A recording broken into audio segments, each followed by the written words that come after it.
The credit belongs to the man who was actually in the arena, whose face is marred by dust and sweat and blood, who strives valiantly, who errs, who comes short again and again. Because there is no effort without error and shortcoming. But who does actually strive to do the deeds? Who knows great enthusiasms, the great devotions, who spends himself in a worthy cause, who at the best knows in the end the triumph of high achievement, and who at the worst, if he fails, at least fails while daring greatly, so that his place shall never be with those cold and timid souls who neither know victory nor defeat.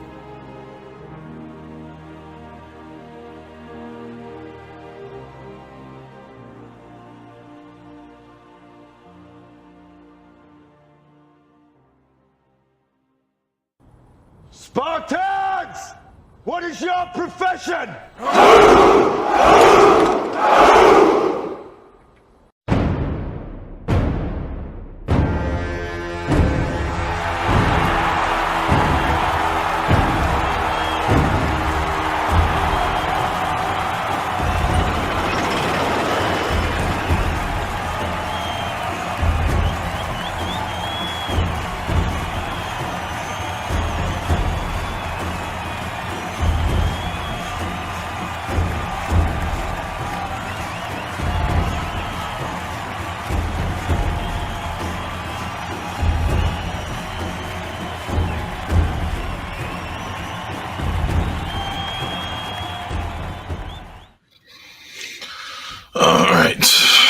All right. Hope everybody's doing good. Everybody's doing well.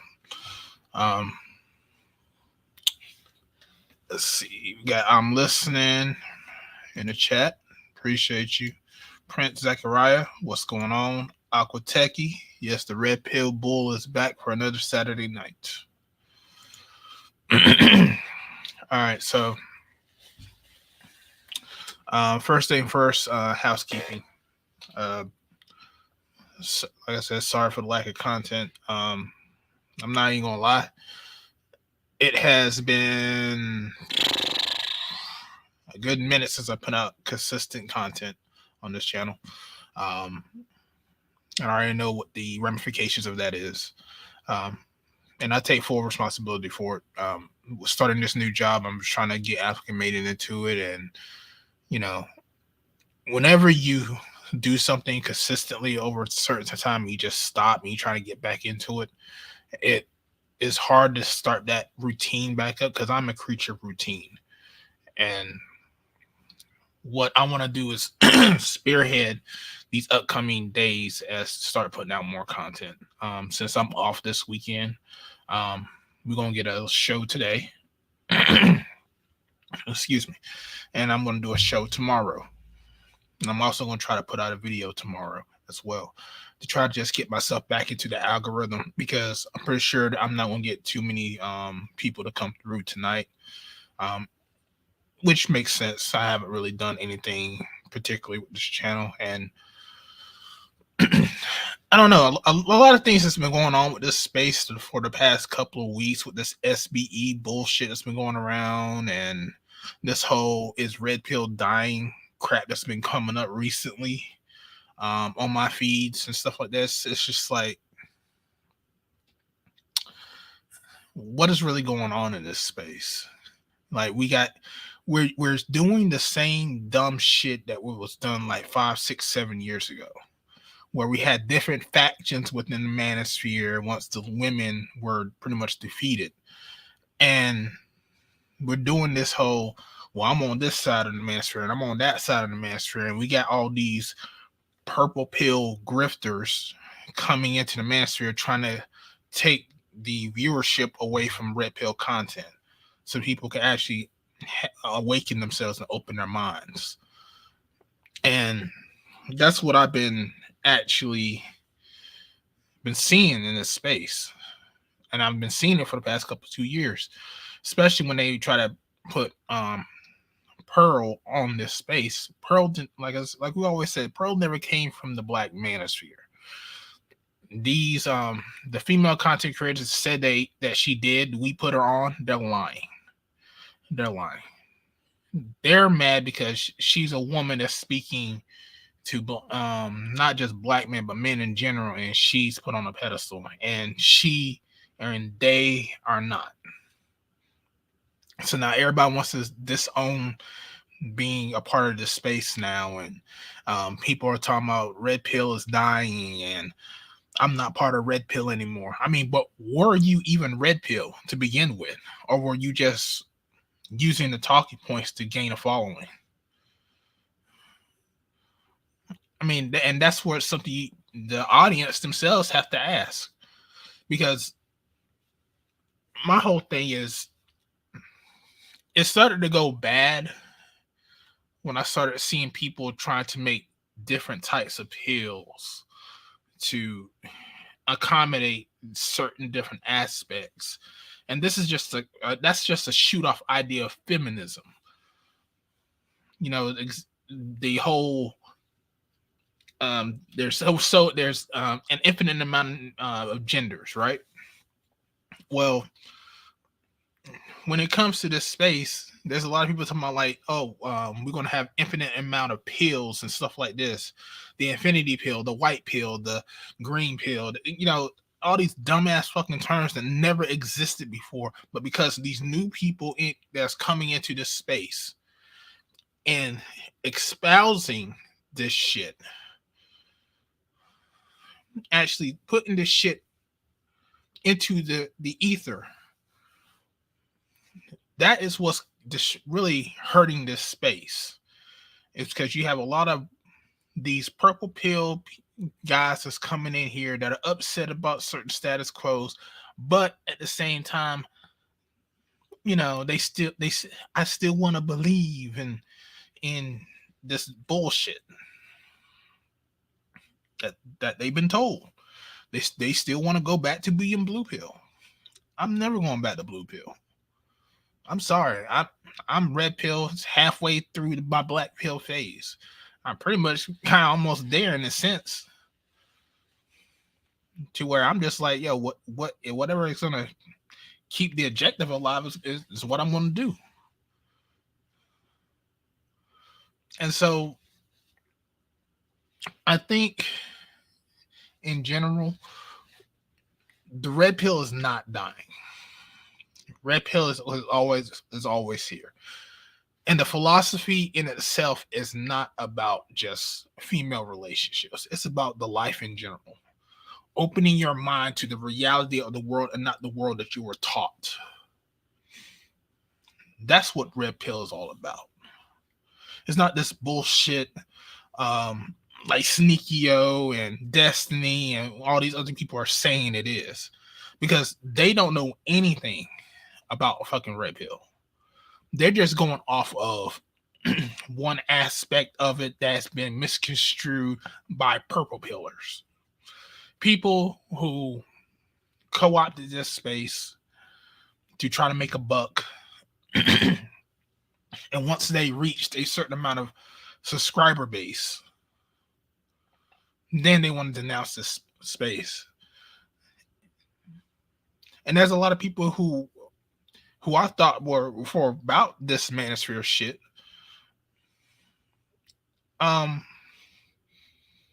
They disappointed me, and how they were easily turned and easily want to throw this space under the bus once it no longer benefited them. And those people know who they are, because they've been making videos. They went on channels talking shit about the Manosphere when they were a part of the Manosphere.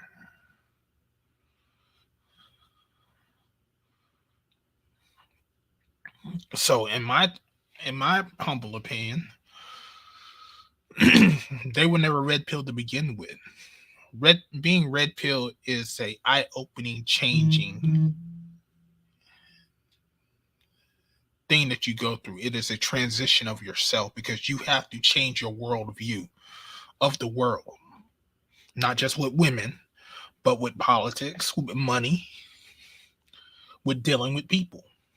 Your whole context, even dealing with your own family. And not be afraid of who you are. You stand 10 toes down in the reality of things and not from this superficial shit that everybody wants to tell you about. I am not going to sit here and let someone tell me to close my eyes to the truth. I'm not. I've had arguments with my family about this shit. But the thing about it is, they're going off of their feelings of how they feel about it. But when I go in and dig into a book, go into an article, and show them what has been said in these articles, in these books, in literature in itself, they turn a blind eye. They turn a blind eye.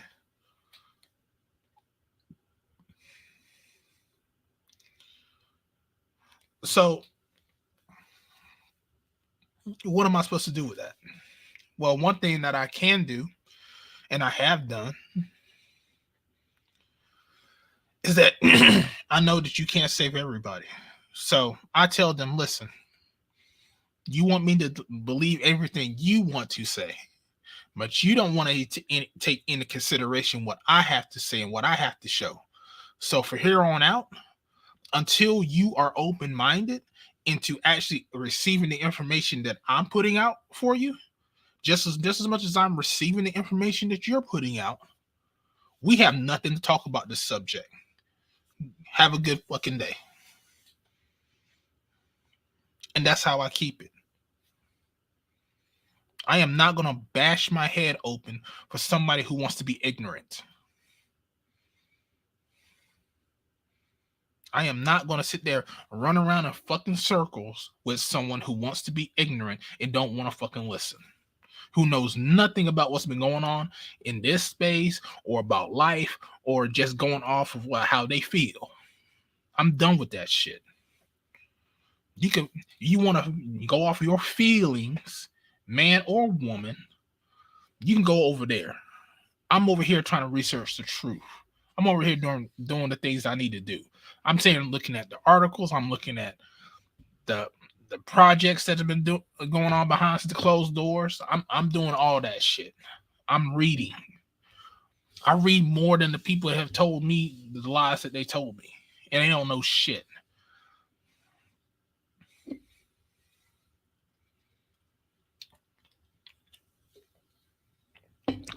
I don't care if the truth hurts me. I don't care if the truth actually reveals something in me that I was like, damn, that's fucked up. If it's the truth, it is the truth. I would rather someone tell me the truth that stings than a lie that is sweet.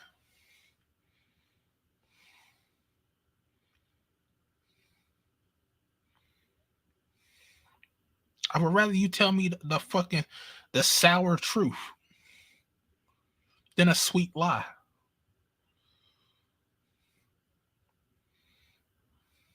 I would. So when all these people in here, they're turncoating against this space, remember this, they were never red pill to begin with. Never red pill. They were just using it as a means to make money.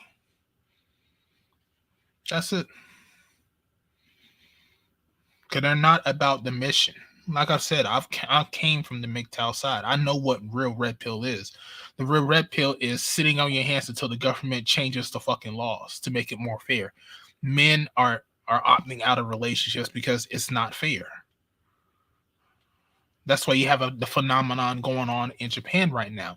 It is more than just the West right now. It's all over. Men are opting out. This is why you have Richard Reeves talking about men in general, about, men are just not opting out of society because The society was driven by man taking care of families, going out there and working 40, 50, 60 hours a fucking week and putting in the time to this society. But the society has given nothing to us as men. They've always taken from us. They pushed us down. So this is why these younger generations are not going through that no more. They're not doing the 50, 60, 70 hours a fucking week. They're not doing that anymore. Why? Because it's not worth it. You get some chick who you put your damn life into, your family, trying to buy a house, this, that, and the third. And then after 5 years, she could say, I don't want to do this no more, and quit. She can leave and destroy you in the process. And guys have seen their uncles, their dads, family friends go through all this crap. That's why the young guy said, nah, I'm done. Don't want to do it no more, man. Now you got the society itself is like at a standstill with this shit. They are. This is why they're trying to change the laws now to make it more fair, so that way man can start getting into society. So the red pill is working. The only reason why they're talking about red pill is dying because they feel like it's dying, but it's not. It is working, and until it completely works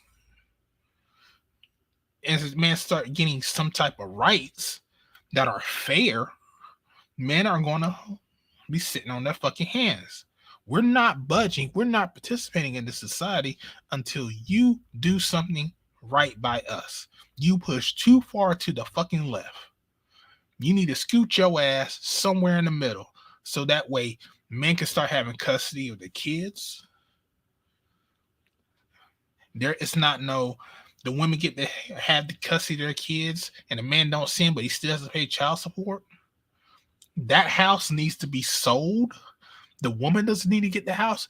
The house needs to be sold, and the assets of that house need to split down the middle 50-50.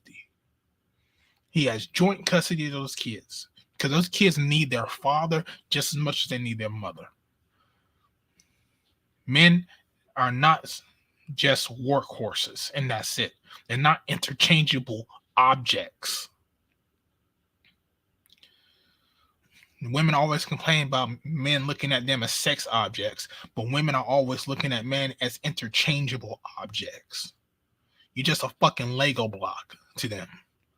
They just feel like they can pick something off the street and just put it in your place. Oh, he will do. Doop.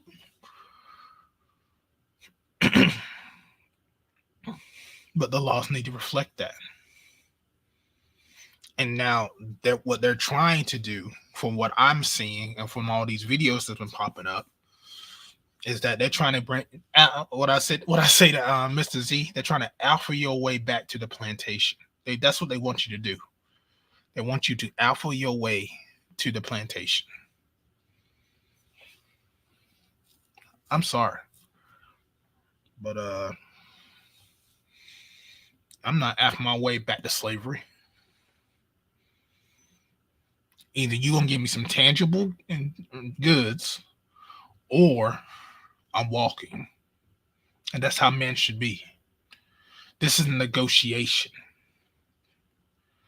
You want something out of me, you need to give me something. See, every relationship that you have is about transition. Every single relationship is if someone wants you to do something, they need to do something for you. There's no way you're going to go to work and they're not going to give you a paycheck. Is there? You're not going to keep giving your friend money if he don't keep paying you back. So if I do something for you, you have to do something for me. It's about reciprocation. This country needs to reciprocate you for putting all them hard-working fucking hours. to keep the society going. And they have not been reciprocating that. So this is why we're in the situation we're in. And now they have to come back to this table to give us something. And I'll be damn sure if I'm going to let anybody fuck that up. Whether it's SBE, where these fucking purple pill motherfuckers that be coming into this space, where whoever it is, I want some tangible benefits. I don't want no fucking holiday. I don't want no fucking parade. No, we need some tangible goods and services. That means something I can touch and I can use. That's what we need. I don't want no another Juneteenth day that we got from damn Democrats with Biden or any of that shit. Keep that shit on that other side. We want some shit over here. Give it up. That's what we want. So that's my little 20-minute ramble. I hope everybody's doing good. I'm gonna go ahead and drop this link. Like I said, I'm pretty sure not like too many people are gonna be on today. But like I said, I need to be putting out more content, and which I will. That's why I wrote up here, return to form. I'm back. I'm going to do a live stream today, and I'm going to be doing a live stream tomorrow. I have to, if BJS does get up here, I have to ask him if he's going to do his behind the wall tomorrow. Then I'll do it after his behind the wall. But other than that,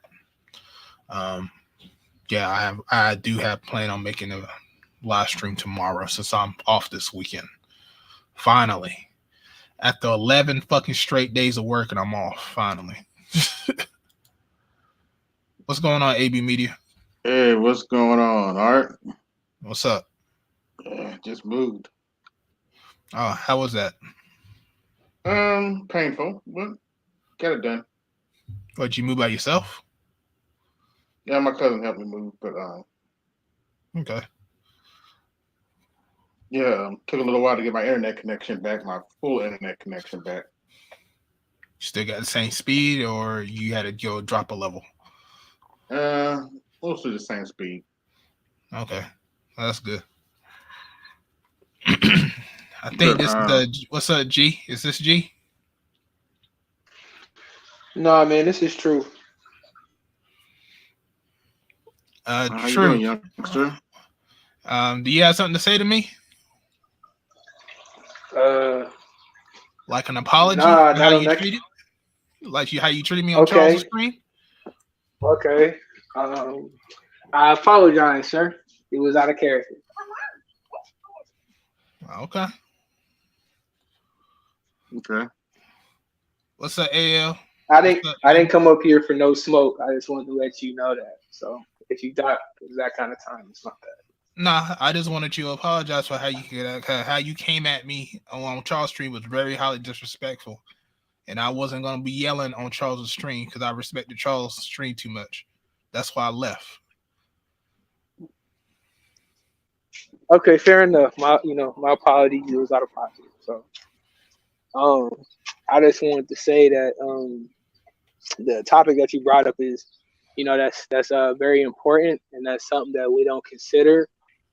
Is that society, it just doesn't work without that reciprocation, bro. And I think a lot of the breakdowns that you could say we're seeing is because of that lack of that on some level in some activity, whatever it is. It's lack of reciprocation with something, And I think we're at I think probably obvious to say, but we got to be at a crossroads to where if these changes mechanisms don't start applying to real world scenarios, it's going to be outcomes that just we've never seen before. So, who's next? You mind digressing for a second so I can get my salutation into my other fellow esteemed colleagues on the panel, sir? Thank you. How you doing this evening? Or what's going on, AB? You know you my man, 18 down flat. Glad to see you got that move, y'all doing. Proud of you. And young man, uh, I think we done had a couple talking to you before about how you conduct yourself in these spaces. You can't get emotional. We done told you this is a thinking, logical, rational, reasonable space. And we use it as such. And we think about everything we do and we say and who it may affect. You know, and I know you like going into everything headstrong, long wind, because in your mind, your opinion matters above none other. Because apparently that's the way you have been conducting and showing yourself through time and time again. Because if you can't get at what you got to get at, and it don't go your way, you change course real quickly, young man. And that's not the way we work around here. We've had this conversation with you multiple times. Several of the elders have. And for me to come on and automatically hear that elders had to ask for an apology from you because of the way you conducted yourself on another one of our colleagues' channels, bro, this is the Coliseum. This is the Black Manosphere. We don't get down like this. And you know better. And this is the last one that we gonna give you, period, point blank. And if you can't abide by these rules and regulations, and trust me, we check ourselves. We hold ourselves to this standard that I'm talking to you about, young man. If you cannot conduct yourself the right way, we gonna love you from afar and just let you find your way. Real talk, because I should not have to be hearing this. And I thought you have come a long way since the last time we had these type of talks with you. And for me to hear that one of my colleagues and an elder to you, per se, has had to ask for an apology because of the way you conducted yourself, bro, it's unacceptable. And I'm gonna talk to you like a real elder man would talk to a young lady. Mm-hmm. Sir, we're disappointed with the way you're moving right now. We're disappointed. And I'm gonna digress at that and allow this to continue. I don't want to hear this type of talk behind your name anymore, sir, in any of these spaces. From BGS, from the top all the way to the bottom. Period. I don't. And we think highly of you. So for me to have to just literally verbally discipline you right now, and you have not heard not one four-letter word come out of my mouth, have you not, sir? I'm giving it to you the way a father would give it to a son. And trust me, I'm gonna be 50 years old, so I have the right to talk to you like I need to, because we think of you some type of way over here. But the way you conducted yourself, and one of my brothers has had to physically come and ask for an apology, no, sir, unacceptable. We're disappointed. But I digress. Go ahead, Art. Continue. No, you're right. But Yeah. Anyway, yeah, go ahead. as far as these dudes with SBE, who cares? Well, they embarrassed their own selves, especially on BGS's panel. Was it last week? Yeah. Ty said he embarrassed his own self. He didn't. They don't have a concept of what their strategy, their tenets, or anything like that are. They ain't even figure that out. So, Right. It's off the top of their head. Yeah. And I'm kind of with Ed that it's just they're just really using the acronym to bash people. Yeah. I believe. Yo, peace to the gods, all the brothers. What's going on? Man, just had to work today, a little tired, man. Just got out the shower. Relaxing. I know how it is. I worked 11 hours straight. Yeah. Man, I hear you talking, they just let you go. Man, they try to, man. Hey, there's this Migos song, was like, it's my fault. My mind going crazy. Well, like not 11 hours, 11 days straight of working nonstop. No What they breaks, say, listen, no day off, or nothing. hey, Yeah. you know what I be Hey, thinking did you about get when I like be overtime working? days, Wade? No, hold on. Go ahead, G, and then good name her. Hey, you know what I be Excuse me. thinking about on them long shifts? Like when we be having to work them long days, I'm like, man, at least they paying us. You know what I'm saying?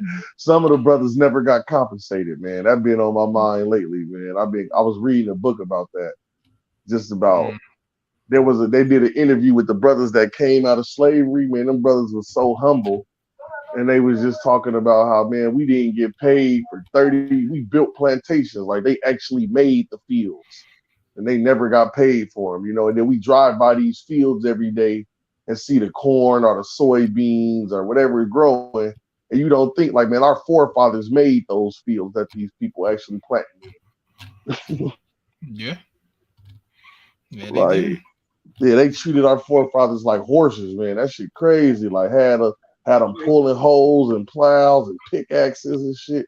And think that was back then. You know how hard it is to break dirt. You know what I mean? Yeah. Go ahead, name her. First of all, peace to the chat. How's everybody doing? What's up? All right. Yeah, I'm been good. Name of Yeah. By the way, as far as Art, yourself, and G, working all these long hours, long days, finally get some day off, get a clean shower, get a fresh pair of clothes, fresh pair of drawers, especially. Get something to eat and just chill and just decompress, man. It's worth it as long as you get compensated. But G, I'm gonna tell you something. Unfortunately, like I got an uncle. It's one of my mom's younger brothers who's been like a big brother to me. Where he where he works at as an accountant for a construction company, they don't have overtime pay. It's because they don't have overtime pay. They don't. Nobody does any overtime work unless absolutely necessary. But I understand about this whole thing about being compensated for your work and everything. Absolutely necessary. Also, as far as the bro, you know with everything going on, name of man, like uh you overseas, so it's a little bit different for you. You know, man, it's and rough over and here. also in another country. I came from another country as well. Okay, yeah. See, over here, man, stuff is getting more and more expensive in the United States, man. I know it's already expensive in Europe, so you don't feel it as much Hmm. as we do, probably. But man, this shit going crazy, and it's just like, Yeah. you know, when you start to know people that's getting laid off and shit, you be looking around like, man, like, it just get real wild sometimes, you know. I Yep. know people have had to like change jobs like 3, 4 different times, and there's this couple I know. I mean, the husband he was laid off for a while until he was able to like get back on his feet. And this is before the pandemic, so I know how Yeah, this shit can just like well, really take a hit on some people. it seems like people that live overseas, they have no issues with moving for jobs. In the United States, it's a problem. Like people really feel like they're entitled to live where they want to live, even if they can't afford it. You know what I'm saying? So a person here will lose their Well, job, and instead of moving somewhere for a better job opportunity, they'll let themselves just go to the bottom. You know what I'm saying? Like, okay, I couldn't find nothing to replace it in this What I've area. what I've learned recently is that people will drive to a job 30 to an hour out of their way for a job. I Yeah, can vouch I for that will. actually. More so than just actually just living in an area where you're near your job and you can save some gas money. People don't That's really true. people don't here in America, people don't I don't know if this is true of other places, but people don't really calculate, the cost of traveling to and from work. True. They don't really see that as an expense to, they don't itemize it in any way. They see it as a general, Well, life well, expense. Go ahead and name yeah, it then true.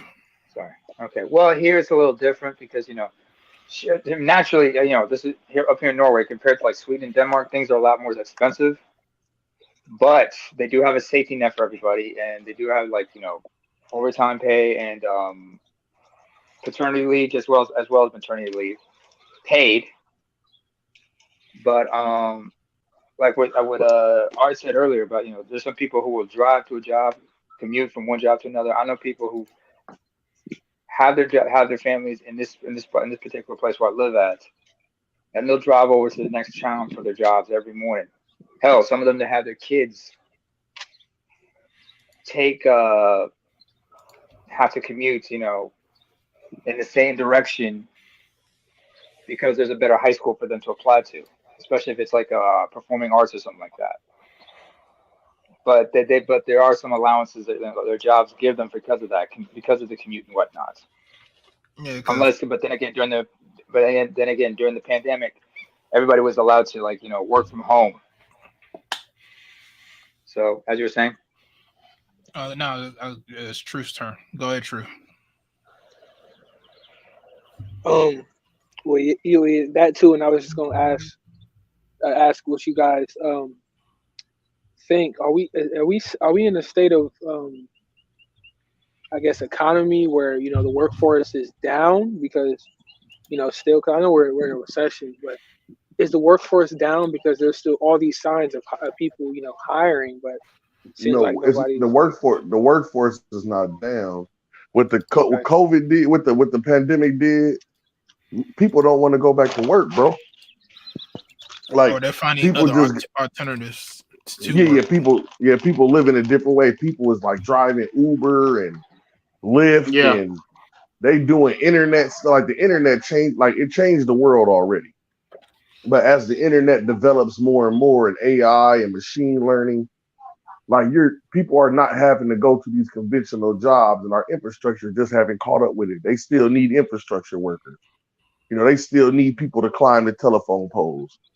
You know, they still need people to get inside the ditches and put plumbing into the ground and fix the plumbing that's under there. They still need people to build roads. And it's hard to do that when everybody's trying to work on the internet. Yeah, well, it's not just the internet; it's the mentality that people have changed. Because if the people were willing to do certain jobs that would, like, okay, well, at least it's paying me. Now it's kind of like, you know, if I can get by not doing as much work, then that's what I'll Mm-hmm. do. No one has that, you know, I'm gonna work, you know, Until I die, five shit. I'm That's over with. gonna work 5 days a week, get my 2 days off, and I'm good. It's now Mm-hmm. it's more like, you know, if I can get by off working 4 days or 3 days, then I'm good. It's like the Yeah, work and then ethic has gone down. and what I noticed too, the pandemic made people care about their bodies and shit a lot more. So people really own that. Get in shape, not work too hard, rest. Like people really own that heavy too. So Mm-hmm. Yeah. because I That's what think I've been they like seeing. because I in mean, my I got a state, controversial take on this.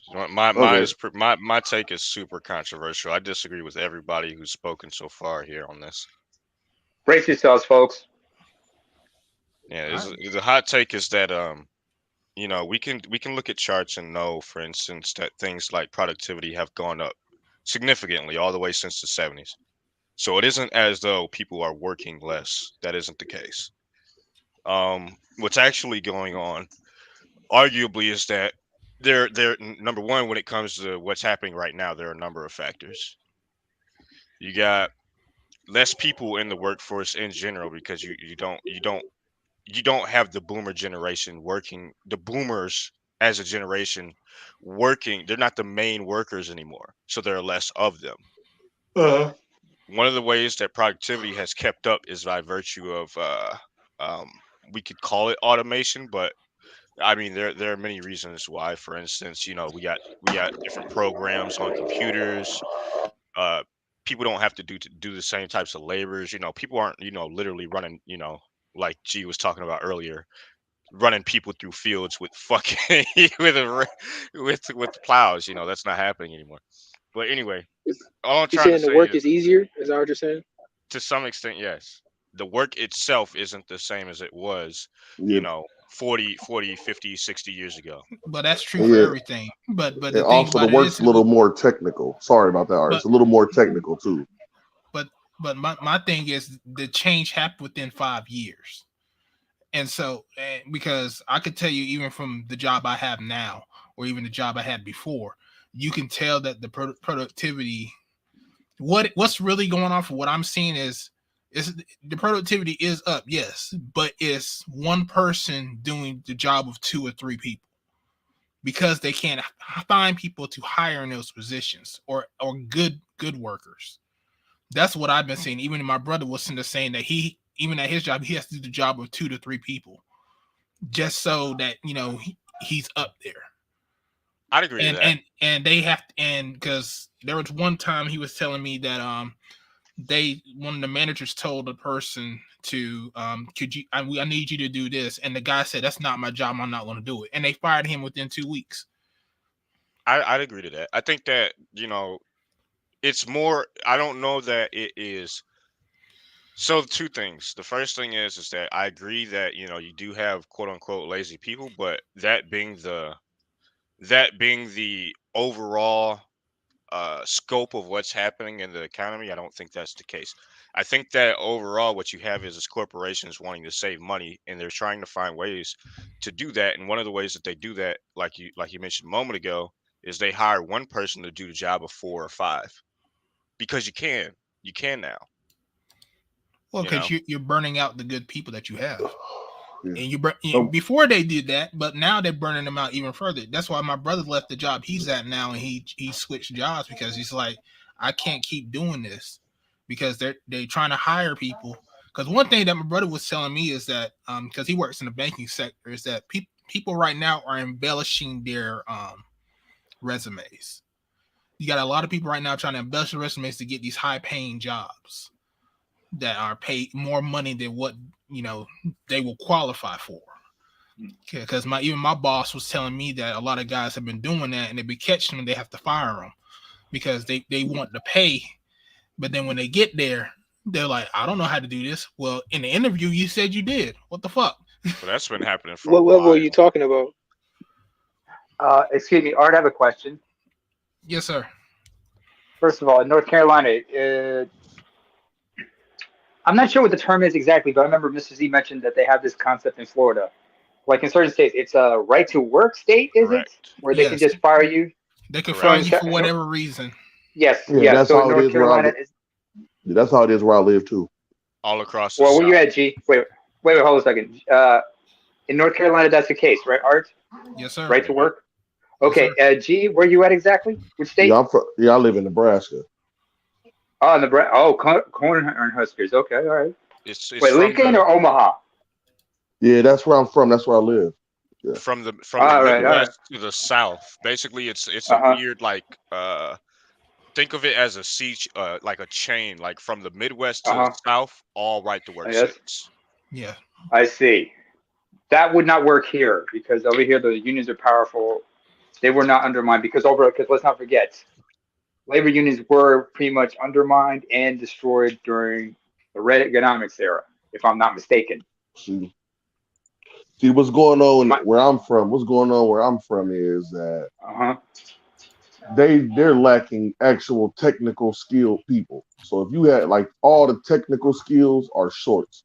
They're short on like computer engineers, they're short on diesel mechanics, they're short on welders, they're short on truck engineers, truck drivers. That's what they really need. They need physical traded people. Like, or can you actually repair the wires in the ground? Can you do this? And what's happening is they don't have the people, and nobody actually wants to do that type of work no more. Well, that's because I think there are 2 reasons for that. Number 1, it's hard work, and number 2, the cost, the amount that they're willing to pay for that type of labor isn't as high as it once was. No, not where I'm from. Where I'm from is the pay scale is outrageous. They paying. For instance, I'm going to give you an example. Okay. So if we take truck driving, just because that's the field that I'm in, and I know that you've done it, this is a field that people have been making $60,000 and $70,000 for the last 40 years. This isn't new. That scale has not increased unless you're an owner operator, and even then, it really hasn't increased from the corporate side. So when you have those types of, many of these blue collar tradesmen who are basically earning the equivalent wage of people who were doing this job 30 years ago, that isn't a very good incentive for people to do it. You absolutely, I feel you. He's absolutely right. Hold on, let me intervene for a second. You're absolutely right, KP, but this is the thing. What you just say? For the last 30, 40 years, $40,000 to $60,000. But what the fuck they tell you when you come out to school you can really be making? Almost 90 to 120,000. That's what the fuck you supposed to be making in trucking right now. They under fucking paying these truckers. They done fucking Mm-hmm. got the veterans out to get you new booties up in there, tell you this is the high point of what you're supposed to be starting. Hell no. Go ask real truckers how much you supposed to be fucking making doing that shit. And you'll be like, what? As a company man, I'm supposed to be making roughly 80 to 90, and as an owner operator, 120 to 160? What? I mean, I'm fourth generation at this shit and then walked away from it because I know the ups and downs and the ins and outs. And I'm here to tell you, any sucker sap thinking he finna go make a grandiose ass living, turning 18 wheels of real bullshit, automatic bullshit now, fuck that. That's real true slave labor they finna put you at. And then it's only finna be for a short term for you Americans because you ain't been paying attention of the fucking corporation. Fucking bullshit ass Clinton fucking outsourced that shit with NAFTA damn near 30 fucking years ago. So you can rest assured the Canadians from up north and the Mexicans from down south gonna have this shit covered when you finally wake up and realize this shit ain't worth living and doing no more. It's killing you. It killed, damn it killed. Man, I fucking look at it. I look down a barrel of a 12 gauge shotgun every fucking day and wonder, is today the day? Well, if the semi-retirement out here ain't finna keep jiving like it's been and playing these fucking games, you know what I'm saying, to ease my mind and just studying with you boys every day and being on shows talking about real issues and real shit don't do it. Well, I'm ready to go. I'm tired of this shit, dog. And you talking about, and then they sell y'all these bills of fucking goods, talking about you can make an honest living doing that. No, yeah. Ain't no more cotton fields. Guess where it's gonna be? But it's only gonna be for a short time, gentlemen. You ain't gonna have no choice.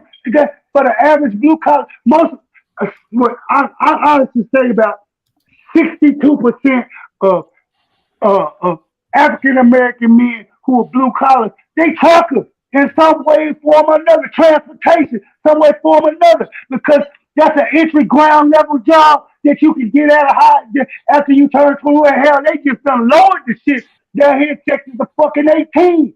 That's how desperate the big five is to get drivers. Man, they looking for 18-year-olds to push 80,000 pounds of equipment.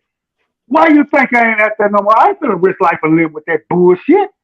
But y'all, I digress. Y'all got it. Hey, so hold on a second. If I can, before PK can talk, I just got to say something first of all. To anybody in the chat who's listening very carefully, do you understand the frustration and the resentment coming from AL right there? Because he's seen some things here, folks. He's not talking out of his ass. This is a man who's seen it all, and many guys have hit, and many of his peers have seen this shit, and they understand the frustration. They feel not sorry. I mean, they don't feel. They know, and they're well aware that they've been double crossed on top of being double crossed. Well, So they know the bullshit here. So I understand where he's coming from and the frustration that he speaks of this shit. And AL, hold on a second, AL, sir. He stepped away. Just go ahead, man. I just want him to know. I muted up for a second, but I'm here. But I'm too far away from my phone trying to let it charge. When I said I digress. Y'all take over. I just want to say, man, don't ever, when you say that thing about the 12 gauge, man, don't scare me with that, man. We still need you, man. You know that. But no, though. But really, like, it's a lot of people are naive to business when they go into business, man. Like, there's this weird thing where people will go into business and think you're not going to get swindled or cheated. I'm like, man, come on, man. If you know people will steal $100 from you, what do you think they would do for 100,000? Come on, man. You know. So, but in the industry, you know, I don't have no complaints about the trucking industry other than that they will steal from you. You know what I'm saying? So you have to really be on top of your own numbers, but that's just a part of business anyway. That's part of being a man and handling your business anyway. Is being on your own numbers and recording your own paperwork and making sure you get all of your documents and all of your receipts. And just conducting yourself professionally, you have to do that. So I don't got no complaints. I know AL been doing it longer than me, so I don't. But I mean, I wasn't trying to make a individual case here. This isn't something that's just happening in the truck driving field. It's happening really across the blue collar, really all trades. This isn't something that really it isn't even limited necessarily to trades. This is just across our economy in the way that we've structured it. People aren't getting this paid as much to do really specialized work, and unfortunately, they create these problems for themselves, but they worry about why people aren't necessarily doing X or Y type of job, and the reason can sometimes, not all the time, but sometimes is that they're not being paid, they're not being adequately compensated for the type of labor that they're doing, and it is what it is. You're going to get the outcomes that you get. So for instance, there have been multiple places that have reported this, different companies, where they raised the rates and they found that they would have an increase in productivity and an increase in their people's happiness, like whatever their not their I guess you would call them laborers, I don't know what you would call it, their employees' happiness, right? Employees, So job satisfaction, right, right, and Yeah, their that's morale. just on right, and that's just on one facet, So you get an increase in productivity, you get an increase in job satisfaction, you get an increase in all these things. However, many companies, not only do they lobby to keep wages low, they do it intentionally. Then they wonder why they end up with these quote unquote labor shortages, where they tend to mark up products, and this you get what you get. You put bullshit in, you get bullshit out. That's how I see it, anyway. I mean, Before, oh, go ahead. Sorry, Art. Go ahead. I mean, they have been always doing that. I just think after COVID, things just got super severe. I agree. Where companies are even going trolling back to try to get more out of less. Okay, like even my last job, what did they do to me? I was getting paid by the hour, and then now they wanted to do it by the tray. And before, when they used to do it by the tray, the guy was making really good fucking money. Now they want to do it to where I was getting paid less and my experience didn't matter. So that's why I had to leave. I was losing about $150 a week. I couldn't do that. Now they found a dumbass to do my job for me. But hey, let him be the dumbass. Well, that's a part of why they've been, for instance, what AL just mentioned, they've been trying to hire people that are younger, for instance, when it comes to truck driving, because they want to be able to continue to pay the same rates. And that's what they do. They kick old men out of the trade, or men who you needed to be compensated out of the trade because they went up on the pay scale. Well, see, this is the thing too that I really didn't say nothing about my old job. They're now doing automation. They have a factory in, I think, Virginia, where my job is eliminated. They actually got an automated robot to do my job. And I was having this conversation with my old group about 7 or 8 years ago about how could they automate my job, just private talk. And now they figured out a way how to automate my job. So now they're looking at it, okay, well, we're saving this amount of money. We ain't got to pay this person through automation just by having the whole factory automated. And the only thing that was saving my job in my area is because they would actually have to shut down that whole entire bakery for like a good month to reorganize that bakery to do the automation process. Or what they probably will do is they'll go ahead and build a facility elsewhere and then just shut down that bakery and just move everything over there. So that way they're not missing a beat. And that's just that stuff is wild, but I came to expect that. That's why it's like it seems like you just got to stay fluid out here with your skills. You know what I'm saying? You have to be multi-skilled in this economy, man. You can't believe that you're going to have one skill and be able to adequately provide for yourself. Life is too advanced for them now. I'm gonna throw this out here, and this is just my hot take on the issue: is that you can, I mean, so I guess there is some merit to being flexible or adaptable. There's some truth in that. However, when we start to think about things like automation and the way that this country has tempered its economy up until recently, um, for instance, the gig economy and being flexible in the job market is it's relatively new, at least to the extremes that we see today, to be able to basically wear 1,000 different hats and be able to make money in this economy. It wasn't too long ago that people were able to essentially be able to earn a living and quite comfortable wage with just one income earner. That wasn't that long ago. And how we got to this place now where we're essentially doubling back to conditions of the early industrial era is very interesting and kind of sad to me, because it really ought not be expected that a person, because there are only a limited number one amount of jobs in the market in general. Okay, the market is not infinite. So for instance, if we have 1 million people that are on the internet that are, I don't know, they're selling, third party products, they're buying the products and then selling it themselves, et cetera, et cetera. That means that that particular niche is filled. You don't need 100,000 people doing that job, or any additional people doing that job. You end up taking out the demand. So when you start to talk about things, for instance, like automation and the outcomes that it'll produce, you have to essentially you end up needing you create a situation where either you flatten out the economics of it, where you essentially only have a bottom of the barrel workforce where everyone's fighting for pennies, because your middle class essentially becomes hollowed out. It already is, but it becomes even more hollowed out where it's essentially non-existent. And you end up enriching the people who are closer to the top of that ladder. So you can do that, but even though you wear many hats, that isn't going to solve this issue.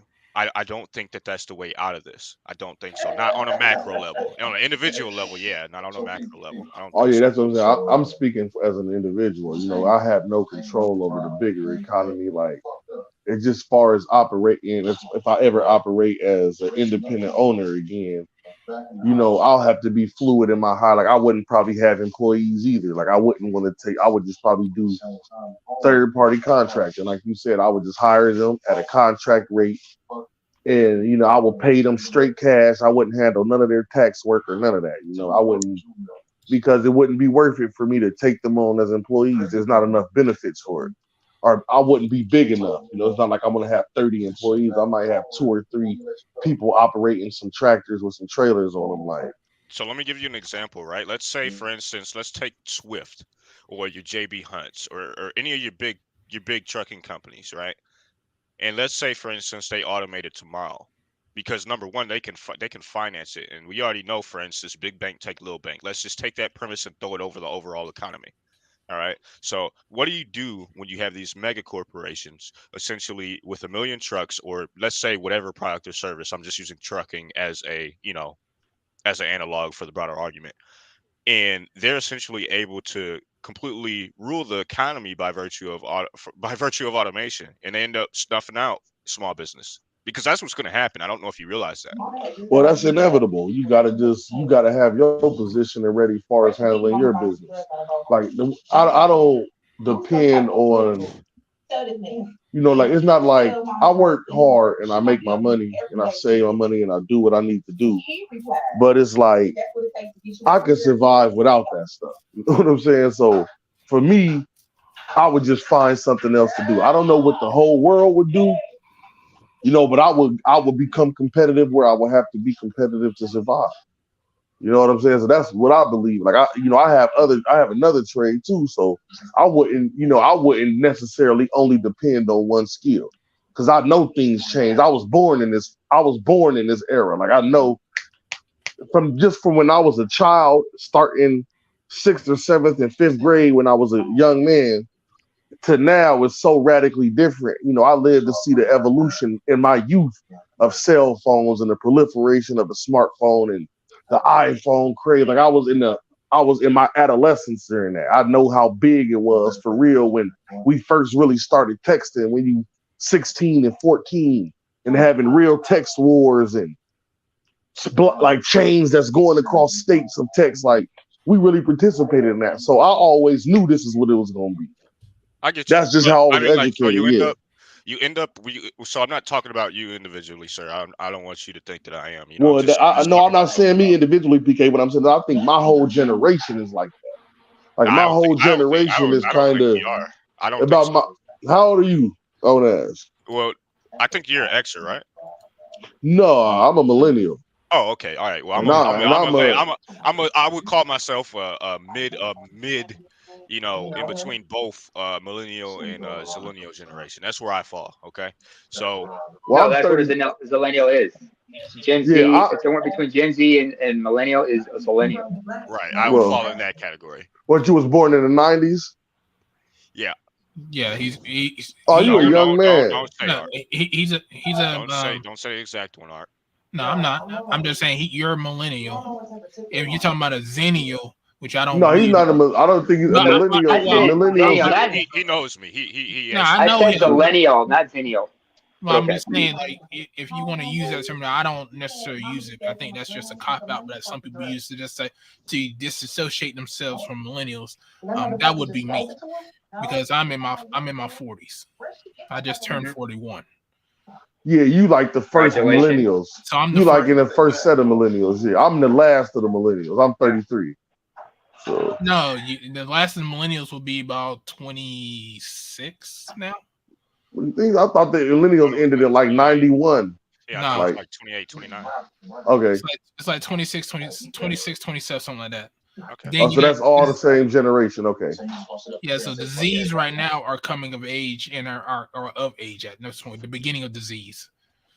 But anyway, what I was going to say was that the overall market can't handle that in the first place anyway, because for one, our entire market is set up so that essentially we need to have people buying goods. But when you essentially price people out of that market by pushing them to the bottom of the workforce ladder, quote unquote, where they end up earning menial or, you know, meager wages, and if they work doing side jobs, they will not. You essentially end up creating products that nobody can afford, and that's kind of where we're at right now. So you can't have an economy that works that way unless you're essentially building a country or nation for rich people. Now, if we're doing that, then I mean that's cool, but I mean they ought to put us all on a boat. They ought to I'm put saying, everybody Saying on a boat. Singapore, that's for sure. I mean, I think America. Hold on, I think America has always. I think America has always been that anyway. You know, there was a big, maybe that boomer generation. You know, most of the country has always been poor. Like that's not like that new gen, that middle class shit that was created during the New Deal. That didn't always exist. It was like I read books on the robber barons and the Carnegies and them people. Like America has always been for rich people. Like it's never been a place that was really friendly unless you were chasing money or you were trying to be productive. So I don't know how people didn't maybe I don't know. I think that's always what America was and always what this has been. That's what everybody comes to America for, to make money. Nobody's coming here to beat their fortune. I agree. Yeah, they're coming here to get rich. They're not coming here to live the American dream. No, they're coming here to get the American money. Like, that's what they're coming here for. If I may. Sorry, because I had this. First of all, I'm gonna continue where I say, just to pick up on something you said earlier, G, about how they just like lie to us and everything. I think there's a phrase you gotta keep in mind with you at all times. It's something I remember hearing. They say, they promise you gold but pay you in pyrite. If you don't know what pyrite is, that's fool's gold. You know what I'm saying? They promise you gold, but they pay you in pyrite. No, it ain't about that. It's not about that. Like, you got to handle your own business, man. You have to. No. I mean, earlier. I was talking about what we said earlier. No, when we talked about earlier about how they're trying to convince. No, I understand what you're saying, and I understand what PK's saying. What I'm saying is, I think America has always been an elitist place anyway. In America, it's always about who. It's always about who the best, who got the most money, who got the biggest home. who's competing, who's the elite, who won the Olympics. Like look at our culture in itself. This is America. This is not a place where they're happy that you poor, or they're putting you on the pedestal because you're ugly. Like they don't care about your inner qualities. They care about if you're beautiful and rich. You know what I'm saying? I remember as a kid, there used to be Robin Hugh Leach's show Lifestyles of the Rich Hey, and listen, Famous but just before it think about it. Think transitioned to about it. MTV But think Cribs. about this though, name. Gee, Oh, let him sorry. finish. Gee, let him Oh, I'm finish. sorry. No, I apologize. Bro. Go ahead. Oh, I thought we were bantering, but going back and forth. You know, we were Oh bantering. yeah, that's what we was doing. You know, we went on. But I'm Yeah, saying this is I just think thought we about the did, type but of it seemed place we like there was live in. No, Just think I get it. about I the get what place you're of saying. America. They use supermodels to sell people oil. You know what I'm saying, for a car. When you turn on the TV, if you turn on your TV in America, this is why I don't even watch TV. You'll get a commercial about a hamburger that'll have 30 women in it, and they don't even show you the hamburger to the end of the commercial. I And seen something like the that athlete before. dunking too. Don't forget that. Don't forget a dunk or a highlight reel. Fucking LeBron James coming down the middle or some shit. Man, A listen, tall, man. dark nigga and some Yeah. and some supermodels. The most vain shit ever. And So the Bugatti with a Literally. So I'm just gonna slide in here real quick. Go ahead, Okay, BK, slide and in, I'm gonna slide say in. something about it. You gotta keep in mind, you know, I know what you're talking about, G. I'm a little bit versed in that history. What I will say though is this. We know that laissez-faire capitalism and the way that the robber barons were doing failed. It failed spectacularly. Hence why the FDR and you got your New Deal in the first place. You don't actually, you're not able to sustain that as a nation over the long term. Not really, not without literal slavery. Okay, you kind of need that to be able to sustain that sort of output. The middle class, even though it was created, that is true. That serves as a backstop to essentially pay and sustain your upper class because it's a pyramid. You got to remember this whole entire thing is a pyramid. And when you essentially place people at the top or the bottom of that pyramid short of slavery or communism, it will not function. Well, just like you said, it's a pyramid. There's only going to be a small group of people on the top of a pyramid. How big is the top of the pyramid compared to the bottom of the pyramid? Not That's very just big. mathematics. That's just mathematics. So that's how it works. If you But don't want to live in that type of system, you got to go.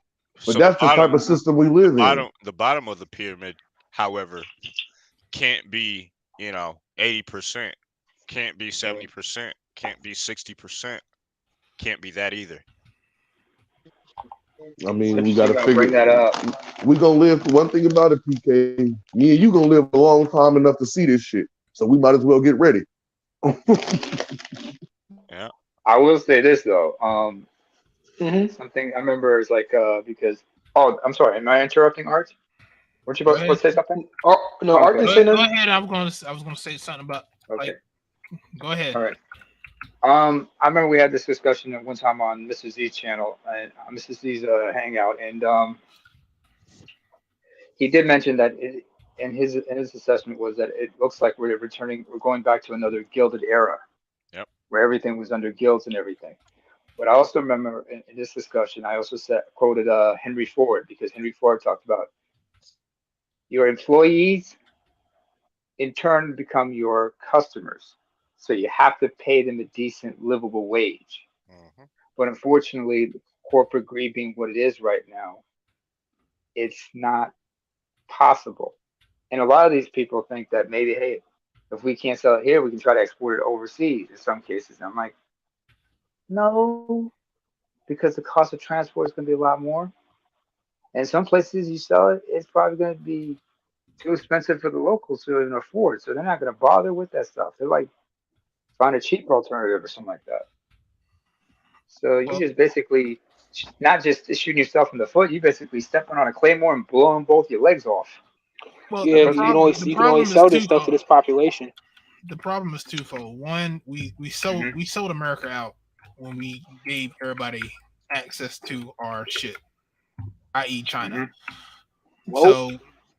So basically, they're able to make it cheaper because of their economy. It's not like ours.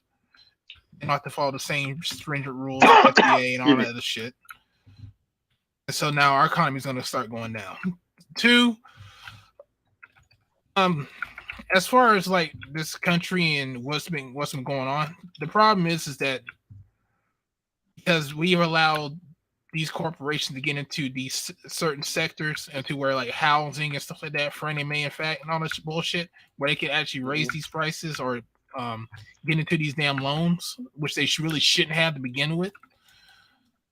This is one of the reasons why these house prices are going out, pretty much being foodbarred at this point. A lot of people are not going to be able to sustain themselves pretty soon with just the current jobs that's out here now. They're just not. And I know me, PK, Mrs. Z disagreed on it a couple, I think maybe 2 years ago about the pay. I honestly think that you could do it if you were more frugal with your money. But if you're talking about the vast majority of people are not frugal with their money. Vast majority of people are just going to keep spending, and they like spending, and this is where a lot of people get in trouble. You need that spirit. For me, what I realized is as I become well, just briefly, my apologies, I don't want to step on nobody. Go ahead. But you know, brother, as I become more spiritual, you know, I realize my need for buying something and consumption, you know, has gone down significantly because you know what it is spirituality is causing me to address the underlying issues that you know that actually plague my life, than rather than you know, for me, you know, buying stuff or eating things or just you know living in that kind of position. But you know, I think a lot of people, especially with you know how volatile things have been, you know, that's what it looks like. You know, a lot of people traumatized. You know, we really live in a traumatized society, bro. Self-traumatized, self-inflicted, and you know, it's funny because this country was supposed to be extremely moral, and it's just like kind of it's weird how the state of things are. It's almost like wacky land or something, you know. I mean, it's wacky land. I don't know. Like I said, man, the whole issue is this is about being elite. Like the elites control that type of system, and if you're not an elite, you don't control it. So it's like we're going to discuss these things amongst each other to try to figure out a way to get up out of it. And then one of us is going to try to make a change, or some of us are going to try to make a change. And we're going to have to we're just in a reactive state. We're reacting to these things. You know what I'm saying? So that's why I don't even have a cohesive. Can you repeat that for the folks in the back, G? Yeah. You know, I don't have a cohesive answer for what we're going to do or what's going to happen. You know, I just like to discuss these type of things. You know, what's up? Tell me the answer. We both do. Holy shit.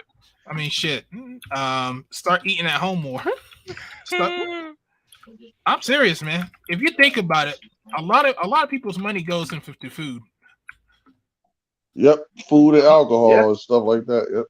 Oh, alcohol. I'm gonna throw a wet blanket on the party. I got some bad news for you. What's that? Shit's gonna be fucked if we continue on the road that we're headed down. We're headed for a real bad time. We're headed for a destabilized nation. Quick, what fast. you think about? You think about second world country? What you think about? Hell no, I don't believe that. I don't believe that. Nah, bro, you can't. No, you can't. Man, come bro. on, man. It happened to Rome. It happened to anybody. Before they let that happen, they go to war with a motherfucker. Nah, it happened to Rome. It happened to anybody. You can't just stop this. I mean, America is going to go through a downturn. It just depends on how fast and how strong it is. We won't be no second world. America's going to be a first world country long as we alive. Come on, they're repositories of. I don't know about all that. Come on, I don't know about that. I don't know.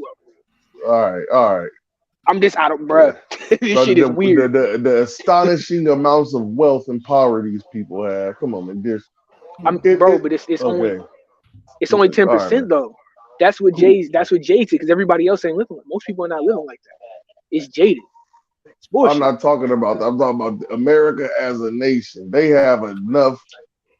The highway system alone of America. Listen, the highway system alone is one of the most developed, engineered things in the world, man. Do Not you really. understand it?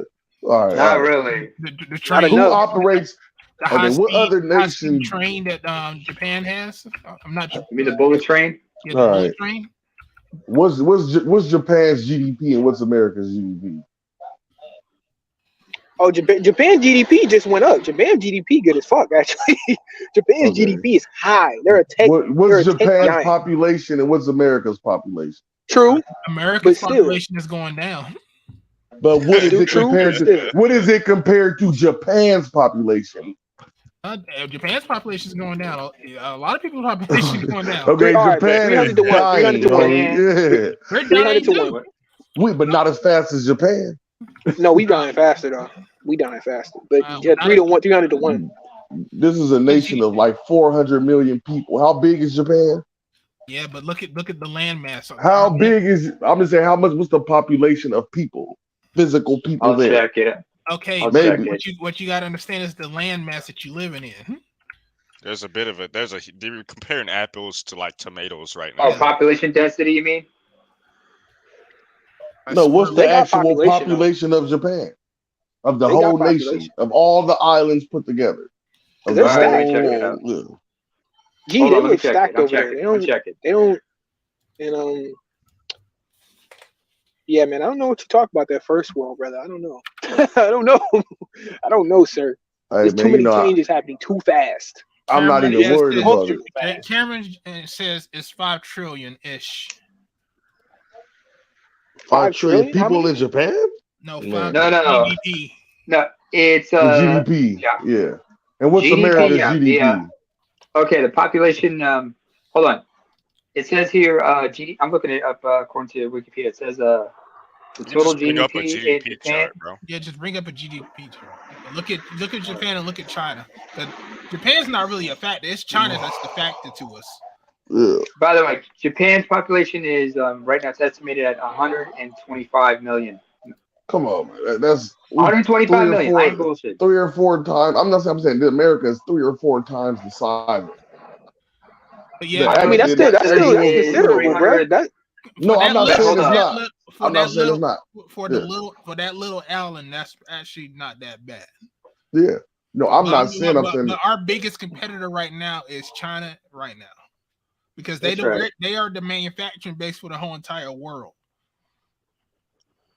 I think America and China are partners with each other. I don't know. You know what I'm saying? Like, China is partnered with Russia. They're not partnered with the United States. I mean, I don't know. I don't know about that. I know. Like, I got a lot of Chinese shit in here. I got some Chinese TVs. I got a Chinese game system. We all do. Don't worry. Yeah, that's what I'm saying. We all do. So I'm saying I think they all sit on like the UN security councils together and on the World Trade Organization together. These people are one group of people. We act like we're talking about a different group of people that don't have meetings with each other every day. Excuse me, Art. China GDP is 17.73 trillion. China's is by 2021 standards. Yes. Mm-hmm. What I wanted to mention is here. Let's get a couple of things straight here. It's not just the size of your population, but also population density you have to consider. That's how many people per square kilometer in any given country. So in the case of Japan, its population is 125 million, correct? Almost 125 million. Total land mass is 378,000 square kilometers, or 146 square miles. So their population density is 330 per square kilometer, or 854.7 per square mile. U.S. its total area is 3.79 or 3.8 square miles, and a population of 333 million. You round that up, so that's 87 people per square mile. So why I'm saying this is because any country with its population compared to its population density can give you a better indication of what's going on and shit. You know what I'm saying? I just think when you start to talk about America versus Japan, you're basically making a comparison of apples to tomatoes, bro. You can't do it. All right. No, I believe you. United States GDP is at 23.32. China is at 1773, and they've been going up probably a better rate than the United States. Hey, another thing, you gotta look at acceleration too. That's the other thing in time frame. Because the population of the United States right now is 331.9 million. This is 2021. China. I'm using 2022 estimate here. I'm just reading off what's on my screen. Population in China right now is 1.412 billion. Yep. Life expectancy is at 78 years. Don't forget India in this mix. They're not. They are the second largest. India, you got to remember, India is a second world country. They're not first world just yet. No, population wise, I mean, because they're the second largest population because they're not far behind China. Yeah, but the GDP is at is a little over 3 trillion. They're a non-factor.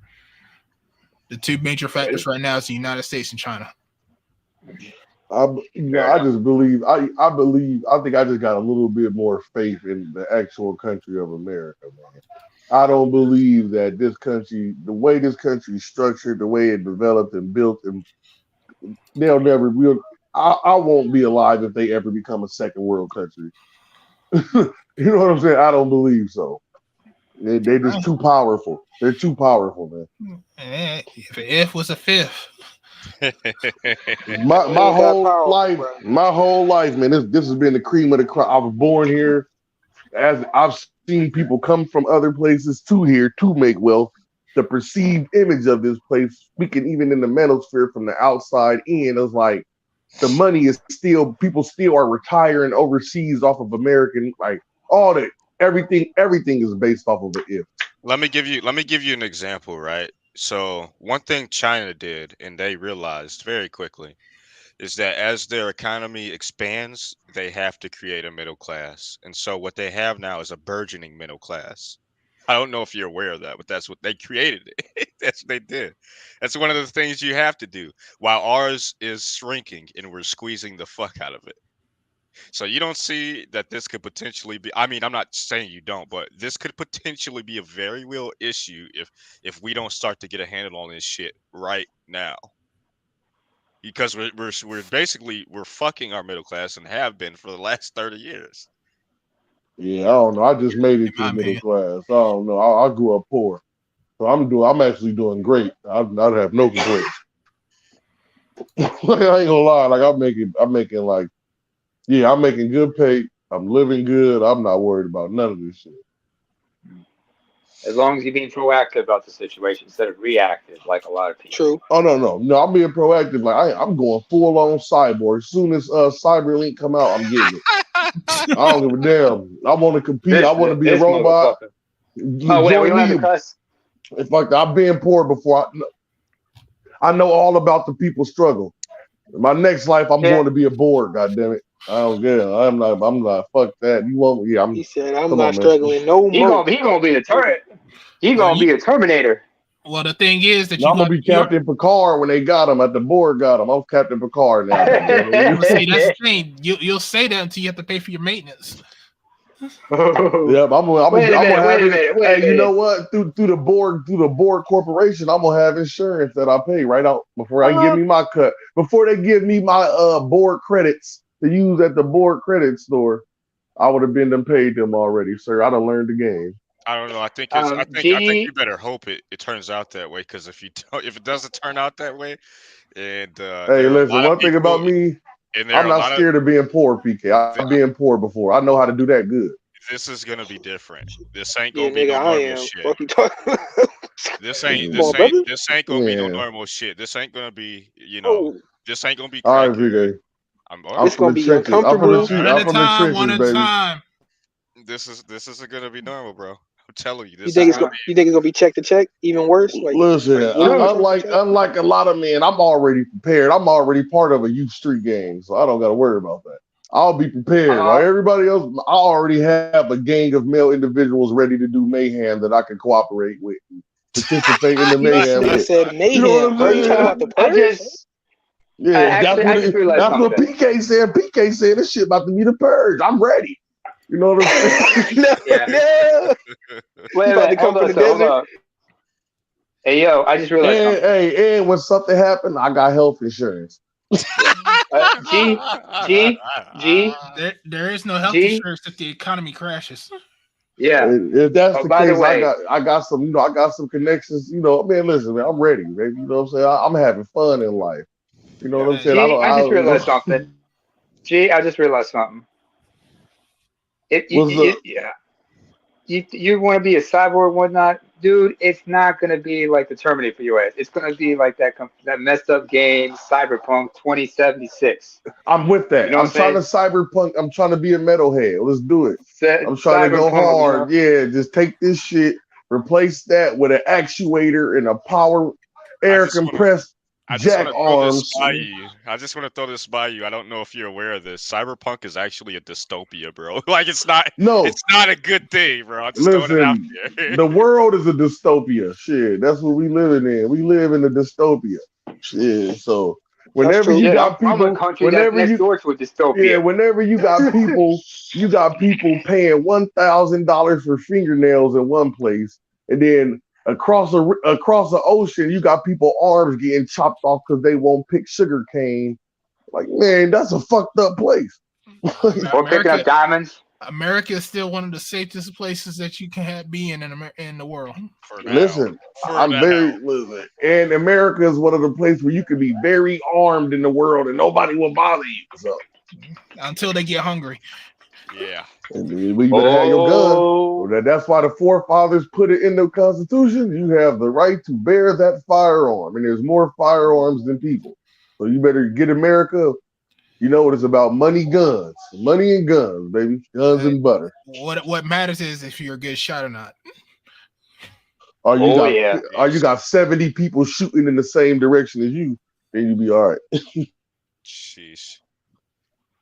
You can't be wasting bullets and anything. Has Man, anybody y'all ever better played The Last listen. of Us? I pay attention to real society. Like, well, that's why people don't win fights with the police, because you're not fighting one cop. You're fighting 58 cops shooting at one person. You know what I'm saying? Okay. So Okay.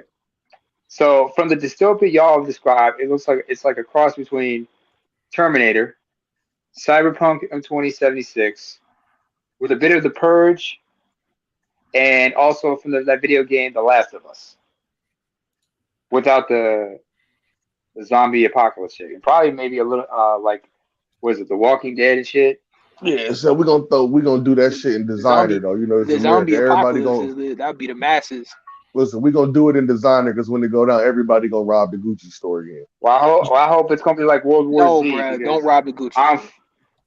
That's Well, I what hope that's what they did. That's the first thing they took when the riots You popped know, off. They yeah. robbed the Gucci They store. took a big ass brick and they threw it through that pine, that glass pane window, and all them bags they're fiending after that shit.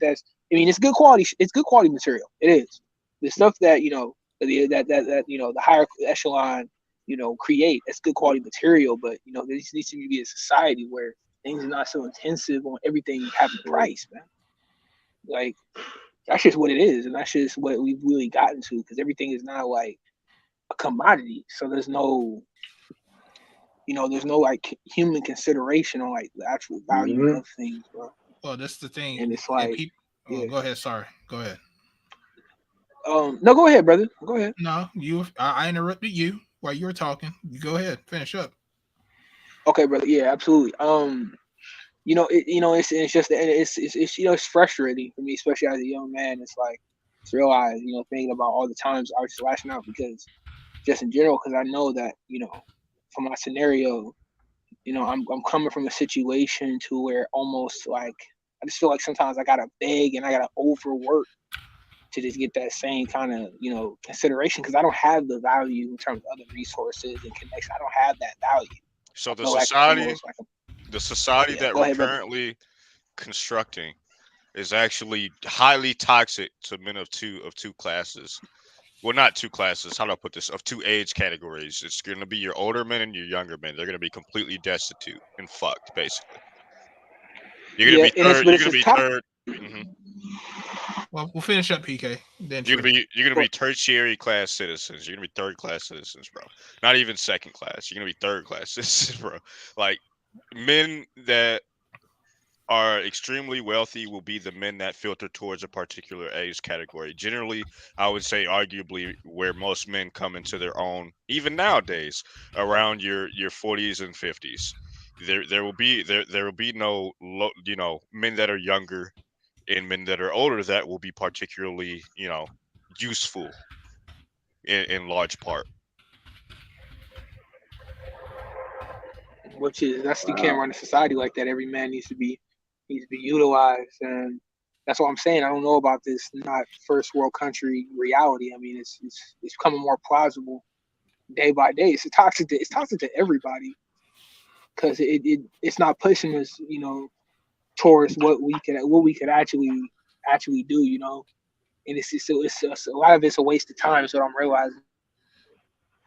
Well, this is the whole process of American capitalism in general. How much blood can you squeeze out of a turnip? That's basically what America runs on. We want to sell people the least expensive good for the cheapest production costs. They did it with slaves. They did it with immigrants, illegal immigrants.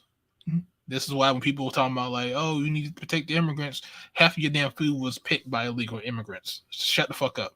You're not talking about them going back because you still want to get your avocado for damn 78 cents. But I digress. Man, so you don't want to grow it either. That's your avocados cost your avocados cost 78 cents. Ours cost 99. That's fucked up. Well, I'm just saying.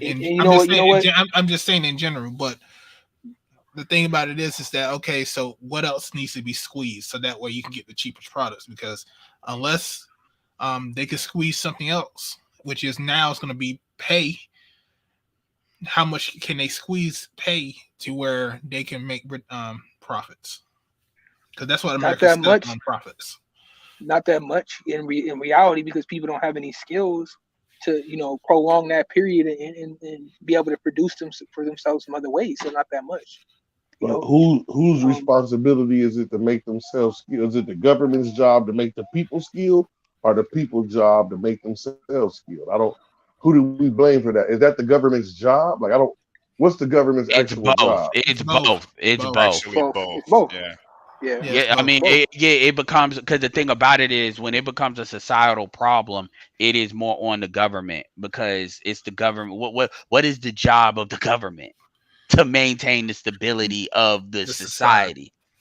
And people, and that's the problem with these conversations. My bad. What's up, everybody? Yeah, I'm gonna be over here for a hot second until they talking to BGS over there and keep it 100 being stupid with this SBE bullshit. But to answer your situation, black men have problems with the macro and micro of things. They both exist. And so it's like dudes want to hyper individualize a situation, not understanding that the solution to macro problems is not a sum of individuals. That's not how that works. It's different dynamics when you look at things from a macro level. Even when you look at, like, for instance, the real estate market, that's not an individual situation. When you look at inflation, these banks keeping these prices up, people wanting to be invested in keeping these prices up because they bought a house at a high price. That's a macro problem in certain markets. That's not a house by house problem. And it's the same thing with a lot of other factors. So as far as the jobs and stuff, when you look at education, when you look at this anti-intellectualism, not prioritizing math, not fucking prioritizing home economics so people can deal with inflation better because they know how to fucking budget. Now all these things are starting to cascade on top of each other, and people don't have anything to say. So they say, well, you need to solve your own problem. Well, that doesn't fix a macro issue. Nope. It doesn't. Even if it's solved, it doesn't fix a macro. It just doesn't. So and really, when people say that, what they're essentially saying is, I don't have an answer, and they're hoping you don't figure that out. I'm talking about Get back to when a politician says that, because it's one thing which for is a really normal get back to voter. work. You don't want a politician saying that, because that means they don't have an answer, Yep. Yeah. or at least the answer They- that they say you won't get them voted for. How about that? I mean, basically, like you said, it's just a cascading issues that's been going on right now, to where everything's kind of fucked up, and like with real estate, housing, rent, there's no reason why you should be paying like half of your damn paycheck for a whole month in rent, or even damn more than that. But because of that, this is where we're at right now. So basically, we're in a position right now to where either if you make enough money, you can live by yourself, but most people are not going to live by themselves, and they're going to have a roommate or have to have a significant other. Yeah, there is no painless, and the problem is certain cultures are a little bit more amenable to that than others. Like the Indians don't have that problem, the Hispanics don't have that problem. You know, Asians, depending on certain things, don't have that problem, even though Indians are Asians. But black We have people, that problem. we Yeah. men, because culturally we see that as weakness. And even a lot of dudes, think about it, as far as I'm concerned, if you live with a bitch, see, a lot of dudes will try to act like, well, I live with a woman, so it's not the same as living with your parents. If everything's in a woman's name, and it's even her car, the car is in her woman's name, and it's one car, yeah, you live with that bitch. You might as well live with your mama. In fact, and I would argue living with your mama might be more advantageous, but you live with your mama. It's just you got a chick that's operating as your mama, because really, if she can kick you out, she can control you. And so a lot of dudes will hide behind that cohabitation, and they'll be in these situations where they actually invest in the gynocracy for their own survival. And so they'll start lying, cheating, and stuff. Like it's crazy how that shit works. And so you see it in the black community manifest in different ways. Not those people don't tend to have this problem as much, but it's, you know, when you look at parents wanting to get their kids out of here, women don't want to compete with younger women, so they get their daughters out of there. You know, dudes, they can't control them, so they get them out of there, and then it creates this reset cycle. And here's the problem: even when it's not like black people are good at raising their kids to be prepared to leave at 18. Raising kids? Exactly. They just say you're 18 and you're gone. Whatever the school told you is what they tell you. And I just went through what the school doesn't teach. The school doesn't teach home economics, and that's really so. Yeah, It hasn't in years. Well, this is the issue that I see what's going on, especially when it comes to guys just living under chicks. And I tell guys this all the fucking time: if you are living up under that woman, you're up under that rule of that woman. Especially if your name's not on that lease, your name's not on a couple of things that's in that house, you don't have your own car or anything like that. Because the same thing would happen when I moved in with the chick that I moved in with. She didn't want me on the lease. I told her the only way I'm going to move in there is if my name's on the lease. Why? Because she could kick me out at any time. Did you ask her why didn't she want you on the lease? Because I figured that might have been the reason. And I told her, if you want me to stay in there, my name's got to be on the lease. That way it protected me, because under North Carolina law, that would be considered our dwelling. That means we both lived there. So I hear you. I'm just saying. I'm not saying. Obviously, I'm backseat quarter. Yeah, I mean, I understand what you're saying. Quarterbacking, because somebody would say some stupid shit like that. I would have wanted. I would have been like, so why? Because if you give me a good enough answer, I probably wouldn't. But because they be just saying shit and it be autopilot. Because they so used to guys not being on the lease. There was a guy at my old job. He was just living with this chick, and there's so many guys that I know that are not on the lease that they live with the girl. They just moving with the girl. Yeah, because you know he fuck your shit. Now, granted, he's still gonna get hit up by the law, but real talk, if he fuck your shit up, you liable. Not me. I'm talking about just. No, I'm talking about the chick. I'm talking about the chick. Like, you don't want dudes in that situation either, because if they can't go for nobody else, you might be liable. Now, granted, they get the cops to get these dudes before they know what's going on. But I mean, it's really no real reason other than a power move. In this environment, I am highly opposed for any given reason outside of marriage of living with a woman. Yeah, when you're fucking up. Yeah, even though common law is not a thing in North Carolina, but yeah, even outside of that, I wouldn't be. You put yourself in too many bad. I mean, I thought Commonwealth was in North Carolina. I don't think it's not in North Carolina like that. It's not like where they just be adding that shit. Like it's not easy to get it. Like this state for the most part is pretty good about stuff like that. But even outside of that, even if that was not a thing, right? There's really no real like niggas, like even when niggas want to do 50-50 on the bills and shit like that, nigga, you need to get a brother, you need to get a cousin, Right. You need to figure that shit. Yeah, man. And see, that's what I'm saying. These things should be things that black people should be already aware of, and they're not, because we have this thing where we want to do this crisis shit. And I've literally had conversations with family members about that. Like, yo, I don't want to be fucking called in a crisis when I'm telling you right now to get prepared for this, and this, like simple shit. And then you think my number, because my number is not gonna ring. If I know I told you about something, and then you creating a crisis, and I handle the first crisis, and then let's say it comes up again because you bullshitting. No, that's not y'all. You gonna have to handle that yourself, because now we're setting a pattern. And we're not doing that. And even when you tell them that shit up front, what they try to do is they try to agree with you to death. And I said, I don't want to hear you agreeing with me. I want to hear you doing it. Not know I'm right, and then you still don't do it. Because as far as I'm concerned, you patronizing me. And they don't like hearing that shit. Because now they like, no, and yeah, like we got a real bad habit. And here's how bad it gets too. We don't even value people that what did Hillary Clinton used to say, that 3 a.m. phone call? We don't even value the people in our families that actually can pick up that phone. It's on some, what have you done for me lately? A lot of people don't get that respect and deference, and then they won't help. And then these will be the same people to get the most pissed off when you have the nerve to not help their ass. And this be dudes too. I'm done. I wouldn't know. Number one, I don't have contact with my extended family. I have contact with some. I've ISO'd a couple of them, but I have contact with some of them. And usually the ones I do, they know what's up. They know not to pull that shit. Yeah, I don't really talk too much with my extended family to have that sort of type of experience. But with my immediate family, we have an open door policy, so I don't have any of these issues. Well, my immediate family, I've had this conversation with them too. No broken links. So no, you right. I have a much less tolerance for my extended family than my immediate family. But like my younger brother used to be this. Like he gets cars all the time, for example. And he likes the nigga went from he's 10 years younger than me, went from an Infiniti to a Mercedes, but these cars are always breaking now. He always can cobble together money to get another car. I'd be like, dude, you need to get cars reliable. Now I said this 3 cars ago. And then he had the nerve to get mad. This happened like last week. He had the nerve to get mad at me because he got mad at me because I'm a little bit more on it as far as knowing what he is, be able to get stuff done when it comes to helping him get another car.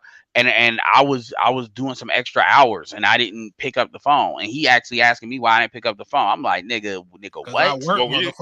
But we set rules and boundaries with each other. Well, you say that, then they try to cross them boundaries, and I just let them know. I said, dude, number one, I was doing this. Number two, it don't even matter if I wasn't doing that because I've already told you. And I'm type of nigga, I'll screenshot shit earlier in the thread and repost that shit right in the same thread. Them niggas be getting mad when I do that shit. But for the most part, my brother, he's a lot better than he used to be.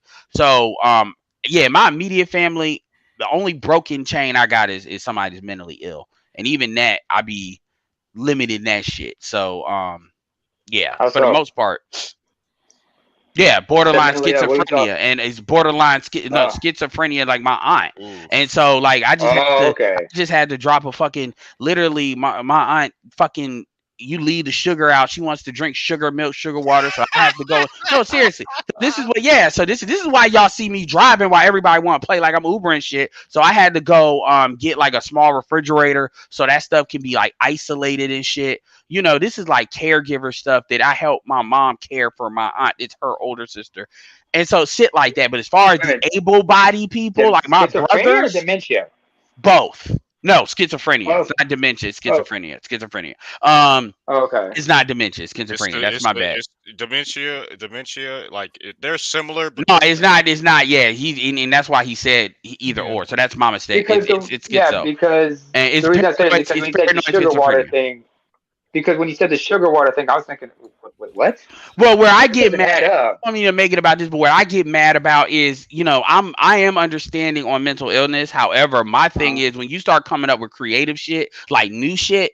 So it's like not okay, you have a pattern of what's going on and you handle it. It's like new shit. I'm like, no. I'm not about to keep on coming up with increasingly creative ways. Like we're buying another refrigerator just so she can't act. It's crazy. But you know, that's that shit. But and like I said, that's a little bit different. But for the able-bodied Okay. people, for the able-bodied people, oh no, for the most part, we're not doing that. So then you got the nigga that want to reach out after a long time being a friend and stuff like that on some bullshit, but that gets shut down. But the point is, everybody ain't even in that situation.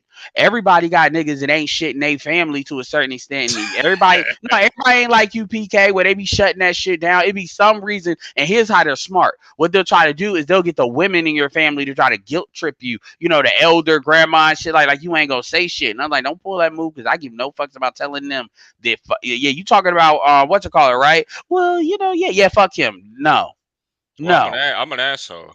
I'm a I nice. am too. I told you I'm a good person. I keep telling people this, but they don't seem to understand. I am a good person, but I am an I am an asshole. Oh no, I Okay, am too. So I mean, like, if a woman, I don't really care. Gender doesn't matter. I'm pretty, even killed on this. No, your gender equality on the bush on Yeah. the asshole. I am too. Equal Oh yeah. opportunity, actually. Equal opportunity with the assholeness. Because you know what you're doing. Because the thing is, people know what they're doing when they do that. If you're over like 25 years old, especially if you're over 30, you know what you're doing when when you're a teenager, you know what you're doing. But these motherfuckers, you know what you're doing. Yeah, I don't let people get that shit off because I don't think that there are certain, like I said, there are certain relationships, man, that are just unhealthy, and I don't care where it comes from. I know what healthy relationships look like. I experienced that within my own family, my immediate family. I've seen them expressed in other people's families to some extent, not completely, but to some extent. So I know how to reciprocate. I know what these things look like. I know what to expect from people. I know what standards and boundaries to set. If you can't follow them, I don't want you in my life in any real capacity. Now, I might deal with you with a long handled spoon, but that's about it. Nigga, when's the Yeah, last time you been to a family reunion? It's been like 15 years for me. couple years for me. Uh, what is a family? This nigga can't What's even a family reunion? What's that? Exactly. So yeah, I get it. You know, like when you gonna go back to Chicago and they stop looting them WalMarts and acting up.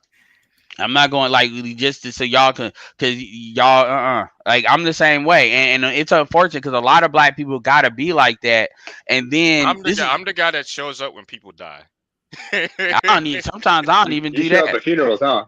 Yeah, I do. Sometimes I don't, depending on who it is, I don't even do that. And like Lyra talk, it was my grandfather I did that with. But if it's certain people in the family, I don't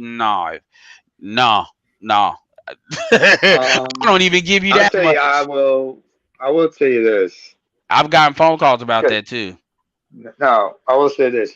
Given I have mental illness and shit, my own mental health issues, I've had to sever ties with friends and whatnot because they weren't help. They it was not very helpful, especially considering I come from a traditional society, and to most of my family, I'm okay, but to a lot of family members, I've become pretty much estranged from because I understand what it is and the stigma of it. I'm trying to work things out, but I realize I need to find my own support system of sorts. You know what I'm saying?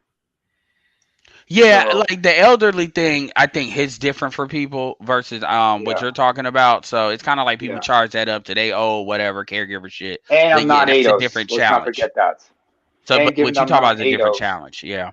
no, yeah, but given I'm non-ADOS, it hit mental illness is not discussed like it. It's really stigmatized. Oh, okay, yeah, because black people don't really talk about mental illness either in Yeah, America. But I've been told not like non-ADOS, it's like another level of like sweeping it under the yeah. carpet. Well, you know how black people Sweep are. We it. like to sweep a mental illness under the carpet like a motherfucker. Yeah, well, what Everywhere. the women will do is they like to talk about it to use it as an excuse to tolerate their bullshit. But generally with non-ADOS, it ain't even talked about amongst the women, even in that mechanism. From what I've been told, it's like yeah. Oh, it is worse among us, especially like in an Eritrean household or something like that. They will not talk about that shit. And when they talk about that, they still believe like you can hit. They kind of compare it to demonic possession. So sometimes they would rather What? you go. No, Yeah. I've heard that. I've heard that. Yes, they do. You've They been say around it. Mental You illness. talking about that Yeah. Nigerian stuff? You talking about that like African Christianity type it ain't just them. No. It's, the Hold on, Caribbeans do it. wait up. Hold on. Oh, Yeah, sorry. but he is correct on that. Cause I just thought about they when he had mental illness, they used to do say, oh, you were possessed has a demon in you, whatever. Wow, I Demonic never heard possession, that. evil spirit. That's that In Christianity fact, stuff. it's not just Christianity. I mean, but they do that sometimes in some of our cases they will try to have. I remember growing up in Eritrea. They said if you got mental health issues, they take you to like a holy place and have you wash in like one of those holy springs or whatnot. I looked at that and I was like, I'd rather get crucified, thank you very much, or I'll just rather go. I just want to change religions or something like that. Even threatened to convert to Islam just to get them off my back once, and they're like, oh, never mind, don't go there, because they know if I convert, I would have to be kicked out the house immediately. But even in Islam, even among Muslim families, they don't mess with that shit because they still think it's demonic possession. Hell, in Ethiopia, do you know what they still think? If you have autism, the best way to cure that is through demonic possession. Because folks back home in Ethiopia, they're still feudalistic. It's still a feudalistic society, folks, despite the modernization. Is So this BGS? it's This is all right, man. I'm home. Okay. Man, Welcome over home. there, wait. We need the Star Wars track. It's a zoo over there, man. Good Oh grief. man, Yeah. Black Yoda that came in the building. Well, don't Yeah. worry, it's chill here, bro. Don't worry. Don't worry. No bullshit here. What did they do over there? They're trying to state the case for SBE, and we keep they won't accept anything that you're saying, and they the thing is, it's one thing if you listen to people, but the thing is to try to say that they say something different after you just heard them. Okay? It's like, I can't deal with this, man. Believe what you want to believe. So it was like the Brooklyn Zoo, or more like the Central Park Zoo over there. Central Park. Damn. Okay. Damn. At least they didn't like the Detroit City Zoo. That would have been worse. At BGS, I'm starting to realize you have a lot more success focusing on those that are open, man. It's like trying to, I don't know, break through a brick wall with a plastic spoon, almost. Not everybody is Because I asked them about SB. I said, okay, what is your outcome? Okay, if all men are actually indifferent to whatever the hoes are doing, I never figured out what that meant. Okay, because these The chicks ain't hoes, going. like everybody. Yeah. Like, Well, I remember how this thing came about, because it came about like a year or two ago, Mm-hmm. and I I didn't mean to derail what you guys were talking about. So, but well, it's fine. Okay. You know how this panel goes, so I mean, I get it. But We'll get it's back on track. But as you're saying, it's I remember how this thing ended up starting out, this whole SBE thing, and I remember it being a part of essentially, the whole hoes are running dialogue. And so I was like, okay, this is probably another slew of bullshit here. I know who it's linked to. Like, I know it's gonna be some fuck shit. And then I started to go through the names of who these people were linked to, and I was like, oh, okay. All right, bro. Like, this is really just old. This is old beef that's being recooked in a different way. That's all this is. okay. is this? Well, what I was talking about earlier, what we were talking about earlier, I was mentioning like explaining to Ed and everybody, like how among non-ADOS folks, mental illness is not discussed and swept under the rug like on a whole different level and such. Mm-hmm. And it's just scary because especially if you go to Africa and shit, they still are back. They're still in a time warp when it comes to mental health. You go to places like Uganda and Kenya, you have asylums, insane asylums that haven't been changed, that are still the way they still operate as they were back in the colonial era. So there's a lot of outdated things about it. And although they've been trying, although in many countries they've been trying to end the stigma regarding mental health and everything. Like, they're starting to understand things like schizophrenia, bipolar disorder, and whatnot. But personality disorders, they don't really know much about it. I mean, I was my parents, they didn't find out I was going through my shit until I had to check myself into a psych ward, and that didn't help. But they couldn't keep me because I volunteered in. So 3 days I just got the fuck out because it wasn't helpful. But fortunately, I have an aunt who had to explain to them, what it was and everything, and they understood. Oh, and by the way, BGS, Uh-huh.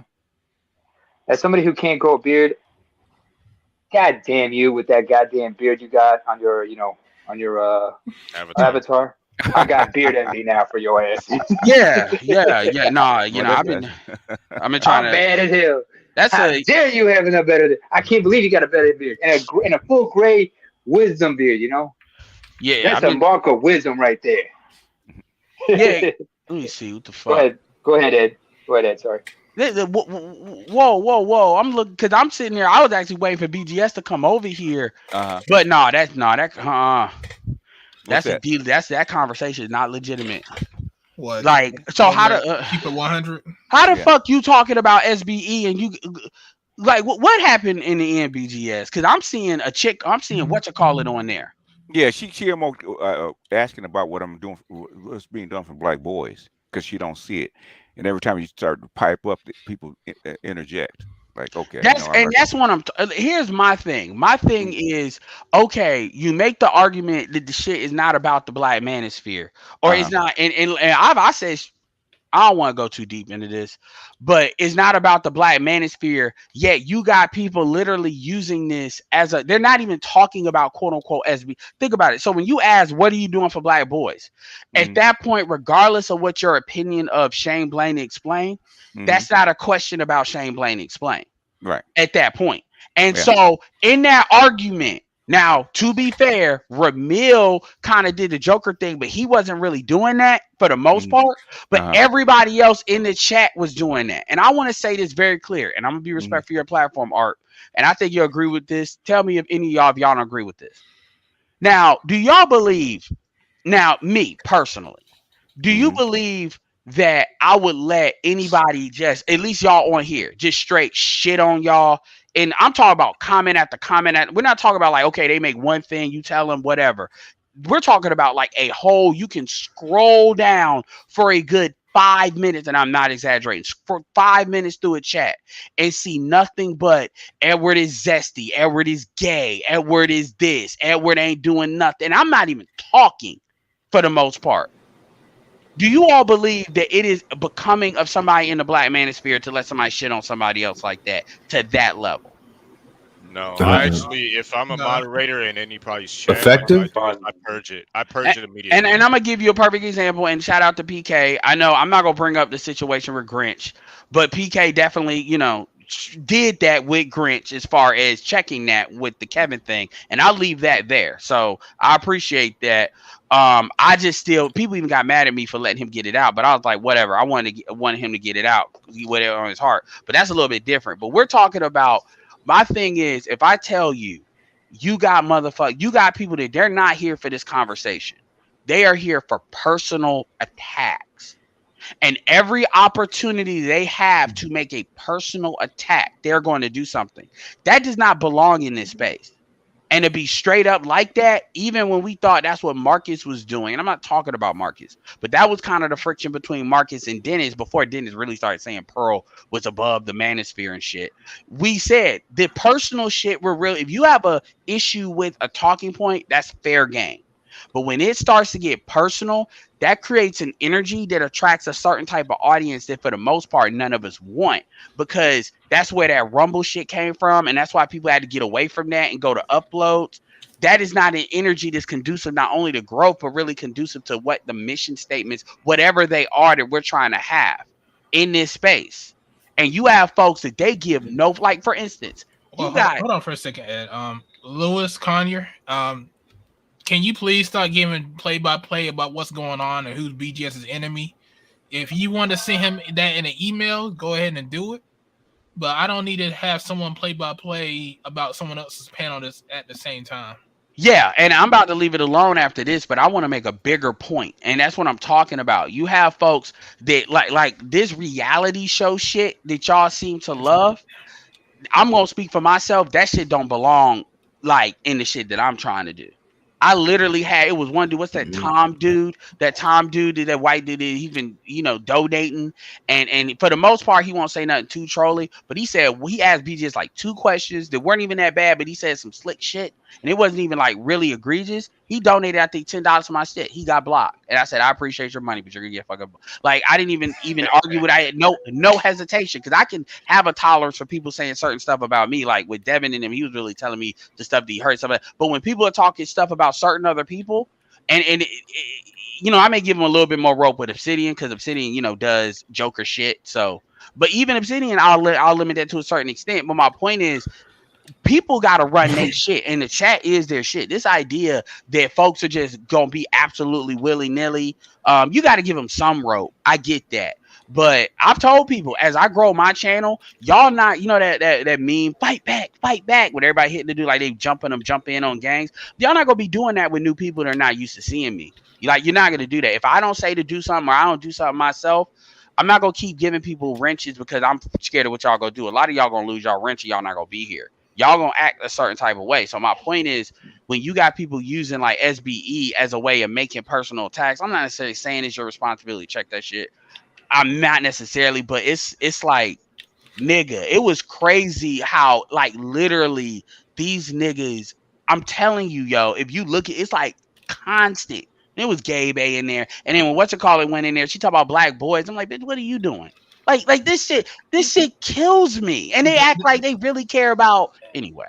This is just the situation that people just want this shit to be like you said, fucking a fucking reality show. The Manosphere is not a fucking reality show where you can get all your drama out.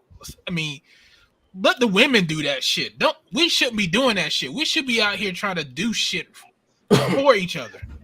You know that. We should be navigating. Can I jump in? Can I finish? God damn. Oh yeah, please do.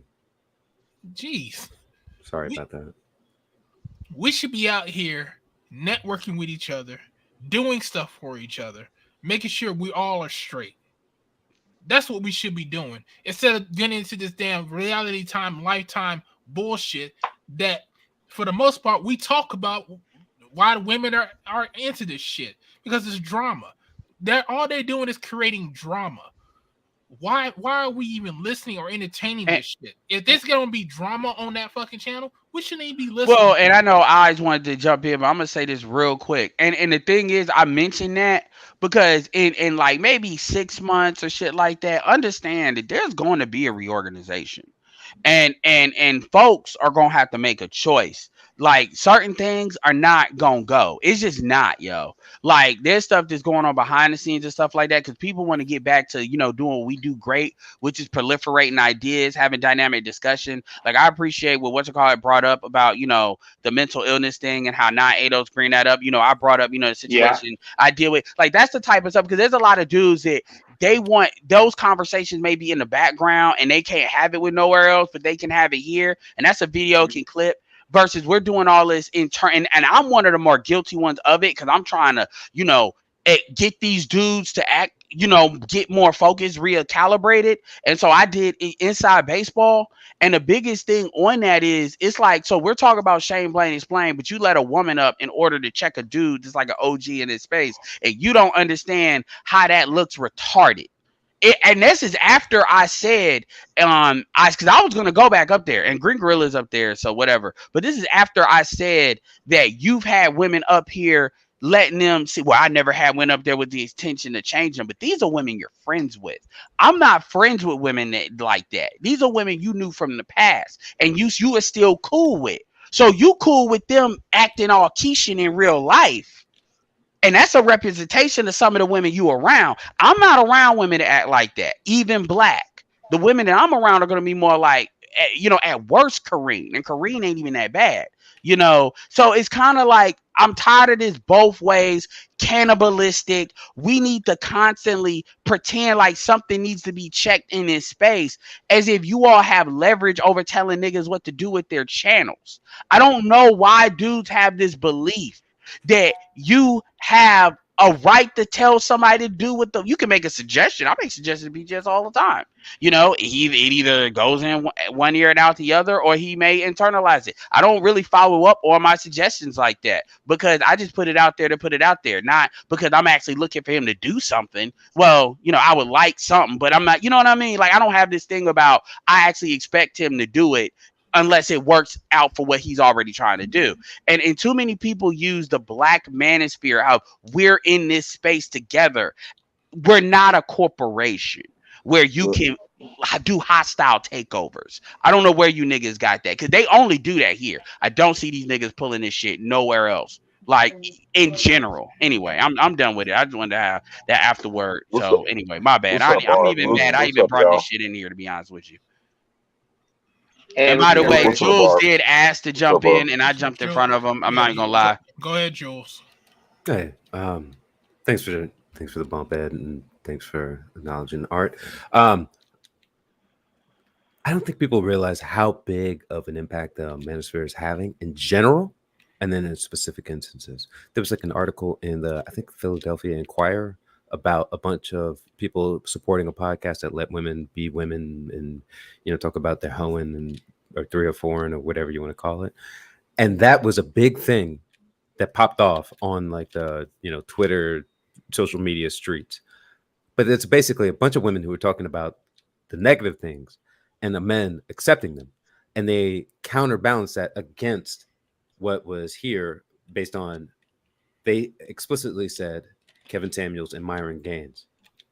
And I think people need to appreciate that this sphere of people have a lot more impact than you can say. And Kevin has increased in the amount of people who have viewed him. And I've had conversations with people in my personal life who understand that type of thinking, and they want a different type of outcome without trying to go through the same type of benefits or things that you need to go through in order to get that outcome. So I wouldn't say broadly, the sphere is working. The problem is people don't like that it's working. What it is, what it is. Hold on. I'm gonna read my cash outs real quick, and I want to respond to that. Aquatech, appreciate you. Julian, he says, for time and dedication, appreciate you. Cameron, he says, holding it down, keep it up, get some rest too. And Aquatech, appreciate you. I don't know if I said that again. Dardar, Cameron, and F Holiday. Appreciate you. I'm gonna say this to that. People may not like it, but this is the reality that we're in. If they want men to actually participate in this, like I said at the beginning of my stream, if they want men to start participating in this society, then they're going to have to give us some damn tangible shit. Because men are not participating in this society because they're not feel like they're getting their fair share. So what? They don't like it. You're going to need us. So you're going to have to give us something, or we're just going to sit on our fucking hands. And what you're saying is just a fact of life. It's kind of like outcome. It's like inputs, outputs, outcomes, because it's almost like Darwinism in that way. If a situation stops becoming reciprocal, people are going to generally, unless there's other extraordinary reasons, they're going to stop participating in that situation. And now it's getting to the macro level. Going back to what Jules was talking about as far as credit with the sphere, what it is, they don't want to give personal people credit. They don't want to give, that's like the argument that keeps being made. What did you do? What did you do? What is this tangible? What is tangible? Dude, there was a time where you would never hear, like, let's take something outside of Black Manosphere. I remember when I first heard Nancy Pelosi use the term white supremacy. Do you really believe if they didn't have focus groups watching what people were doing on social media and seeing that word is constantly being used in the Black population? And if you want to get Black votes from Black people, even if you're not even trying to do nothing for them, but you still want their votes, the Democrats, right? You think that she used the term white supremacy? This is like an 80, 79-year-old politician at the time. You think she just used that for no reason? You think like she wasn't using it before? Nancy Pelosi's been in the game long time. Still in the game as far as raising money to a certain extent. Dianne Feinstein. Same thing. Older than George Bush. You like that term? Why you think white people like you? Now I know it's been a couple of commentators that have used in the past when they on social media, as far as bigger ones. But I forget what that Jewish dude is named. But you know what I'm saying. The point is, most Bernie white Sanders people. Or, not Bernie Sanders. He's not a politician. But most white people don't use that term. So when they use that term, that's Joe Lieberman. No, it's not a politician that I'm talking about. It's one of these commentators, but he's more known on social media, but he's on TV sometimes. I forget. My point is that, and he's Jewish, by the way. That term is typically Ben Shapiro? No, not Ben Shapiro. It's fine. That term is not used by politicians though. Democrats don't use that term. They still don't really use it. And for her at her position, you gotta remember the outside of the president, she runs the party outside of the president, and then maybe like Harry Reid when he was there, and then Nancy Pelosi pretty much runs the party as far as politics. So she for runs her the fundraising wing of the which pretty much that's the and so the point is her using that is significant, and then once she used it, that was a signal for other people that they don't want to use it all the time, but they can use it every once in a while. And they started doing it. You think that would have happened if they weren't been saying that on social media? Because they weren't saying it in the mainstream media, they weren't saying it in real life. A lot of what the mainstream media and like let's say the pseudo mainstream media, like the mainstream social media, so like the Griot and stuff that they're white funded and they pull, most of them white funded. They pull that from what's going on in the sectors, whether it's this sector or other sectors. They pull that from places. And so the argument that all this shit, because one thing Ramil said was the shit would have just happened on its own. The shit would have just happened. He said something about like the dude in South Carolina. That shit would have just happened by itself. So why hadn't it? This stuff has been a problem since the 90s. And the man's rights movement has been in existence since the 90s. Mm-hmm. Like this stuff is come and gone. But the problem of what they didn't have this constant aggregation of social media to easily and very cheaply communicate with stuff. This is why talk radio blew up like it did. Because that was kind of something that was had, and then Fox News was kind of built off of that. That's why a lot of the talk radio people, hosts were talk radio Hannity in them. But the stuff level now, the stuff got the radio democratized it to a certain extent, but it was still controlled. And then the internet really, really did it. So anyway. What they want to say is that the Manosphere, the Black Manosphere especially, doesn't have any effect on any of these policies or effect on society at all. That's what they want to say. Cool. So why mention them at all? Why? Because what I was going to say if we got in that conversation is I was going to say, okay, so why is the FBI looking at R.P.L? Yeah. Well, like it wouldn't be worth the average. It wouldn't be worth the dollars. It would be just it's motherfuckers talking shit. Well, I'm not talking about the bigger spectrum. I'm talking about on a smaller scale. I think a lot of the brothers underestimate the impact and how big the sphere is, and that you guys have factions inside of this place. Like when I first started coming around, I started listening to certain people, but then I tried to like go outside of the people that I liked to listen to. Like I listened to a certain group of people, and I like to be in a certain area in a space. Because once you leave outside this space, you run into factions of dudes that's like trying to recruit you and shit. Like, hey, what do you think about Ed? What do you think about BGS? And they start telling you all these little rumors. You gotta be like, hey man, you niggas sound like hoes. Like I don't even know these for real dudes. though. Like, and it's cool because it'd be like these be some of the same niggas talking about the gynocracy, and they wouldn't even knew. BGS is the one that really started the turn. I'm the one that really put it on my back and kept on saying it. They wouldn't even know. BGS, is this still in relation to Keep It 100? No, this is just we talking about in general because it is all that was just an example. I ain't gonna lie, but Ed, I ain't gonna lie. If this was the streets, BGS would have 100 on his head out here, man. You ain't lying. 100 large, man. I mean, I would too, and it's crazy because when they don't like you either. They don't want to listen. I'm gonna tell you the truth. Outside of the sphere of the people that communicate with you, like the PhDs and Nameless and Doc Mr. Z and like Raj and certain other groups of people. Man, outside of that, the rest of these dudes is gunning for y'all. They trying to get y'all. But this is what I want to ask you because I'm glad there's certain people that do interact with folks because I want to ask you something too. I want to ask you this. What is it? What is their act? So we can go with the rumors and all of that, but what is the actual problem? Do they ever get the actual issue? I'm gonna tell you what it is because I'm a street nigga, and y'all don't think it's complicated. They fucking politicking on y'all niggas, man. They're politicking and trying to get money through popularity. So they're like, okay, they see who's popular. They're seeing the numbers. They come and cause division. This is a basic street strategy. Okay. Find the weak links in the group, dog. Who donates money? Who sounds like they're speaking on intelligent subjects that's getting views? And attack the people. Niggas would be arguing with BGS with his talking points. That's how they argue with me with mine. Yeah. Yeah, like you don't even know that. Well, Ed. I know you invented that because I've been listening to you, Ed, But since that don't work. But 2016. that don't But work. hold But on, listen. nigga, Let that me tell don't you though, work. big bro. Let me tell you, bro. I did ask. Yeah. I know you invented the talking point because I've been listening to you yell at motherfuckers since 2016. You get what I'm saying? So I know BGS invented the talking point and came up with the talking point in conjunction with this person because I was Yeah. listening in 2017 and 2018.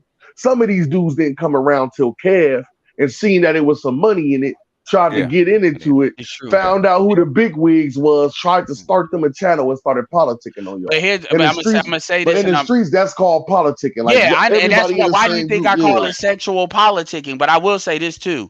Notice how because they didn't organically come up with the talking points. Notice how a lot of these dudes, because there's dudes that do they're a little bit more effective than others, but most of them aren't.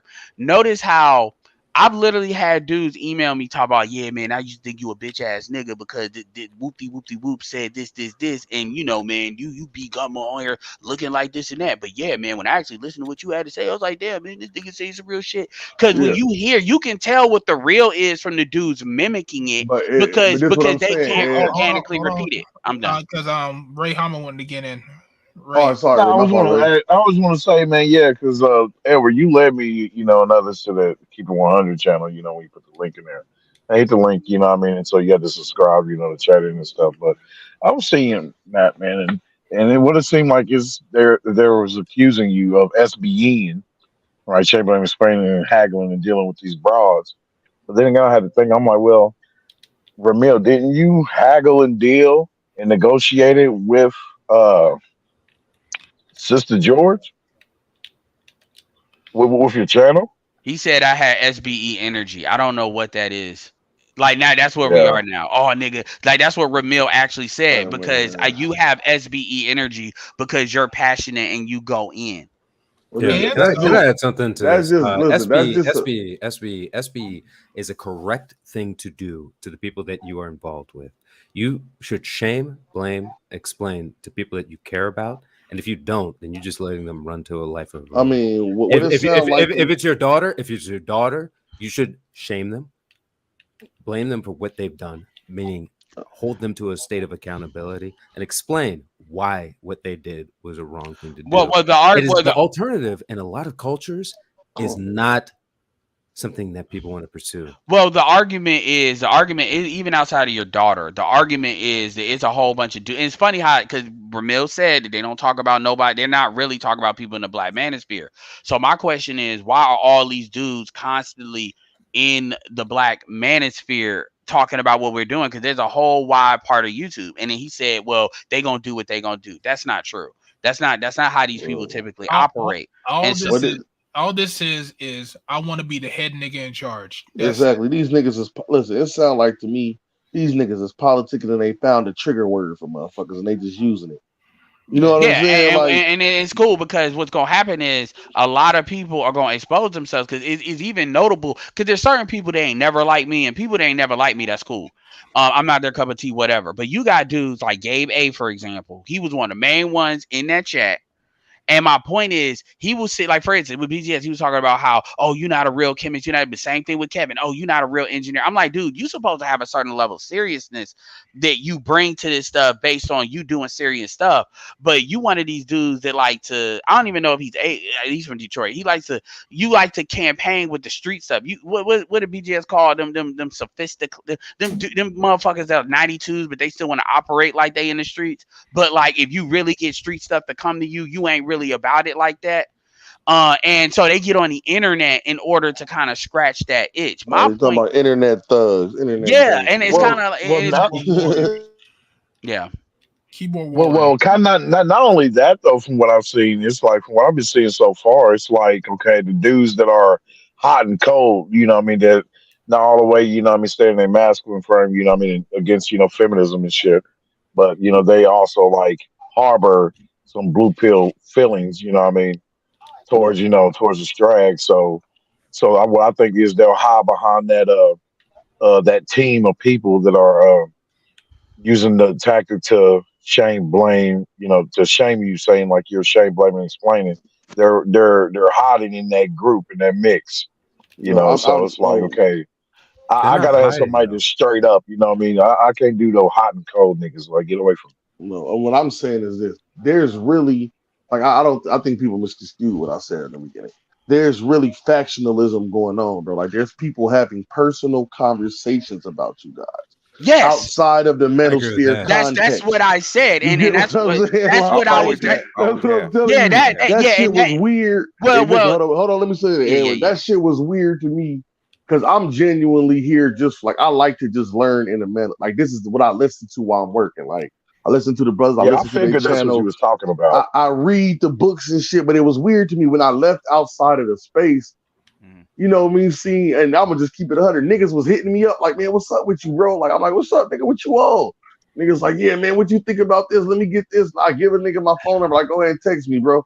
And then the nigga texts me like, yeah, what's up, man? Trying to gossip to me about niggas like, oh, hold up, bro. I don't and know these what you be think this niggas that is. all, Yeah. and And I here's was the thing. getting into And, it with him, Ed, because Hold listen, on. I'm from the projects, bro. I don't backbite niggas. Like, if I got something to say to you, I'm gonna say it to you, bro. Yeah. Like, I don't do that backbiting whole talk. Like, if I don't like a nigga, I tell a nigga, I don't like you. Nigga, like, Yeah. these Yeah. niggas are not like you and try to figure out who not like you and then try to go Like into a women. channel. Yeah, Like like women. on Like some whole women. shit. Yeah, and Yeah. definitely this the is women. and this is why I said on Marcus's shit, because he kept on trying to focus on the chat. And the thing is, I've had conversations with Marcus offline, and I'll leave it at that. But my point is, it's like, dude, this is why I said y'all niggas, oh, why you saying homoerotic? You got some homoerotic, because it's like, dude, and I asked Ramil this question. I said, okay, I get the content strategy. Because if you just jumping on dudes like Obi Allen and dudes that are Yeah. purple pill anyway, I ain't got no problem with that. Mhm. For real, honestly. And that those are bigger creators, whatever. My point is, when you're sitting, like, if you're not making money off of it, so keyword, you're not on YouTube, there is no financial thing. It's not like you're doing business with somebody or they did you wrong like a bitch or anything.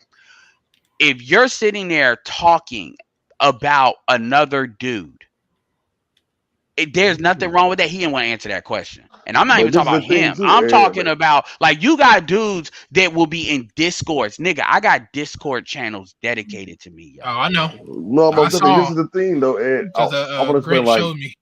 Oh, Like, here we I go. want you to understand it. And then here's the thing. And shout Grinch out to got some Grinch. too. Shout out to Grinch. But Grinch will sit there and Grinch, because he said it. He was like, well, the niggas don't like you because they don't think women are attractive to you. So you saying you look at the value of another man based on what you think a bitch thinks. Because a bitch yeah, ain't no, called Ed. me gay.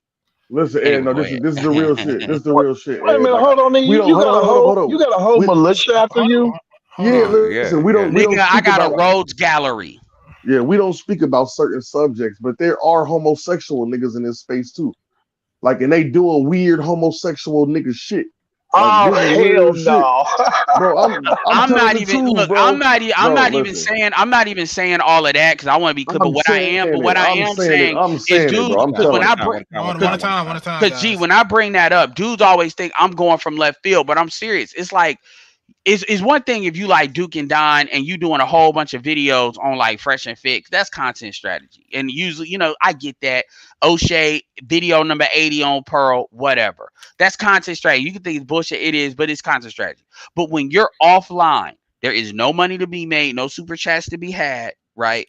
None of that. And you're on the phone with another dude. Or what they do is they say, well, I ain't on the phone. Well, you're in these Discords and you're literally talking shit and you have like literal channels. And Grinch, I think Grinch, yeah, you're right. Grinch had them too way before me, where you'll have channels where you're sitting there aggregating photos, pics, like, and your dude, we're not even talking about the women don't even do that like that. Not with the dudes.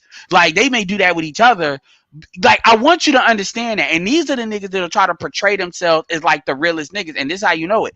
Like, if you actually go over there in that chat and you look at keep it 100, somebody like what you said, I share this video, I rock with him, right? Mm-hmm. It's a flood of fuck Edward gay, Edward zesty, he's sassy, we don't need. I'm not exaggerating. In fact, I might do a video where I just scroll down, it's like a gif so you can see it. And it's like, nigga, I don't let niggas say two things slick about BGS, but I had a dude donate to me $10. That Tom dude, $5, another $5. The questions were whatever, and I answered them. And then he was asking BGS some shit. He asked BGS just a weird question, like, are you black pale? Like, cause you don't seem like it. He was gone, and that's him donating. My nigga got Now I a don't do that with everybody, but Edward, it's Edward, crazy, yo. the amount of Hold on. people hey that can Edward, articulate. man, listen. Well, one at a time, guys. Come on. Do you mind if I jump in real quick? Go ahead, bro. Go ahead, bro. Go ahead and then G. The amount of people that can articulate why they don't like this type of information and mindset getting out is enormous, because a lot of people benefit from this type of mindset being the endemic of the situation, right? Edward is very clear and very brutal in time and kind of explaining what's happening and how it's happening and who it's happening to. People don't like that. And Edward is not forgiving in how he expresses it. And it's very clear what he's saying, how he's saying it, who it's targeted to. There's a bunch of people who benefit from it. There's a bunch of people who benefit from people not being on Edward's side. So it makes sense to target him as a person. So it's good for you to not use your real name, full name, whatever. Keep doing what you're doing to your capacity, but don't realize that like this type of stuff is not new. People understand what's going on. They just don't want to admit to it. Go ahead, G. For me, it's just, that's what that stopped me from starting a channel. You get what I'm saying? Like when I was going to start a channel and I was listening to the spaces and just exploring and trying to see how it worked exactly. So I was just trying to listen to different content and see different styles of running channels. And I ran across other parts of the Manosphere, and it was like, yeah, what's up? I'm like, oh yeah, they're like, yeah, I heard you on this panel or that panel. What's up, man? And it's just some weird shit going on. And I was just like, bro, I'm not equipped mentally to handle that type of shit. Cause I grew up different. You know what I'm saying? So I'm not equipped to handle niggas acting like hoes. Because I can't keep my mouth closed. So if I'm on a panel and you just backbit a dude with me, and I'm gonna get messy with like, nigga, you told me that this nigga was a hoe ass nigga that you didn't fuck with. Now you on here giggling with this nigga, bro. Tell me what's up. Because if you doing it to him, you doing it to me. You doing it to him, you doing it to me, you doing it to everybody, bro. What got me, especially when it comes to this space, where especially when people used to like get at BGS or anybody in the space, there was something like they don't like him, and then when, they can never explain why in detail. Like they could say like, well, I just don't agree with him. And I say, okay, what is it that you don't agree with? And they never really say it. They just like, I just don't like him. Like I remember this one time I was somebody was talking about BGS, and BGS is wrong. I said, what is BGS wrong about? They don't say. And it's just like you just don't like the guy. This is the thing, Art. Hold on. No, this is the thing. G and then Ray. I figured it out a long time ago because it fucked with me when I first met BGS. We think we normal dudes and we not. And you used to being the smartest motherfucker in the room usually.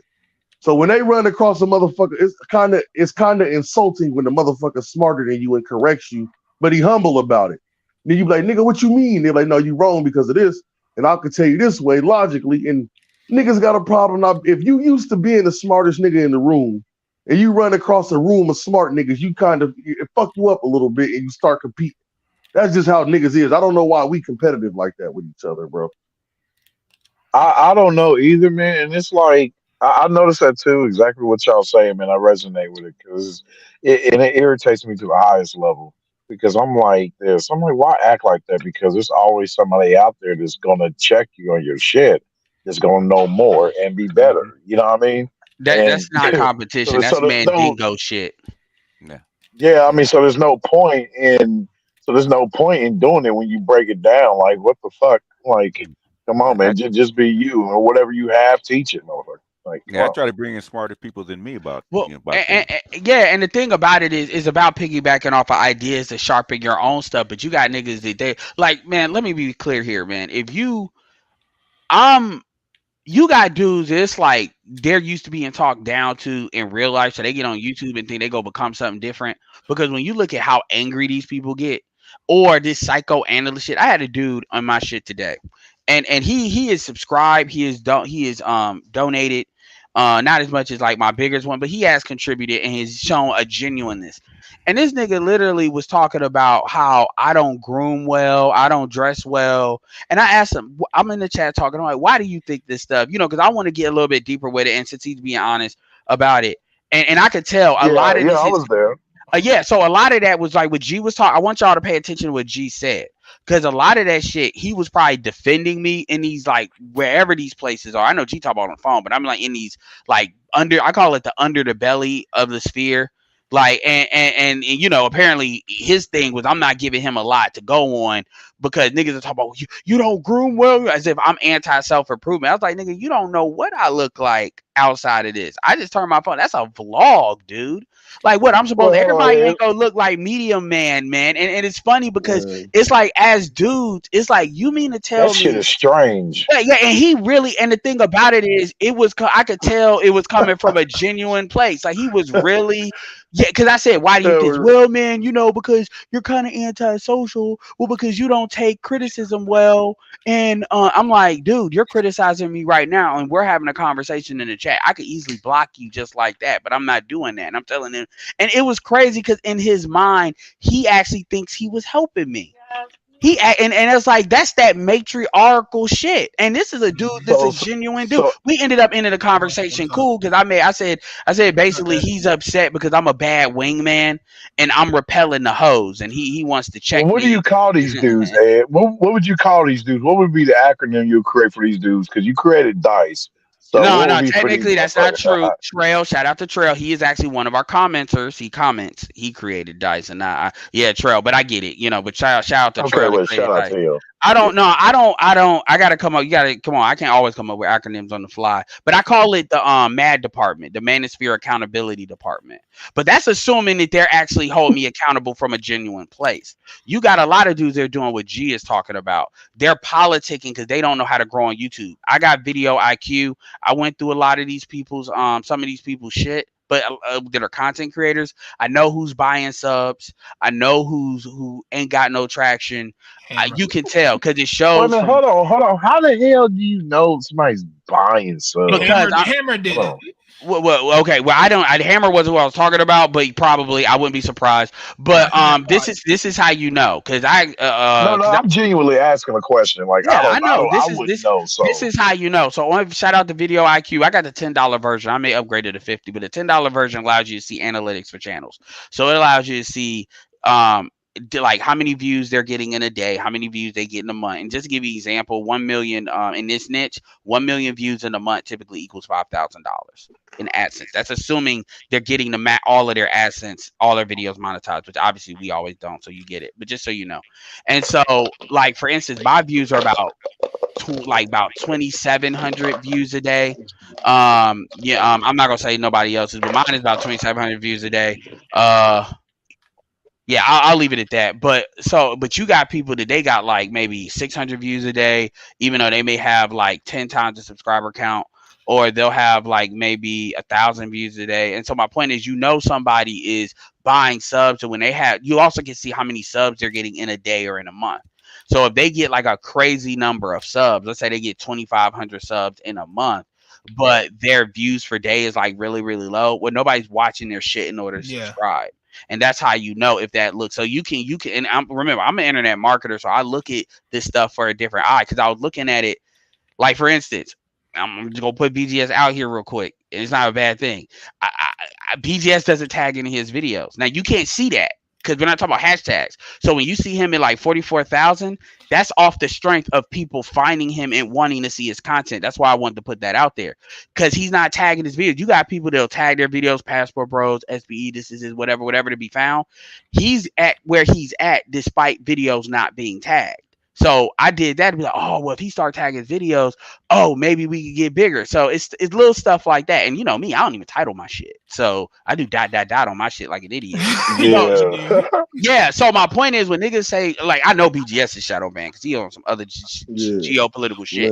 But like for me, when people say I'm shadow banned, I'm like, I'm not that sure because, oh, by the way, today is I shouldn't even say this. Today is the last day of my strike, and I'm gonna have no strikes. I'm so excited. Hey, you know what's weird about that, Ed? Though you're around. I'll say you're the only nigga Roshi I see, damn it, getting away with that baby back bullshit. Because if I did that shit, I ain't gonna get no damn views. So, all right, so that says something about you. Hold on for just a second. Someone's trying to get in. Write in the chat who you are. and then I can probably make room for you. But if you're not gonna write in the chat, you're not getting in. Yeah, it might be Marty because I sent Marty the No, link. if you want to get on, I'll get out. No, Well, Yeah. Marty's still over there on. So No, Ed, he did. so He what's up unless with he this? went back because he must have went. Oh yeah, he went back. Okay, he went back. Okay, so it do ain't they want to? Marty. If they Yeah, want you're to right. come in, let me know, or I'll drop. Yeah, Gigi on there. You know, Gigi got tired of that shit. Like, you know. Hey, G, hey, Gigi what's trying this to come game, in right brother? now. Hey Ed, Where's where's Gigi at tonight? Modern Warfare 2. Gigi's Oh, on Marcus' hey, channel. okay, I thought he was trying to. If Yeah, y'all anybody can trying to y'all come can hey, in, check what's let me the this? know. replay. Okay. We ain't trying to send What's nobody. this? Oh, What's you know. this? What's this SIB thing? Man, What's you need that? to watch the last week's video, 'Cause man. I've been Like out. I'm getting so. Granted, you haven't been in the game, but Yeah, I'm tired of talking about it yeah, because it's just dumb. it really is, man. Well, It yeah, basically to talk about.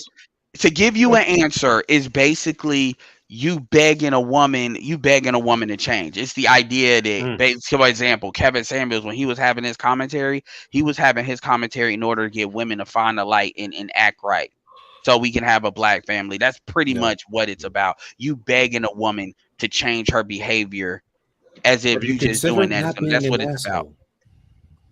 They fail to realize that, as I see it, man. As I look back and look at it all. Okay, last time I say something on this period, y'all can go into another subject. But like, in order to get it structured into a way how it should be, in order for this to be a strong nation, they fail to realize that there's going to have to be some kind of negotiation table. That's what BGS was trying to say, and then them motherfuckers. BGS literally was saying that, and I'm. Well, they were saying why. So why did they ask me why they do it? Because there's people in this space that believe that they should at least try to actually go to these chicks and negotiate so that the community can actually survive. Yeah, like because the thing is, I get what you personally don't want because you have people that they're on the MGTOW SYSBM shit, but SYSBM is not representative of the Black Manosphere as a whole. Man, Bus Driver has made that very clear. So the Black Manosphere is not the same. So you're gonna have a different audience. So this is when you say we in this space. Well, technically, this is when you let your SYSBM thing fly and you say this is why I don't 100%. Like, I support SYSBM, but I'm not a card carrying SYSBM member because that's not an accurate representation.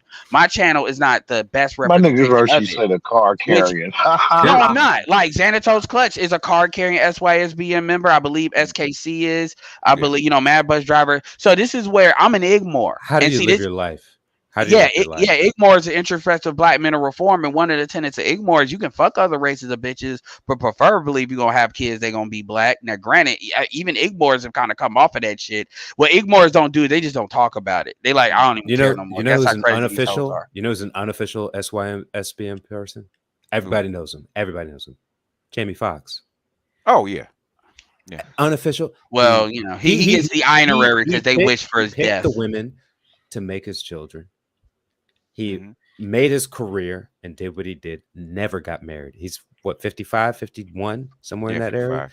Yeah. You know who an honorary real nigga? Talked about having a basketball game against him. He's like, man, this just got the piano, got the foxhole thing on his portico, and he didn't have any furniture. But when he came over, he's like, look, he had one tall, light-skinned woman, one tall, white woman, had a good time. And I had to scoot out.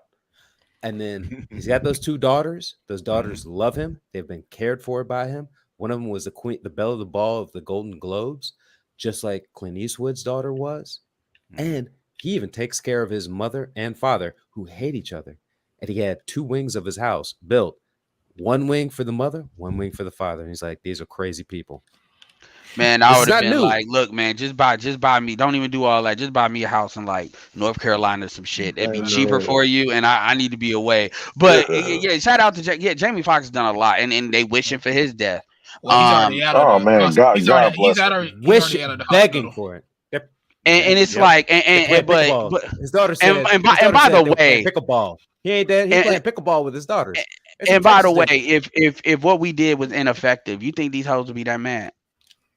Yeah. Do you think folks would be that angry if what we did, because they used to say that about Kevin, right? Kevin, what he doing ain't working, but you know it was effective because celebrities started, like it started rising up. Even like you think if what he did wasn't effective, Future would have backed off.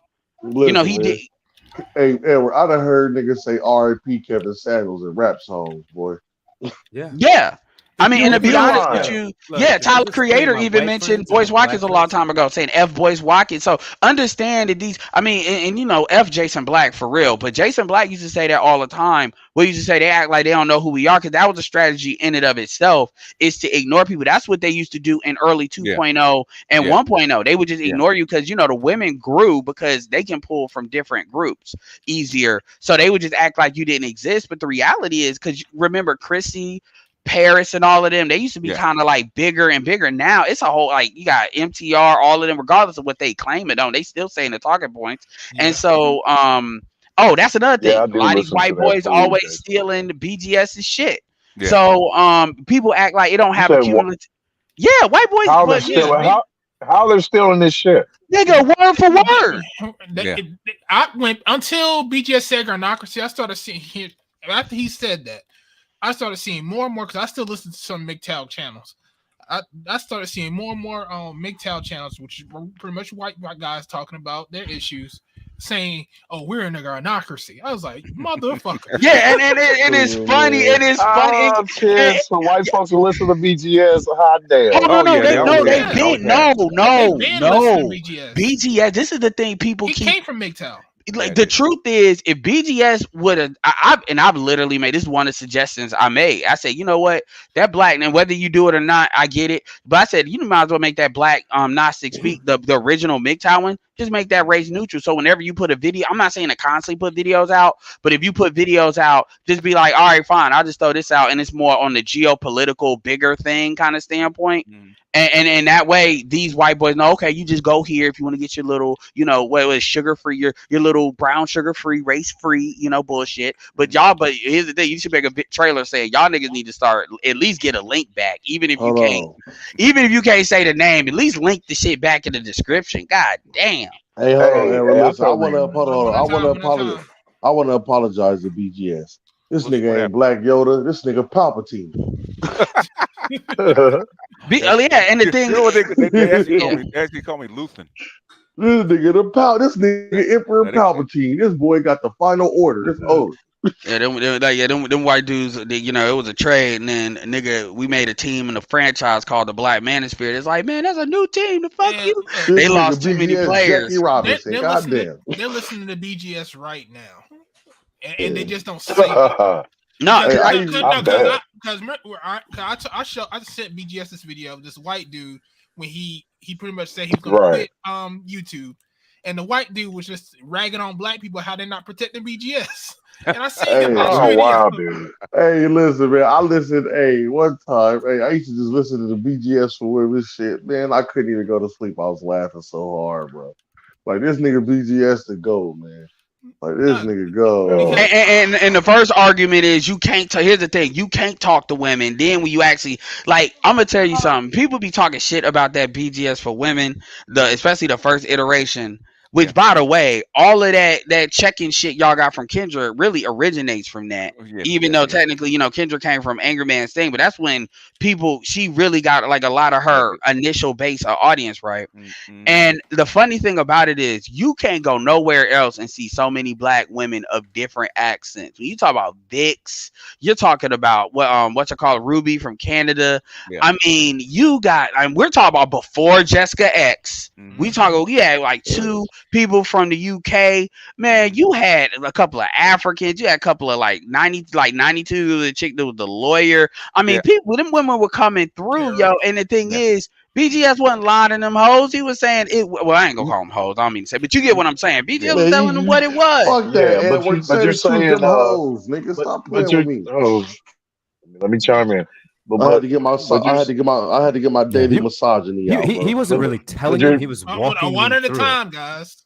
One at a time. Trying to get in, man. Ray, and then Jules. Nah, so basically just saying like they're hating on BGS, you know what I mean, what he's doing with the wife school. What it sounds like to me is another continuation of them hating on shit that's supposed to get you straight. You know what I mean? And this just happened to be something that will help get women straight. You know, the women of the of tomorrow. You know what I mean? And it sickens me, man. Go ahead, Yeah. Jules. Sorry about that, Kayla. Sorry about that. All right. Yeah, BGS is pretty diplomatic with a lot of this stuff, and him walking them through a lot of what they're saying and how they should consider it. People got very offended about this, and I've listened to a lot. Like, I've earned a bunch of certifications, listened to a bunch of BGS for women, BGS more general. The 8-hour streams, golden. Those old ones with like Angry Man coming in, it was just like, oh, hot on the mic. Like, those are fantastic. But he didn't do anything revolutionary other than ask them, what are you saying and what do you want to accomplish? And a lot of them didn't really have something to answer with. And that was the most shocking thing. It was like looking in the eye of the predator and they didn't have anything to kill you with. Yeah. And these were like, This and nigga BGS was like Kevin. He was the first Kevin. These hoes was coming in there mad and end up flirting with his ass. well, that's I'm like, what this Kevin. shit That's where crazy. Kevin. I mean, y'all gotta remember, Ron That's where you Wills got it. used to be a guest of it, and Kevin. I mean, I'm telling you, that's where Kevin got the idea to do his show. Yeah. Like that's where he Yeah. got the idea of proof of concept. Because these are not. I get what you're saying about hoes, but what but what I'm saying is these were like upper class professional women. These were not hood rats for the most part. And I'm No, not. they high class And hoes. a couple of chicks that I'm not gonna say were hood, but like and it was actually a really cordial. It was actually really interesting. Now I couldn't be on there because I started going a few good men on their ass too many times, and it's because but and it was cool in the chat. But the thing is, you had Rom up there, Kevin came up there a couple of times, and this is like the origin. And then you had dudes bitching about just the existence. And it's like, yo, because there's a couple of dudes. It's like y'all don't have a problem when Lucario is talking to bitches, fake talking to bitches, Because right? he's a fake Edward, you forget Edward, you forget Hold on, One time. guys. Bonus time. hold on. But yeah, I'll say this because I know I want to hear what Marty has to say because Marty stayed on there longer than I did. But and especially Marty's got a lot of stuff coming up. But it's crazy how that politicking you talk about, G. I knew that's what's Edward, going on. listen, Go ahead. Edward, you forgetting the most important thing. Yeah. You forgetting the most important thing in the equation, Edward. You know what it is? You talk about niggas, dog.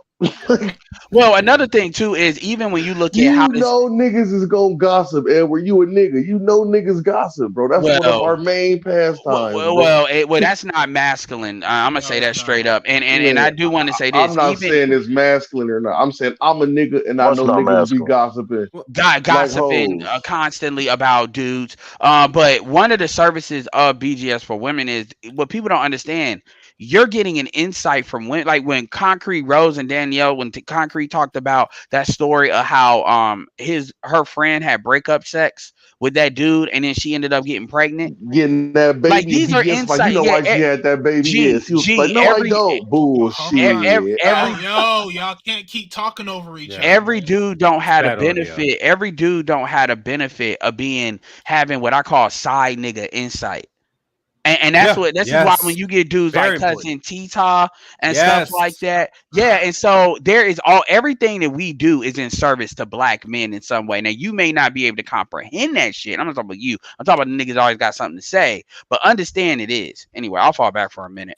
Let me jump in before Edward was in a dialogue with someone. Look, to me, I would be in Kevin's description of a high value man. I'm not what I would describe as that. I describe myself in the Henry category because I'm not willing to risk that next level. Because at a certain level, you become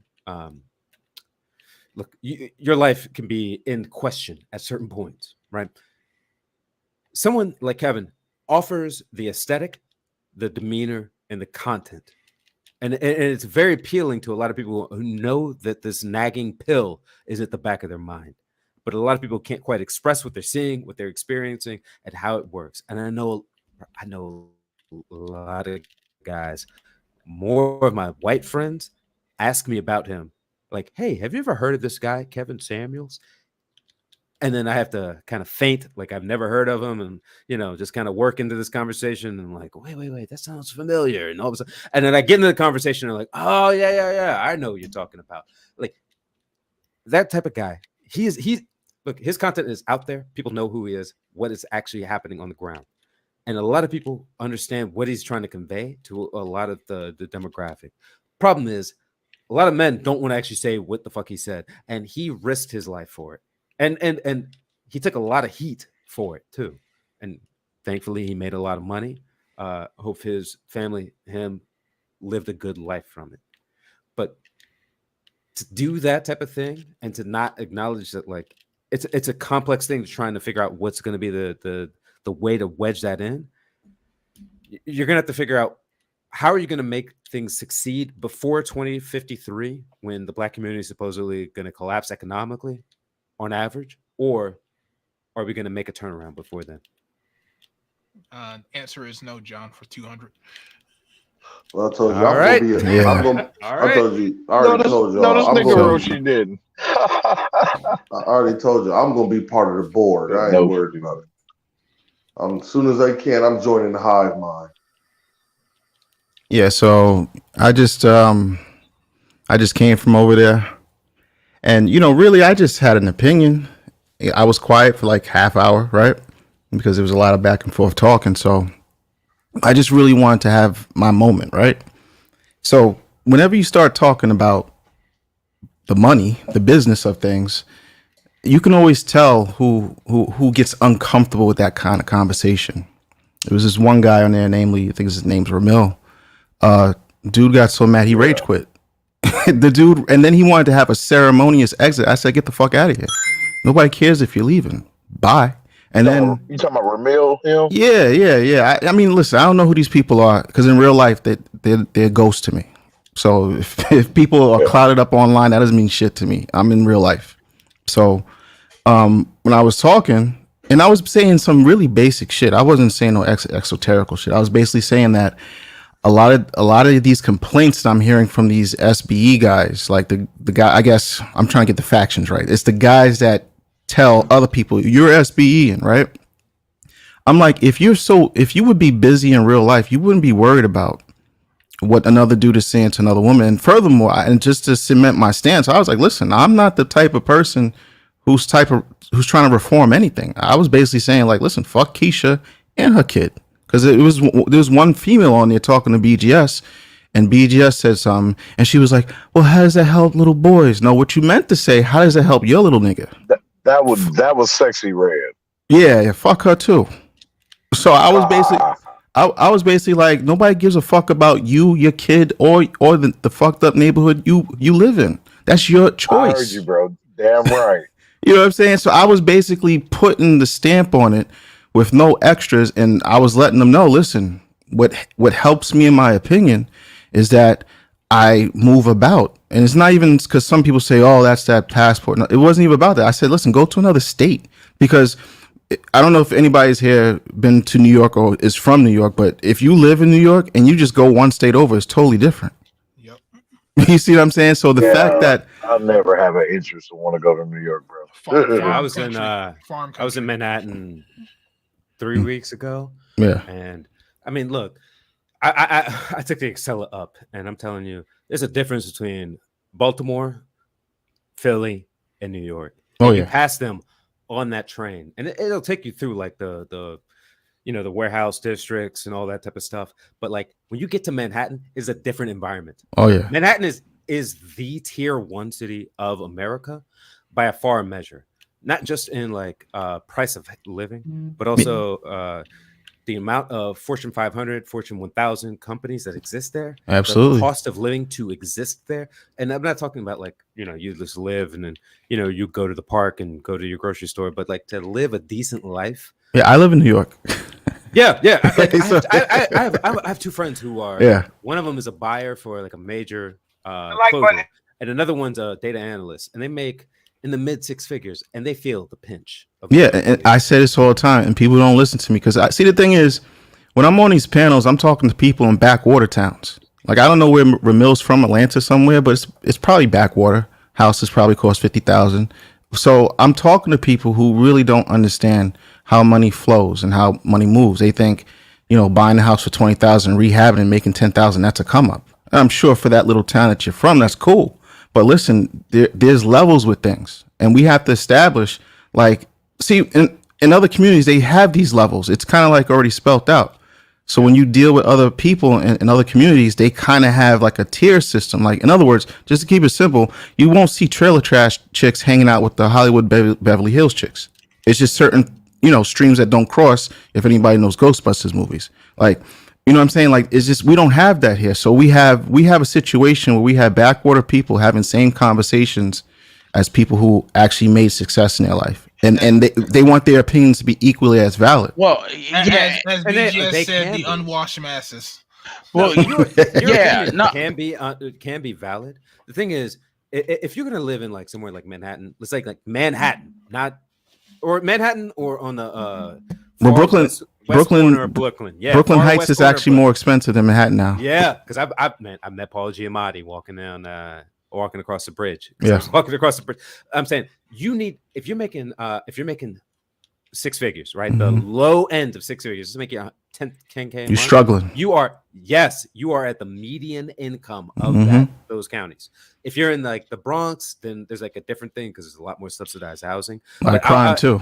Yes. It's crazy out there. One of the things is like, if you want, one of my friends was living there and he was working for 2 celebrities as their assistants, and he went from one and then tried to do 2 for one and then went for the other one. And he said, like, look, if you want to be in New York, you need to be young and poor or rich.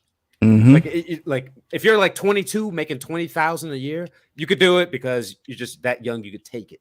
But outside of that, you just need to be rich. Yeah, like no people don't understand how rich you need to be.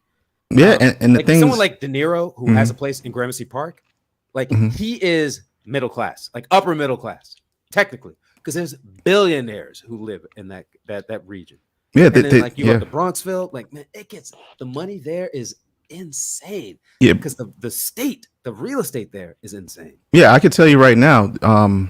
Because of the job I used to have, I'm actually retired now, but the job I used to have, I've seen. Thanks, man. I seen a brownstone. For those not from New York, brownstone is kind of like the house Cosby lived in, like on the Cosby Show. Yeah.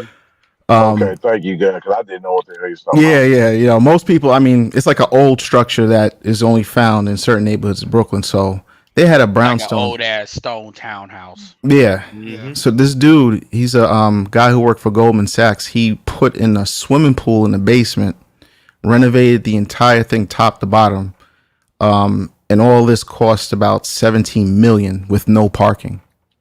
It was probably like 50 feet across, and I think 3 stories with something. He did something on the roof. 17 million just to say I have a place in Brooklyn. Now, Brooklyn Heights and Carroll Gardens is literally like the most expensive places. I mean, you're getting a small place for like 9 million, but that's more like a status kind of thing. Like, this is like the spring house when you want to jettison to the city with your kids. You talking about my nigga Roshi? I'm not going nowhere where the pack of cigarettes is $20. Yeah, like you talk. Well, that's because of syntaxes. Yeah, you talk about places that are just uber wealthy, man. Most places aren't like that. Like most places aren't like that, whether you're from a small town or a big city. You could be in a city that's big. Most people don't live where the 1% of people live. Well, he's saying that. Yeah. I hear what you're saying, and you're absolutely right. But the difference is, like, when New York, because everything is so enclosed and people are so interconnected in a lot more compact space. A lot of that with these women, I'm not justifying anything these hoes say because they know what it is and they know the whys behind it. But that's where it comes from. California is a similar situation. It's a little bit more spread out, but California is more expensive, and LA is more expensive in a lot of ways than New York in a lot of ways. So it's these pockets, but what he's talking about is really the overall environment in New York and how this informs like a lot of the young broke people and shit like that. New York is a different element. Like I'll put it as there's tier 1 and then tier 1A and then tier 2. Yeah, you talk about like a wealth level hierarchy. Yeah, Manhattan is like tier 1. Like there's I think 300 Fortune 500 companies who are headquartered there. And then tier 1A, I would say, are most state capitals, right? So like a Raleigh, a Richmond, Columbia, Atlanta, like all those places have a big metropole in their area, and you can live pretty well there. And that's where I think something like Kevin Sanders' high value man thing really applies. Because if you're in New York, if you're not making as an individual $250,000 a year, you're struggling. You can It's live, tough, yeah. but you're struggling. Well, You're like, when Kevin says high value man, he does ask the women like, "What do you talk? What area do you live in?" And he adjusts for that, just like exactly, yeah. And people don't appreciate that. Just like when he asked about the one chick that was in L.A. and she asked, about 70 something thousand, and she said about 160. He does adjust for that. Yeah, so he does. But LA is like a different animal than New York, but it's a very similar animal. Like it's like a tiger versus a lion. So what's the overall arc of this conversation? I know we kind of went left field a little bit. No, this was really just to inform what these goofy chicks be on in New York is like a special place, and that's where a lot of that comes from with that, because with this social media, they all be thinking, because Marty, tell them about like the bar girls, and because really with the bar girls and shit, and because they got access to money to a certain extent, because they got access to ballers. But I know it really it's like when you sneaky, you drive off a lane. And you be like, you don't say nothing, and you be like, yo, what the fuck? I thought you was going on a shortcut, because I done lost it too. But even this though, and we not actually, these women aren't actually talking about 10%ers. They're talking about I see a deer now, so I'm like, where the fuck are you taking me, man? Exactly. But this is the thing, they not talking about 10%ers. These women actually talking about 1%ers that don't understand. You talking about 1% men that make $500,000. Well, most of these hoes don't understand. Like shit, you look at that whatever show. Destiny was on. I call him Bowman now because I hate saying that name, but he was on there. Yeah, blue hair. Yep, that's what we doing. And he was on there, and I was almost about to actually watch the show because he was on there, and this was just white. You want to talk about mayonnaise on mayonnaise on mayonnaise, white on white on white. All these nigga, fuck a paper bag contest. It was a fucking Wonder Bread metric, and it was interesting. No, go ahead, G. What were you gonna say? Then that dude Destiny, he trolling people, bro. He know what's up. We from the same. It's not just trolling. It's not just trolling. He's doing more. But I'm just saying in general, he's one of those type of people. Like he's not a serious. Like he probably don't even have to work for a living. You gotta understand these people these people come from these 1% families. Listen, the white people where I'm from is wealthy, bro. Like these people are owners of Fortune 500 company. Think about this, man. It's a small population with like 10 Fortune 100. Oh, you basically saying that he on social media for fun, even if he got he's on that shit for fun, bro. These dudes out here, listen, they don't even understand. They don't even understand what hardship or what we even talking about when we're talking about dealing with these women. The women it's not just fun. It's not just fun. Because he do be on some poly shit. But listen, bro, funny? These people, he's probably a wealthy kid from somewhere. He went to private school here. He never interacted with they live in the old market, or they live where Warren Buffett got that shit sectioned off. And if a nigga even try to cross the path, or a Mexican, or you can't even go where they live at. That's what. But what's funny about him though, about Obama though, for real, is that when he goes somewhere, like one thing BGS was talking about on Keep It 100 was like the experiment. And so when you look at the experiment and you look at like variables and control groups, so we know the typical variables. Then you say, okay, let's introduce this variable into this situation. When you can't just, because like Destiny can get away with a lot of shit, blue hair, his relationship status. That's not it. Well, what I'm saying is, dudes don't call. That's one thing Zero brought up on Bernard's stuff. Dudes, people are not calling that out, and they're not really going to, because he brings in a lot of audience to wherever he goes, and also it's like he don't care, so you can't, and because he's white, you can't really make those same hits at him like that. And he's bisexual on top of all of that. Exact. So it's like you're right on the cusp. He is an excellent propagandist, and he will throw like straw mans and then Iron Mans and then dismantle what you're trying to say by undermining what you're trying to say, by saying like, oh, you presented this study, but that doesn't really count because it wasn't checked by this bureau that I rely on. And so he will try and do a lot of things that will make you look lesser in the eyes of him.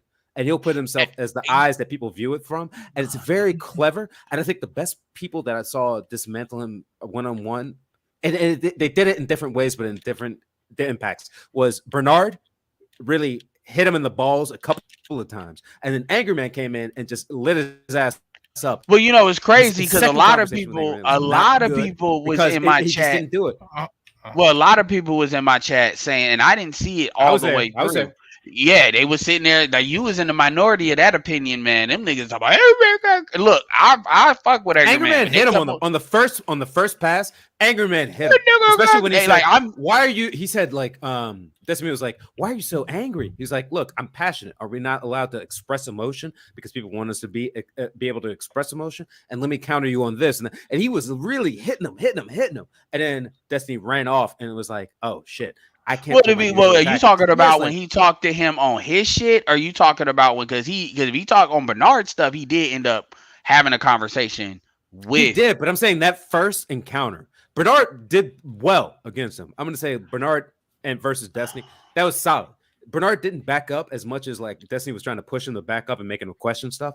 But then Angry Man came in and like lit him up and was really pushing him. Wow. And Destiny is really good at undermining people's arguments and trying to like distract them from what they were actually trying to say and make them. Yeah, that won't work here as much. I will say this to be really good at it. He is. I've seen what you're talking about, but you got to remember you got to understand. Angry Man is arguing, that too. But even if you take all that off of it, Angry Man is arguing from a perspective of a black man in the black community. No matter how much Destiny ain't involved. Yeah, but Destiny said that like he tried to flame him up and say like, well, I can't say what I want to say because you're black. Exactly. But like Angry Man tried to push back. He's like, no, say it. But again, no, I hear that. And so Lindo's eyes on it. Yeah, so I'm not taking that away, but I'm talking about just from a straight up perspective. The tactics that he uses won't be as effective. Now, to be fair to Destiny, and I'm not Angry Man is a lot, especially if you don't see that coming. That you don't see him coming. Yeah, he came in with the guns. So my point. So I'm not trying to defend Destiny, but what I'm saying is somebody with that subscriber count did not have to have a conversation with him after the fact. So I'm just saying he did end up talking. I immediately lost the respect for Destiny when he said you're not allowed to be emotional, but he was like, no, we are expected to be emotional. You guys talk about emotional intelligence, and I'm being passionate about my emotions. Try again. And he hit him once, twice, 3 times. And people were, and everybody I saw on the white side was saying, no, you're not supposed to do that. But they were talking about that thing and how you should be that thing. And Angry Man was clear-headed and targeting him and hitting him in the chest, like hit the 2-finger points right in the chest at him. Yeah, but I'm looking at me. I understand. I understand that, but I'm looking at it also from a YouTube standpoint. When it comes, let's be very clear here. Bulma did him a solid. Bulma did not have to talk to him and acknowledge him. That's usually what these mofos would do, and especially somebody with Angry Man, where you don't know. Angry Man is unpredictable in that way, where he's used to a certain decorum. I'm talking about, Bulma. Destiny is used to a certain decorum, so he did not have to double back and then talk to him because there's that part of it too. Because at the end of the day, like G said, this motherfucker be just talking. He be doing because I've seen him tear down a white, basically a white dude over acting over music. My first time hearing him is when a white dude tried to act like black people didn't create all the music that America deals with, and Destiny's argument all white folks are good at undermining and they're good at passive aggressive tactics. Like if you can understand that, yes, I call it the coy bullshit. Yes, that like the women are good at it, man. Like fucking. Oh. But they also depend. But they talked about how the way that what's her name, Just Rightly Things talks about asking things in a question, but it's not quite a question. I was like, man, when you date a white woman, you know that. But I'm gonna say this, and I'm done. But one thing too is and this is one thing a lot of people don't like about the Black Manosphere, and Destiny kind of ran up to that, is we don't give a fuck about what they think. See, a lot of them are used to operate, especially with these non-black, non-whites, that they're just kind of totem pole where their opinion matters more versus we kind of have our, call it a hole in the wall, call it whatever, where look, we gonna say what the fuck we say from our perspective because we done built it out. That might have been a different thing years ago when 2.0 was in its more earlier stages or before Kevin. So that's how I look at these things. The fact that he even came up to Bernard was like an acknowledgement. And the fact that he even went and talked to Angry Man as well. And that's not to say I should give him credit. We can still argue the merits of the debate.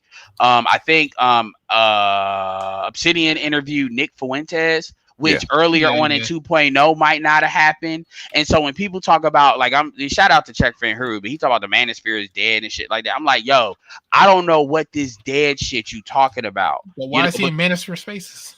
Well, I mean, it's fine. He's entitled to the opinion. He's not being an a-hole about it. It was not like they said in Monty Python, not dead yet.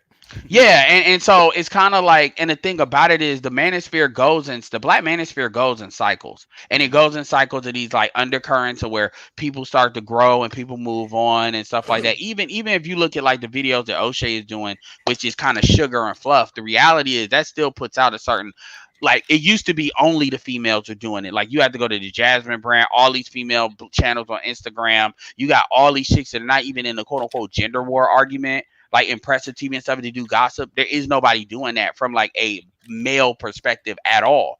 And that's a market that he's stepping. Well, my point is, like, he's stepping into that market. So the stuff is actually spreading. Even when you look at stuff like Ticket TV is not in the Black Manosphere, but he talks about sports. But a lot of those guys go after, like what Stephen A. Smith and certain people do, and that does have an effect, because I've heard Stephen A. Smith address some of these people where I've seen Stephen A. Smith actually address these people on Twitter. And on his platform sometimes. So trust and believe that this stuff is having a cumulative effect, and these people do pay attention, because even now, like when you look at like, for instance, how these corporations, I'll give you a perfect example. This outside Black Manosphere. One more chance, and I gotta do my cash apps. Okay, absolutely. There was a situation like with Mortal Kombat. They just launched a new trailer. It's gonna be a lot of fighting games coming out. And the thing is, one of the things that happened in the last game years ago was it was this chick that they didn't put in here. This chick called Melina, whatever. The last game, very prominent. The game before that, and all these white boys like went off. It was this campaign. Now they did not intend on having her in the game. There's ways that I know that they ended up putting her in the game. Now in this trailer, they made sure they show her in that trailer, because they did not want that again. They wanted the conversation to be focused on promoting the game and like unnecessary controversy, And so do not believe that these people do not adjust, do not adapt. Now, some people may be more stubborn than others, like Lucasfilm and Marvel or Lucasfilm, but do not believe that these corporations, especially when it equals money, that they don't adapt at some point. So again, the Manosphere and these conversations do matter. And anybody telling you it don't, they just trying to say, nigga, you ain't shit anyway, no matter what you do. All right. Let's see. Louis Conyer, appreciate you. No one for the $2 holler. John B. Gabar, BGS Tax, appreciate you. And Passport OG, good conversation. I mean, Hey, yo, Marty, I'm curious about the Brazil, because you got 1MT and he goes by Skylar now. He's in Brazil, retired. Y'all check that stuff out, because he's doing some good quality stuff. But I don't know, Marty, you plan on going to Brazil pretty soon? And you said you're gonna be there for like months and shit. Yeah, I got a one-way ticket. Damn, this nigga said fuck New York for real. Yeah, listen, man. I'm getting my residency hopefully next week, and what that basically means, like, I don't have to leave if I don't want to. Because, like, there's different, you can get a nomad visa, that's for 1 year. You could buy some property, but I'm straight retirement visa. And who knows, if I like it, I'll stay 6-7 months. There's no time limit on nothing. So me and 1MT, we've been talking behind the scenes, and some good things are going to happen. I don't want to say too much, but the way we've been just vibing behind the scenes. And what we plan to do is going to be nothing short of amazing. And I'll say that. Hey, if I say, Marty, if I may say, bro, before you go, brother Ed, real quick, if I may say, man, those are things of greatness that I consider right there, man. Like, you guys talking things of traveling and shit. All you brothers are very seasoned in that area. I love that. That's one of the things of greatness that man can take advantage of. And I hate it when I see men, come with nothing but just this evil vitriol towards that. Like they want you to be bound to this plantation like they're bound. Yeah. Like that shit is like fucking skeleton key and shit. If I can't leave, you can't leave. You staying in the bayou, motherfucker. Yeah, I mean, Oh no, he didn't, nigga. That's hilarious. like they want you to, and then they want you to stay in it and fight, like we in Star Wars or something. Out for your way to the plantation. That type of shit. Yeah, hey, you It know what I doesn't gotta really say make to all sense. you Star Wars reference motherfuckers? You know what y'all can have? Okay, I like Star Wars, including that commercial with that I seen. Well, this is a piece of a trailer from the I think new season of that Mandalorian or whatever. I seen a baby Yoda, and he was like near a cave, and he faced these two dudes, these two I don't know troopers or some shit, and you know they was about to blast him. But baby Yoda, he ended up blasting them with the force. I'm like, oh shit, okay, I see what people talk about now with this show. All right, I'm gonna give it a chance. But I gotta say this, it's getting settled over here, motherfucker. You know what I mean? Mass Effect. So I mean, the thing, yeah, I'm a big Mass Effect fan. I'm probably a more Mass Effect fan than Star Wars fan, but you know, I jump on the Star Wars because we know that's what a lot of people can relate to. You got a lot of dudes that'll be doing some deep anime references if you let them. I don't typically do that because everybody can't relate to that. The closest I get to that is Dragon. So a lot of it is okay. What can other dudes relate to? Because then it'd just be like, oh man, it's some corny shit, blah blah blah. But I will say this: one of the reasons I brought that up when it comes to Marty is because one of the things that he told me behind the scenes, and obviously I'm not gonna put something out that shouldn't be put out. But when he was going to the consulate, now remember he said in New York, so all that shit is there, right? He was going to consulate and stuff like that. And these Brazilians, and he's been told this multiple times from people that are from Brazil, not no Americanized, this is where they're from, that he looks Brazilian. Now, y'all, if any of y'all seen Marty on his videos, I mean, Marty is a black dude. There is no, he ain't, you know, ain't no, oh, well, he kind of light skinned, he can kind of be Dominican. No, he is black. And so I say that because that to me, what jumped out to me is that gives insight as to how these Brazilians view blackness, because they went out. Marty did not ask them, does he look like this? They went out of their way to say, oh no, it's fine, you look Brazilian, so you'll blend right in, da da da da. And I mention that because a lot of times when we have these conversations, it's this assumption that yeah, we say black people in there, but we kind of one drop ruling it. And I'm telling you, that's not how they view blackness. And I think people kind of got confused at that with that Austin Hollerman situation. And so I wanted some of y'all to get y'all opinions on that. Other thing I'm gonna throw in there too, speaking of Austin, is you're getting a lot more activity in Africa now too. And yeah, remember what I said, not even just from him, but remember what I said, a lot of how they keep talking about, oh, we won't go to Africa and passport, like, it's bullshit. But anyway, I want y'all to get y'all thoughts on that, because these are women that are, you know, they would be considered light skinned, but they were going out of their way to say, you know, he would blend right in, and that was crazy to me because that happened like more than once. Like, what do you think about that, Marty? yeah. They was like, "Oi, Toto Bay," and I was like, I know what that means now, but and I would just look at, you know, it was the first day at the embassy, and I'm just looking at them. You know how you get that American smile and you just nod like, ah, yeah. But they was like, oh wait, you don't speak Brazilian, and they switched it up. So the lady there, she's like one of the head chicks down there, and she actually gave me her Instagram. She's blue checked up and everything. She was like, listen, anything you need, you let me know. She was like, you look Brazilian, and I was sitting there like, I'm like. And so I told Ed, I was like, yo, they was just like, you. So she was like, when you get down there, all you got to do is, you ain't got to be proficient, but learn the language, and you're going to have like, they're going to be all over you. Like, and I was just like, damn, really? It's like that? But yeah. And that, to bring that into context, remember they had that Tasha K interview where the girl was married to a dude who was dark skinned, and then she tried to say, oh, you talk about Tanya TKO.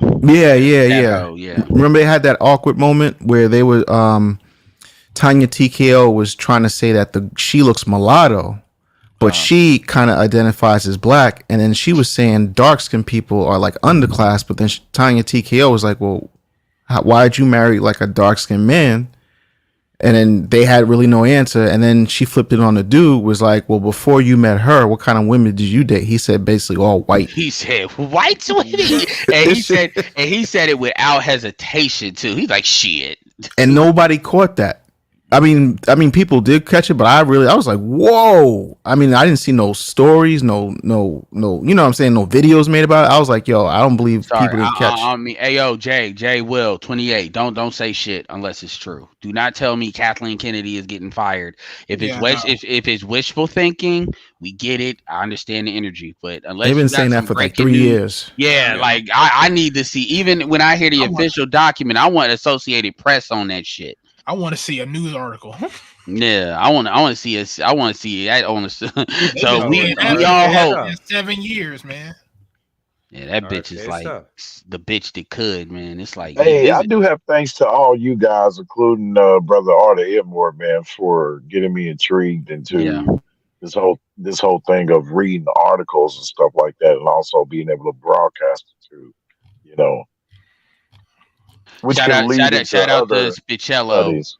Shout out to Spicello, man, because I use that shit to basically copy and paste an article in that bitch, and I just put that shit in my ear. So you get them text to speech apps, and some of them are free, depending on what you're willing to do with it. But I actually had to pay one for other reasons because you can use Spicello for other stuff. And what I'll do is I'll take that content, copy it in there, it'll download into a thing, and then I can pick which voice if I want to hear it in a Keishan voice or hear it in a Mr. Cartwright voice, you know, and read that shit. It'll have the pauses and all of that, and it'll be like FTN bait, just had duty low, had, you know. And so I'll read, and that's a secret of me doing some of my uploads too. Like during the day, I'll have that, and I'll have that in my ear playing, like, because each article will kind of give you a different thing in the story. Like it'll be the same, but it'll be like that 20% difference of like one thing. So you listen to that over and over and over again, and that way when you speak it, you're more familiar with it, and I don't have to like read on the screen. So I'll you know, depending on what I'm doing, if I can listen, I'll do both. So I'll look for some free text to speech apps, because you know I'd be just always saying read the damn articles, and especially on the geopolitical stuff, that's kind of a way that y'all can kind of do this stuff and have it in your ear. Because we know you niggas don't like to read, so we got to bridge the gap somehow. That's true. They don't. don't act like we don't try to bridge the gap somehow, man. You know these niggas. Oh man, that text to speech shit fucked y'all up. Hell, some of y'all can ask Chat GPT some shit and they'll tell you. Yeah, it was on Tanya TKO's thing in Brazil. It was like the final 30 minutes because they actually, it was kind of contentious with that, because Tanya TKO, to her credit, and you know she's on that bullshit, but to her credit, she asked, have you ever like went at a white dude? I don't know why she actually asked this, but she did. Have you ever went at a white dude the same way you went at Austin? Like, have you ever had a situation? And she and they literally was huddling and speaking in Portuguese, and it was like the third time that they said something, and they brought up like the black mass bullshit, and it's like, oh, and then she kind of let it go because it was real awkward. No, I don't listen to. I actually don't listen to Duty Low. That was just a story out there because that was an egregious thing. Like that bitch was lying about him, saying that he put screws in her son's anus and shit. Ooh, and what? yeah, it was a thing. And then it was a thing where she went to court. He went to court and it got dismissed, but technically they got her. She got arrested, so she couldn't make the court, and so they had to dismiss it. So now they put it back on the trial. Oh yeah, because he took a lie detector test. It took him like a second, but he took it and he passed it. So because she literally she said it. Oh, my son told me that he took screws and da da da. Yeah, this was a thing like maybe 6 months ago. So where's the medical report? I don't know. So your son or your child has screws in his anus, and it was in pain. You take him to the doctor. Exactly. And this is a chick, and this is a little bit about this chick. This is a chick that's like, she's a real cute chick. I'm not gonna take that away from her at all. But she one of them young chicks that like try to follow Cardi B model. Well, she the Cardi B model. You know, I'm a stripper. I'm getting paid to get flown out the party. She doing that. She's got OnlyFans. Most strippers, most sex workers are nuts. Okay. Yeah, and what she did was she wanted to get in a rap game to kind of say she did something else, and then Duty Low, I forget, this dude is under like a main rapper, but I forget which one it is. Point is, she got with him because he's kind of up and coming. Okay. And then they had a relationship, and then this kind of came out of that. Yeah. And you know, it was a thing where he really, you know, that's a serious charge. And I think what kind of took a lot of heat off is when he took that lie detector test. And that really sealed it. And then she made a statement. This is where it gets funny, because this was like a video I was supposed to do, but I never went around to doing this when I did my first round of uploads. So it was like last year. And she made a statement talking about, okay, I take it back, but he should have did it faster. And then, Yeah, but here's the funny part. Literally, but here's the thing, BGS. Literally, like 72 hours later, she said, "No, fuck that. He really did it." I think he did. No, I think he did sue her. And I think he won. No, he did. He won the judgment because she didn't show up. But then somehow she got a petition to have it redone because she had got arrested like the day of her trial. And she's saying her lawyer got her arrested. Which would be some slick ass shit if that really happened. But so they're gonna have a real, because he is suing her. Yeah. So yeah, it's good for him. You gotta start suing these chicks, man, for doing this reckless shit. Yeah, man. I mean, the biggest argument I got over that SBA bullshit. It's like when you come to this space, you're literally blaming. It's like you're trying to inform men and enlighten men, and the argument is, well, I'm on YouTube. I've been on YouTube for years. Everybody on YouTube know, which is actually not true. They don't know. Yeah. Well, one thing I do want to know, Ed, since you're here, and just take a minute. You don't have to make it a long-winded thing. What is the beef going on between 1.0 and 2.0? Because this shit keeps going around and round and round and round. Still beefing? I mean, I don't believe there. I don't think so much is beef as more. It's like this little Cold War bullshit. What you really have is, this is the funny thing. You have 2.0 people that they like to use 1.0's name in vain to give them like moral cause to come after certain people. So certain people you can't like go like they can't go after you directly. Otherwise, other content creators will be like, why are you going to BGS? What has BGS done? And if you ain't got nothing and you don't, then what they do is they say, well, this space ain't the same. See in 1.0. But it's like, y'all don't promote nobody 1.0. Remember that dude that came up and we asked him to name some 1.0 people? What did he say? He named white folks. You know, I remember he came in our Coliseum 2016. He was like 21 years old, man. How is he going to know anything about 1.0? 20, you know? Yeah, and it's like, and my thing is, yo, you really want to support 1.0? SWP is still around. Hell, I mean, there's people that are literally trying to build their channels that are in 1.0. I'm not gonna mention them, but they are, and like it's crazy. And as far as DC, I mean, DC cool. DC got his kind of concerns on stuff, but DC ain't the main one. But you got people, they're using 1.0's name in vain. And my thing is that y'all said everything you said it, all this stuff before, and this went on in 1.0. This I said we had no record of what you guys even said. So where's the stuff? This is that fucking Rashida Schroeder bullshit where anybody say darkism, you contractually obligated to mention these series of names, said it first. And the reality is, if you say colorism, you're still in darkism shit. Yeah, you would have more cause. Yeah. You would have more cause if you said we were just duplicating the same thing. You niggas would not talk about the gynocracy of 1.0. Give me a refresher course. When did 1.0 start? I know 1.0 stopped mainly in 2015 to 2016. Who was the last person? I would say 09, I was around in 2010, something like that. There was a couple of years. The thing is, there was like 2 years where it wasn't really nothing around because they were gone. A lot of the bulk of them were gone, and SWP was kind of still there. So for the most part, they were gone. Because he was on when I came in around 14, 15, like. The only thing I really saw was pickup artists, really. Mr. Z just pulled up with his engine. I'm just saying from my perspective, when I came in 14, 15, most of the stuff I saw was like pickup artists. That was after the fact. No, I'm sorry, BJ. No, that was after the fact. Because I was listening to Sarge Willie Pete, Mr. Z pulling up them social worker paperwork. Hysterical. I was listening to all of them back in like 2011, 2010 type time. Yeah, something like that. So let me ask. What era did I come in as? Like, I came in 2017. Oh, yes, 2.0. You well into. I hate to be an asshole. I'm gonna keep it real with you. I hate to be an asshole, but I'm gonna say this and I'm gonna stand on it. I actually do not believe. Like people talk about, we had 3.0 for no. The reality is 2.0, right? Like 2.0 is we're in a transitional period from 2.0 now. Yes. Like the last I agree with that. year, like and stuff like when O'Shea and Angry Man's blowing up and kind of doing his own thing and having his own orbit. O'Shea is kind of moving in a different direction. Right now, you have like people said the unofficial end of 2.0 was really like Kevin coming and going. Yes, I actually think when Kevin left, this is like that's been a trend. Ed.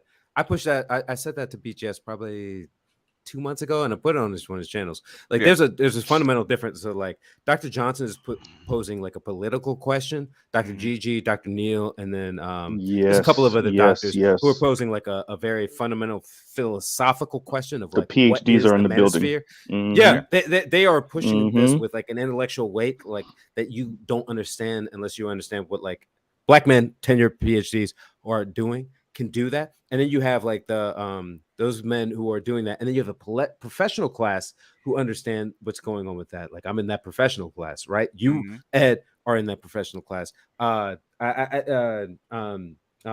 is in that, and AL at different levels, like blue collar, white collar, pink collar, gold collar, are in that. And a lot of those guys understand that there's a lot of things that are here that they can grasp onto, and they understand what's going on.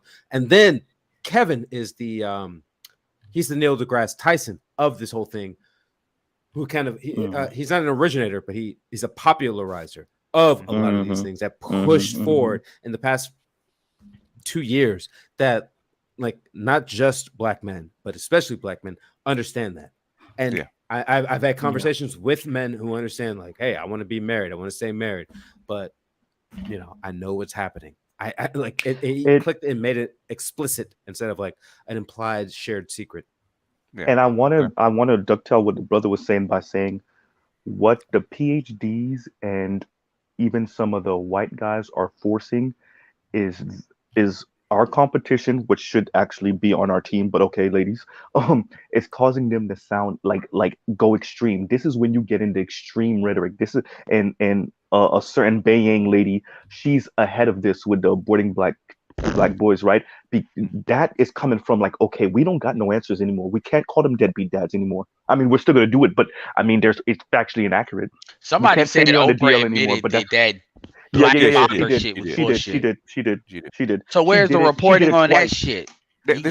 Remember, Oprah's not the same person anymore. She's not. This is not '90s Oprah. She don't got the same pull. So the younger women ain't listening to her. Yeah. Right. So she's seated, but she don't. It's like a president trying to pull things after they're out of the White House. Like nigga, right? Well, see with that. Like I've heard that because we've always said it in this space, right? Mm-hmm. The thing about it is, I didn't hear about Oprah saying it. What I heard is like an actual YouTube, I guess commercial said it, and I was like, damn, they actually saying it out there for real. Like they are actually putting this stuff out there. Like no, Oprah said it. She said, what I'm saying is, it's on YouTube, and it's not coming from us. Yeah. No, and so a lot of this stuff is so we're coming into, it's kind of like when you have big bangs and big crunches in this space, and it's only happened a couple of times. So you know you got where are the eyeballs. You got people just trying to brand shit, and I'm not shooting at them. And when that happened, because you know that was that live stream shit versus upload shit. But the reality is now you're finally starting to kind of get into a big bang where it's a new environment, new rules, and when you hear a lot of these people, whether they talk about whatever, because you got Ramil and Ty City talk about what SB, like what their intentions on it is. Regardless, I think they got a lot more control of these people than they say, but whatever. Yeah, I got Oprah in the background if you want to show it. Okay, and then you got like what these audience members are doing. Even when people keep saying the Manosphere is dead, y'all not going in the right direction. It's like, yo, this environment is changing. You have to adjust with it, and that's what you were trying to explain on Marcus and stuff. But they didn't really want to hear that. They're on what they're on. And my thing is this: every channel has a role to play, and everybody has a slightly different approach. And yeah, you have every right to critique a certain approach, but there's a difference between critiquing that approach, which by the way they don't do. What they do is they make shit personal. You know, Marcus's stuff was an attempt at a critiquing the approach, but the problem is when you like, this is what I would say. When you look at what, and I might talk to Marcus behind the scenes about this and really ask him, when you look at what that conversation attracted, are you really telling me that that is conducive to actually a positive approach? Most of those people, at least in that chat, they were not there to actually do better for this space. They were there because at the end of the day, they want BGS to pack up his channel and leave. Because in their minds, they believe that that's what's holding their content creators from being great. We already did that before with O'Shea. Guess what? The dudes that was still trash are still trash. And no, I'm not referring to Ramil, because truth be told, Ramil probably would have been a lot bigger had he not sold his first channel. But I'm just saying, in general, you got people that really be talking shit that we know talk shit about us. And that's what it is. They ain't getting no numbers, and it's like they blame other people for that. I'm like, YouTube is extremely. They said it's like 113 million channel. Oh, my bad. Let me let y'all play this shit. Yeah, it's only like 40 seconds, so it's not long. There's been this landmark study from the Center for Disease Control, which debunked many of the myths surrounding Black fathers. It found that the majority of Black fathers live with their children. Black fathers are more likely to help their children with their homework, prepare meals, bathe and dress their children compared to fathers of other races. So the absent or deadbeat Black father myth that many in America believe is really more like a lie. All right, there it is. Nigga, like a lie. I like this. Yeah, like this. By the way, this is the second time she said that. This is not the first time. I mean, well, we need you to keep them. I told you, Mr. Z. I told you to digitize these goddamn records. You wanna do the fucking analog way. These bitches way hacking. I said they not smart enough to do that shit. So get them digitized. But you know, whatever. By the way, I want to thank Ed and BGS because especially Ed stays shouting me out every once in a while. I get to listen in, and Ed be shouting me out even when he's telling me don't go on Shay Shotty. I heard you, nigga, and I didn't go. But Hey, Mr. Z, I tried to shout you out, bro, on your stream, man. I came over and seen you live. I mean, you probably the only one that's really allowed to go over there because you see you can. You know, you're a social worker now, so. Well. In that sense, Mr. Z has diplomatic. We know when Mr. Z's going on there, he'll represent like the manosphere proper and ask the right questions. We'll talk with Yanni's lying ass. Yeah, now real talk with Yan, but I will say, I get attention from guys. No, you don't. Shut the fuck up. You're in Houston. There's too much. No, you know what though? She's in Houston, Texas. I think she does, BGS. I think she does. No. I'm telling you, Houston is probably one of the fiercest markets to get attention from black women, right? The fiercest market. Here's the thing. I will say this, and they'll be like, "Oh, you defending BGS." Houston, Atlanta, and Washington D.C. Right? Yeah. Now I will. Fierce, man. Yeah, because remember they got all races represented. Pretty. They call it like that quad city. But I do believe that she gets attention from dusty ass niggas, but the trick money, because you know Houston's known as a trick city. They got a lot of ballers. The baller money she ain't getting attention from. And she been selling for a year and a half. Bullshit. Oh yeah, that's absolute bullshit. She's been celibate for over a year. Old crap, BG's been doing his research. She did say that. She said that. She did say that. But that's what they be saying. And man, like I said, she ain't getting that trick money. That trick she getting that. You know, if you give me a place to stay, I'll give you some dick money. But I will say this just to pat myself on the back.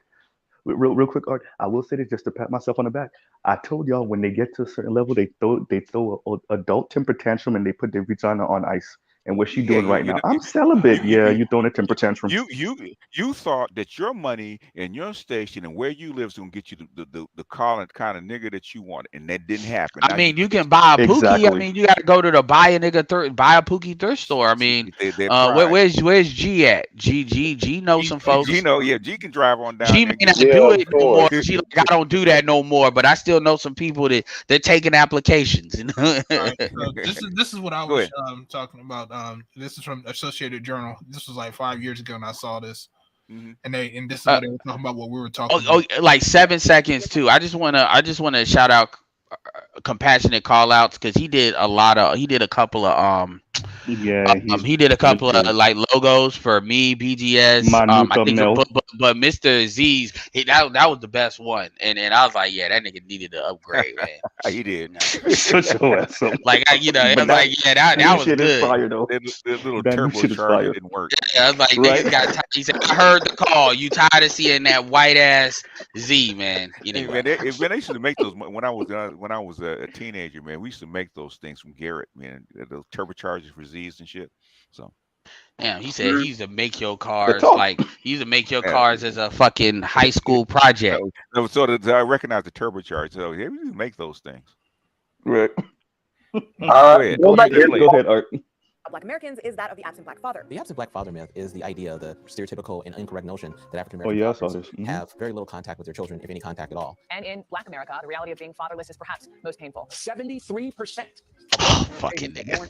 Experts say there's a crisis. Bill O'Reilly, bum ass. News media loves asking where all the black fathers are, and that whole idea has been linked to everything from poverty and crime to even police violence against black communities. Why are these police shootings occurring? Well, it's because there is an absent black father, or it's because black families aren't on welfare. But this idea that black fathers aren't present in their kids' lives is actually false. To be a parent is to have children that you love and try and support. And black fathers experience that the same way that anyone else would. Why would you even think there was a difference? Hey guys, I'm Sana, and this Sunday on AJ Plus, we're going to talk about the myth of the absent black father here in the United States. Could you imagine Beyonce's mom would have did a documentary like this? They would have roasted her. Isn't involved. And in fact, that's exactly what that CDC report found. When compared to white or Hispanic fathers, black fathers were actually more likely to be involved in their children's lives in almost every way. They were even more likely to have bathed, diapered, or dressed their kids, eaten a meal with them, played with them, helped them with homework, and taken them to and from activities. And a lot of that held true even when black fathers didn't live with their children. But if we go solely off of what we see in the news media, where's that? I don't really know. BGS, they were going after you with this. Really see black fathers in that oh, you got that me? Why? I mean, like the dad that doesn't live at home, so all of a sudden he a deadbeat dad. No, okay. Bullshit. Nigga, it's so many. Deadbeat dad means you don't pay child support. That's what. Yeah, no, we know that. That's not how they were advertising. Well, first of all, you gotta specify days, nigga. You know, we got a whole like country alliance. We got a whole like NATO alliances that's against BGS and me, nigga. Like these, no. motherfuckers. When I say they, I mean the white folks and the angry black women. That's what I was about to say, man. Well, hell, I'm such a deadbeat dad. My baby daughter just graduated with her bachelor's from college just yesterday. I was at the graduation. Congratulations. Yeah.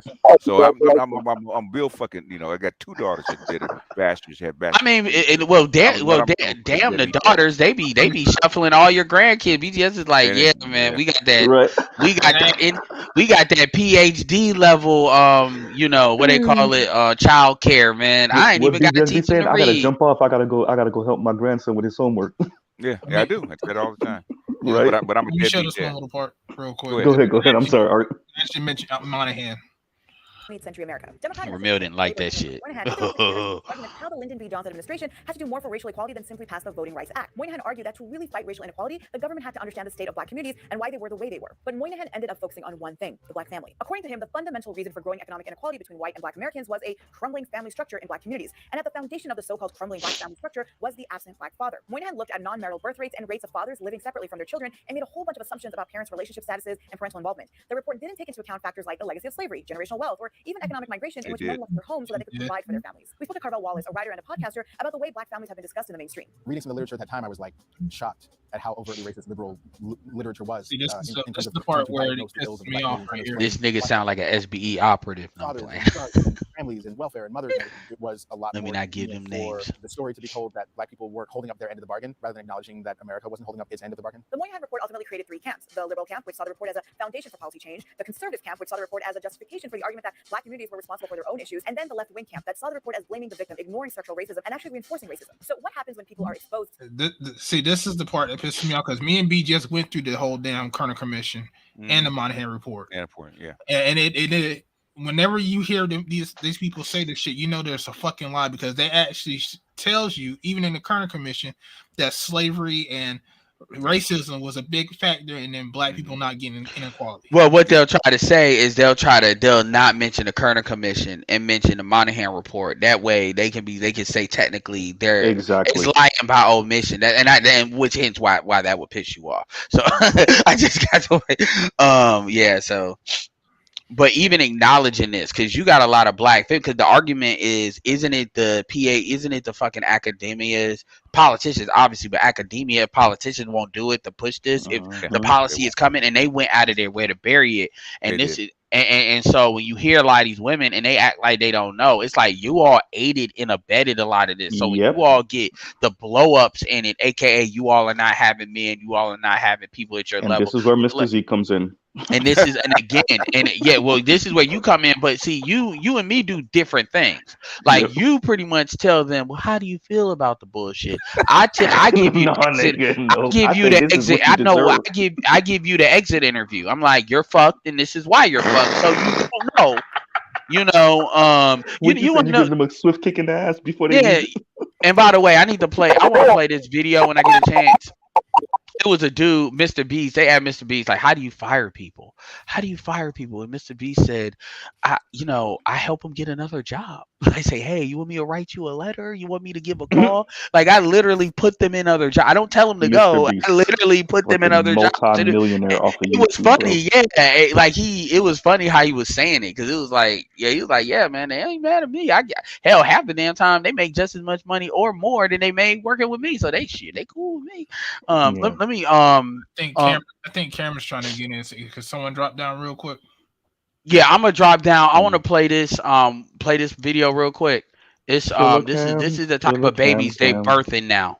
Dude, you can't smile for me. You about to piss me off.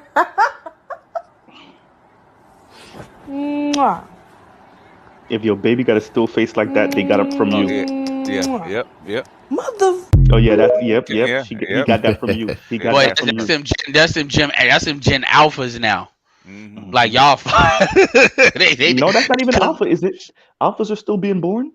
I thought they done with alphas. Yeah, no, it's no. 18 years, man. Come on, like this. I thought it was 15 years. No, basically the alpha started being born in 2012.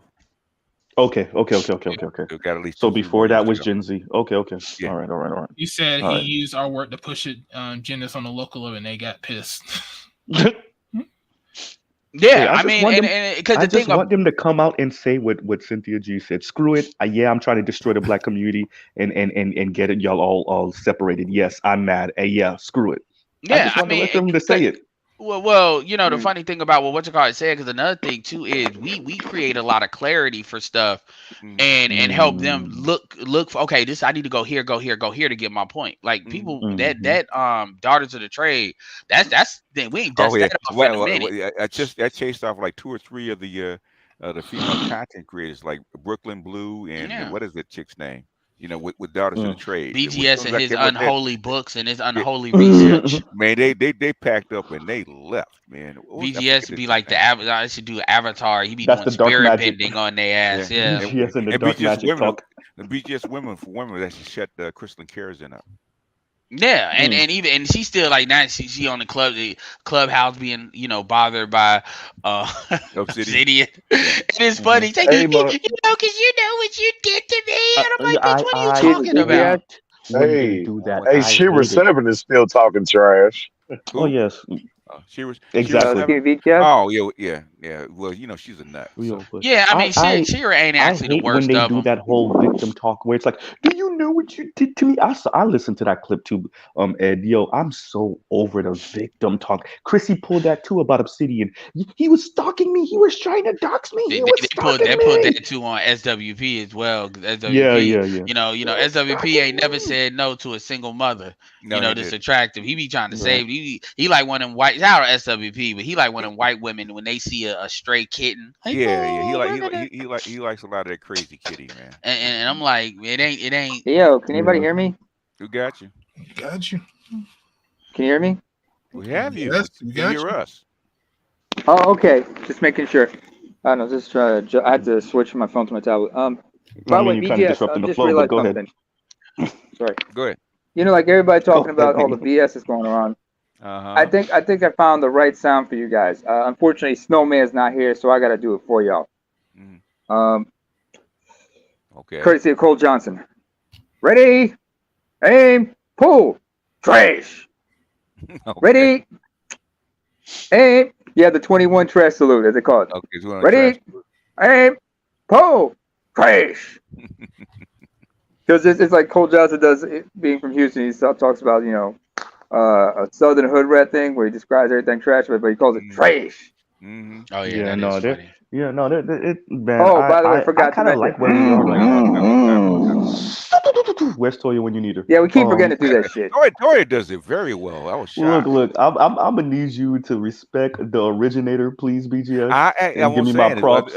Outside of you, basically, Toya. If you can pull this video up real quick, this is the. I was like, God damn. And miserable. I forgot exactly which. This is the bullshit to be going on TikTok. This is that dude. Which word he used when he said that you're different from other people, and you didn't understand quietly what he was talking about. No, I knew what he was saying. I knew what he was saying. This nigga just checking email. This nigga just y'all checking imagine his email. that being y'all girlfriend? Listen to her talk.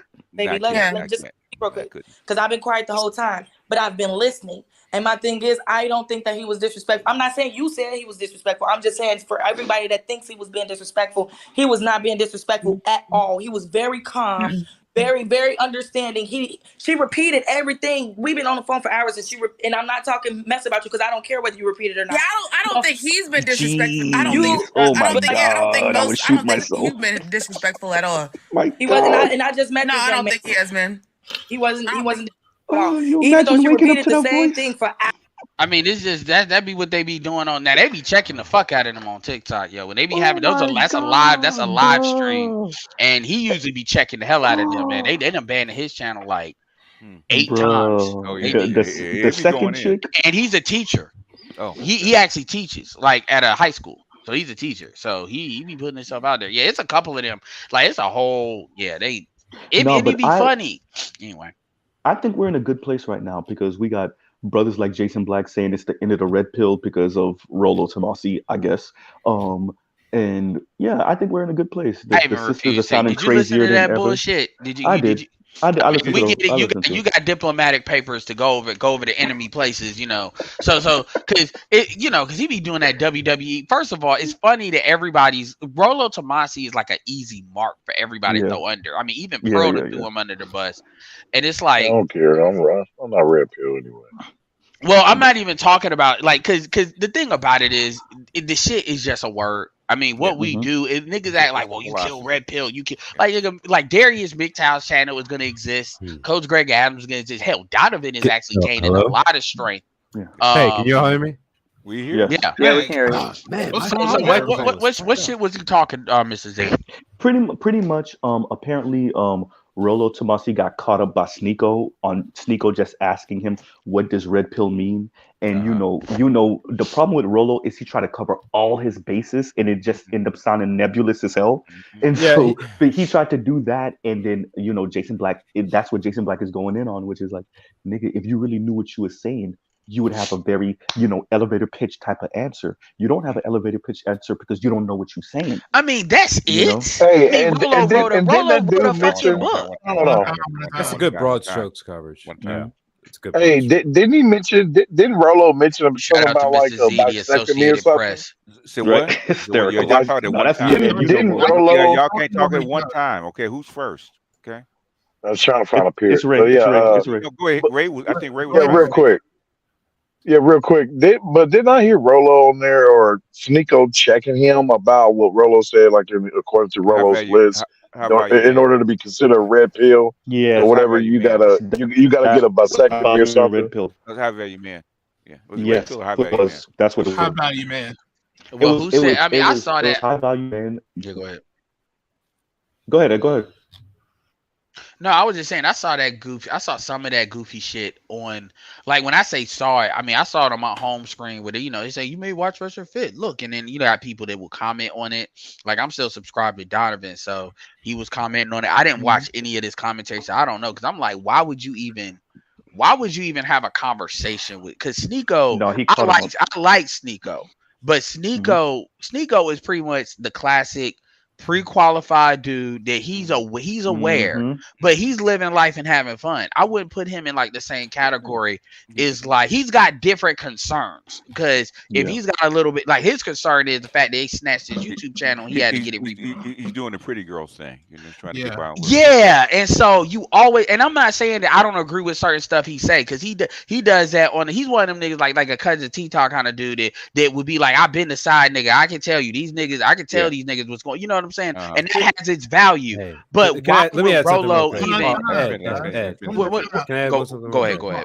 No. We gotta stop doing this, dude. We gotta stop. Y'all was talking to each other. Let him finish his point, and then y'all can interject and shorten it up, Ed. So that's what I'm saying. I know how I can be, but my point is just like, because wasn't it Rollo and who versus Sneeko and who? Rollo, Destiny, Sneeko. Rollo, Mike Zartan versus Sneeko and Destiny. So my point is, what I would say to Sneeko is, unless this is just theater, which I suspect it is, why the fuck would you be on the same side as Destiny? Destiny might try to fuck you, dude. He wants to get back onto YouTube or social media good streets. That would be my estimation. Because he was just on Pearlie's thing. Well, y'all forget. You do remember that somebody hilarious. said that they played Sneeko shit in Congress. Oh, did they? Yes, and immediately YouTube was like, that's gone. Because he had a lot of subscribers. No, Sneeko had a lot. Because Sneeko was basically coming up in the Fresh and Fit algorithm. He was checking these chicks. He was dealing with Andrew Tate. He was one of them. Like he the cool. He gets the chicks, but you know he don't submit to them hoes. He checked them hoes for us, and that's how he was coming through Destiny. Destiny kept on debating him and embarrassing him, and his numbers were still going up. Yeah, and because people are like he's speaking for us. No, because he looks good and chicks are exactly. But what happened was he would go in and he would kind of do what niggas try to say I do when I go extra in, but they took his shit and put it on Congress. They literally played it in Congress, yo, and then immediately YouTube said, "Oh no," and then he's been trying to get back in ever since. I think I checked this guy out a while back. I mean, supposedly he converted. Because but if he doesn't take that seriously, he can get his ass in a sling. Yeah. Sneeko converted to what? Look, at any point, Islam. you can convert to Islam. Sneeko converted to Islam? Yes. No. Yeah, apparently because wait, I don't know if it was Andrew Tate did, but is Sneeko? Andrew, yes. Because first, but the thing is like when you hear them talk about their conversions. Look, I mean, call it Dr. Neil. It's not difficult to convert to Islam. One time, yeah. It's not. As I was saying, it's not that difficult. But if you want to talk about somebody who's been, for real with his conversion is somebody like Loon, because he walked away from the rap game and everything about it and became a devout Muslim and everything. But these guys, when they talk about Islam, they're not talking about it what you think it is. They're talking about some foul shit, and some Muslims have not given the pushback and say that's not what we're about. Because I know some straight up and down Muslims who know about their faith. I mean, I've had Muslims in my own family who they saw this shit and they be like, "The fuck is this fool talking about?" They realize this dude's faking the funk because so what's going on for real about this. First Andrew, now Sneeko, what's going on? I mean, somebody in the chat. I'm not saying you're not, but I haven't heard that. And Sneeko, I mean, because my thing is, how does that benefit? My argument is, I'm not saying you're not. What you're saying is not whatever, but I'm saying how does I don't even understand how that benefits Tate, let alone somebody like Sneeko who is young and this. I mean, that ain't gonna help his ass get back on YouTube. So I mean, I will say this though about the faith though, it is a big no to leave the faith. If you convert and then you walk away, you're not. Yeah, and that's the point. Muslims don't play that shit. Yeah, you're right. No, even the more liberal ones don't play that. Apostasy traditionally is punishable by death, is what they say. Okay. Even though, or at least social media harassment, or what some will do is like they become like non-practicing Muslims. Okay. I'm just curious. But, the thing is, basically almost back to back. You have two guys that were this kind of black pill content, man. They were like nihilists, and all of a sudden they convert to Islam. Yeah, how old? They must have had a bad pussy. It's ulterior motives, obviously. How old did you know? How old is Sneeko? Sneeko's in his 20s. I mean, there's like a picture of him on the gram. I mean, early, late. I mean, mid. I mean, mid-20s. But there's this like how I found out about it is there's this YouTuber I check out who critiques all this stuff, and he criticized them. And there's a picture of Sneeko with Myron outside a mosque. Myron's Muslim. He's Sudanese Muslim, and understand when Myron talks some shit, be careful about them because like sometimes Sudanese, although I got love for them cats, sometimes they just like to fuck with you. Yes, they have an anti-black streak. We're very aware. That's why niggas low key like said he ain't part of Black Manosphere because Myron likes to do that. But we've had by the way, Brandon Tatum was playing some kind of man's rights shit where he was talking about how, when they try to take over your country, they undermine. It was a white dude saying they undermine your men. So in masculinity, it's like a multi-front thing. You have to address it multi-prong, which is this kind of the same similar stuff BGS is saying. And Brandon Tate was like, yeah, America. And I was like, dude, we're enter a different age, and we have a lot of people where it's kind of like, on the one hand, y'all want to say people are saying the same shit. On the other hand, when people are doing different stuff, it's like it's crazy how people want to critique what other people are doing versus it's like, yo, when you're known for critiquing other people, that means you ain't really saying shit your damn self. And I'm just saying that in general. And it's too many guys that they're known for just trying to critique other people. And it's like, you're not basing this on certain things. When niggas say, like, for instance, Alpha Male Strategies used to be on that shit. Man, fuck these bitches. They ain't doing nothing. Just lie to them, do it there. He ended up coming off of that shit. Why? Because that become financially not in his best interest to be saying lying to these chicks and stuff like that. But anyway. I wouldn't say there's a difference between Sneeko could be seriously into Islam, right? He could be on this deen. He could be. I don't know this. I don't believe. But if he's not, he's tempting fire because I don't fuck with Muslims when it comes to certain things, except for like when it comes to Egypt and when it comes to the Middle East in general. Like if they want to claim like Saudi Arabia, Kuwait, Bahrain, all these other places where the Arabs are, that's fine. North Africa, I'm like, these are invading forces. But essentially on their religion, I take them very serious on this because they care about that, because that is the thing that binds them, is that religion. That's the thing that got those North African, Middle Eastern Arabs into where they can understand each other. Sneeko is half Haitian or like a quarter Haitian, quarter white, and half Asian, right? He's a man off on his own path. Problem is, Sneeko could wind up fucking up and losing his life. He could wind up, into getting his channel back. Someone like, and the big thing is, he could lose his life over this. Someone like Austin, fucked up in public, but he can kind of work himself back into good graces with people. There's a difference between small errors and major errors. Yeah, you don't want to be playing with no mud. Like I don't even know why. Because even something like that, you almost don't even want to broadcast that. Like seriously, because even if you take so you got like Muslims taking that shit beyond seriously, and it's funny y'all mention that because in some of these podcasts they'll interview like certain porn stars, and you'll have certain ones like Mia Khalifa, who in a lot of people's minds open the door to other women, whether they're Lebanese, Syrian, whatever. It's not always Arab. It's mainly not even Arab, to be honest. So to doing porn, and then how these motherfuckers be like, look, I catch you back in Syria, you're not coming out. You go back in Lebanon. Yep. And that's even if you you don't really have to go there. Even like you could, like they be for real, and what they be saying. And when I say we're talking, I'm not talking about obviously all Muslims. If you go to Britain, you might get it. But like a lot of this stuff behind, my point is there's stuff behind the scenes where this stuff gets talked about in Discords. And then when you look at people that are that visible from a social media standpoint, just like how you see nigga, I got 6,200 subscribers and I got niggas talking shit about me in whole Discords like channels. And that's me. Now you talk about people with hundreds of thousands of views, hundreds of thousands of visibility and shit. And again, that religion, that's something that will drive people on social media, because when you feel like you're disrespected in that way, they don't play that. And then on top of that, you're not seen as one of them. I mean, they'll check you even if you are. Like people, the fatwa is a real thing. Like I'm not saying that he ain't had one issued, but understand that Salman Rushdie got stabbed in the eye like 2 years ago, and he was 80 years old. Right? The Muslims don't fuck around when that type of shit comes on.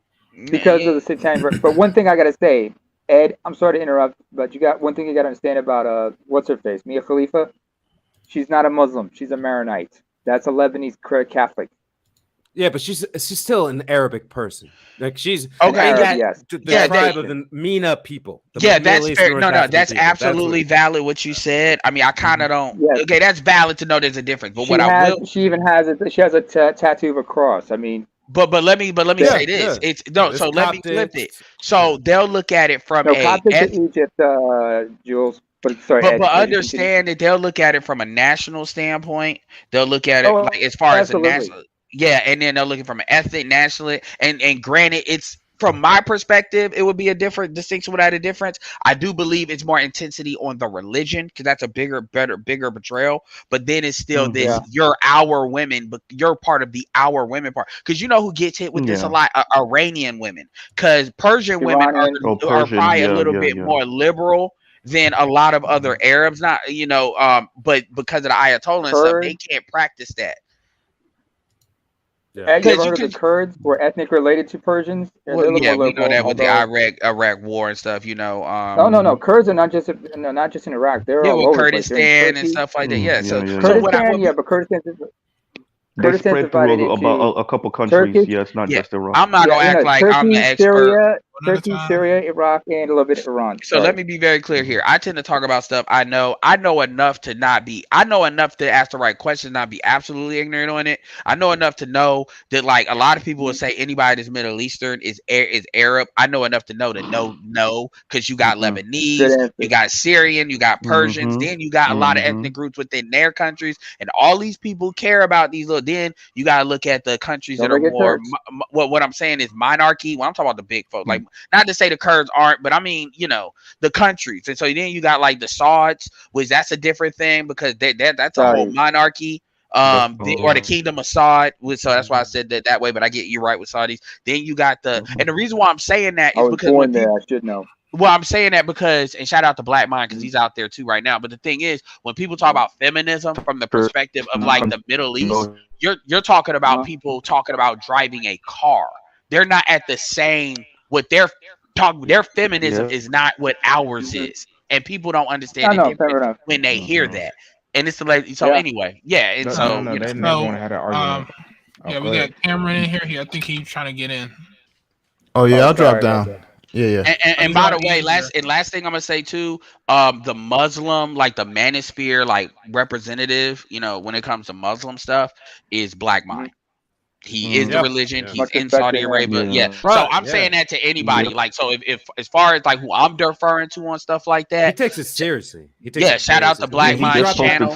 Somebody, what's his name? Smirgo dropped an insult at him in your Discord, and Black Mind dropped out. He's like, I'm not gonna take this insult to my religion, and it wasn't. It's not something that like you should take seriously, but like, I mean, who hasn't? Like, shout out to Smirgo, but who hasn't blocked Smirgo? I've blocked Smirgo 4 times. Exactly, but Black Mind takes his stuff very seriously. That like you can get a very different cultural perspective from an American who is now a Muslim living in Muslim nation. Islamic nation. So we got something for everybody in the space, but yeah, Black Mind is somebody I should promote more. And yeah. Well, here's the thing about Black Mind. I gotta interject on that one because Black Mind is part of he's not an anomaly in the kingdom because you have a lot of Westerners who convert to Islam who migrated to the Middle East, and a lot of them have become like English teachers and whatnot. I know. Yeah, but he didn't. Marry I would know because I still got kinfolk in the kingdom, and they introduced me to certain people, and we just like been chopping it up and going back and forth about a lot of stuff. Not to mention. Yeah, well, what I'm saying is what's special about Black Mind, though, I get from your perspective, but you gotta understand we don't have we have some people that were formerly in the Nation of Islam, which is not the same at all. Not saying it is, but we don't have a lot of people that we're gonna say can speak from authority on Muslim issues in this space from a content creator standpoint. So I'm just referring people that are interested in that. I hear what you're saying, but that's why I'm saying he's special. There's not a lot of them. So yeah. That's all. All right. I don't know. It's just like I'm not going against nothing you're saying. I'm just making it clear, for the audience as to why, I'm promoting that. It's not to you. It's just, I know, but sometimes it just registers like that with me for some reason. I don't know why. You're not alone. A lot of niggas think I'm jumping. That's why I. You come off as kind of annoying. Sometimes I don't know. Well, that's not what I mean. Let me be honest with you, Ed. Let me be honest with you. Here we go. Sometimes I hear you. Can I be honest with you about something? Bro, I mean, everybody does apparently. Well, let me. Okay, sometimes when I hear your voice, I just want to grab a Louisville slugger and take the. Huh? What's that? Just go ahead, man. Sometimes I don't know. When I hear your voice, sometimes I just want to grab a Louisville slugger and just go Frank Thomas on the top of your head. You know what I'm saying? Big hurt. So give me an example of something. So you said hear my voice. So what is the example of something that I say? It's like that's a very interesting reaction. It's like a whole vibe I get when I hear you. You know what I'm saying? It's just off-putting it for some reason. I'm still trying to figure it out. This isn't. That kind of sounds GA a little bit. Like you know what I mean? Because his voice shouldn't. No, listen, his voice. I'm not his voice. Yo. Oh. One at a fucking time. And who's that in the background singing? Better not be Cole Johnson. Nah, I think that was me. I was over in the downstairs kitchen. Sorry about that. All right.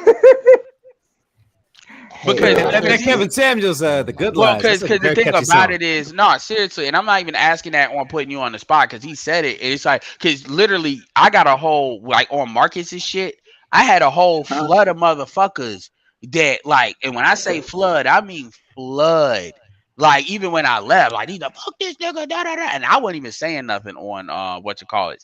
And it's and me, the way I would look at it, if somebody annoyed me this way.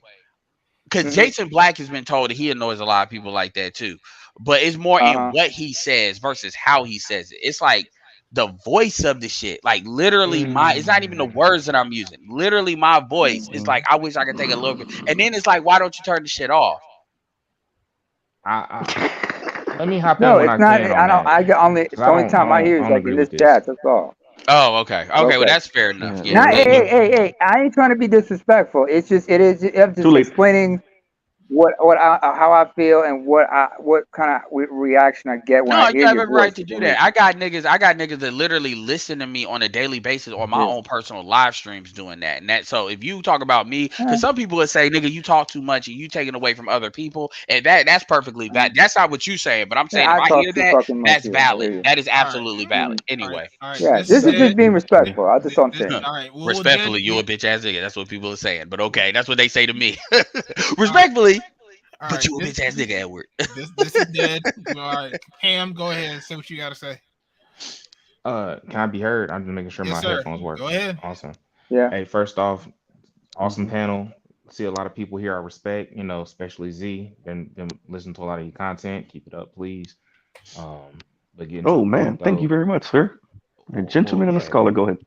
You do good stuff. I don't want to. I'm not going to sit here and just gosh over that. But like to the point that I was getting at was a lot of the work that when I say we, like I'm kind of in the background reading books that are recommended, but like the content that y'all put forward pisses a lot of people off. So I'm a little bit behind the conversation because I was here talking about when we were talking about black boys and local level and stuff like that.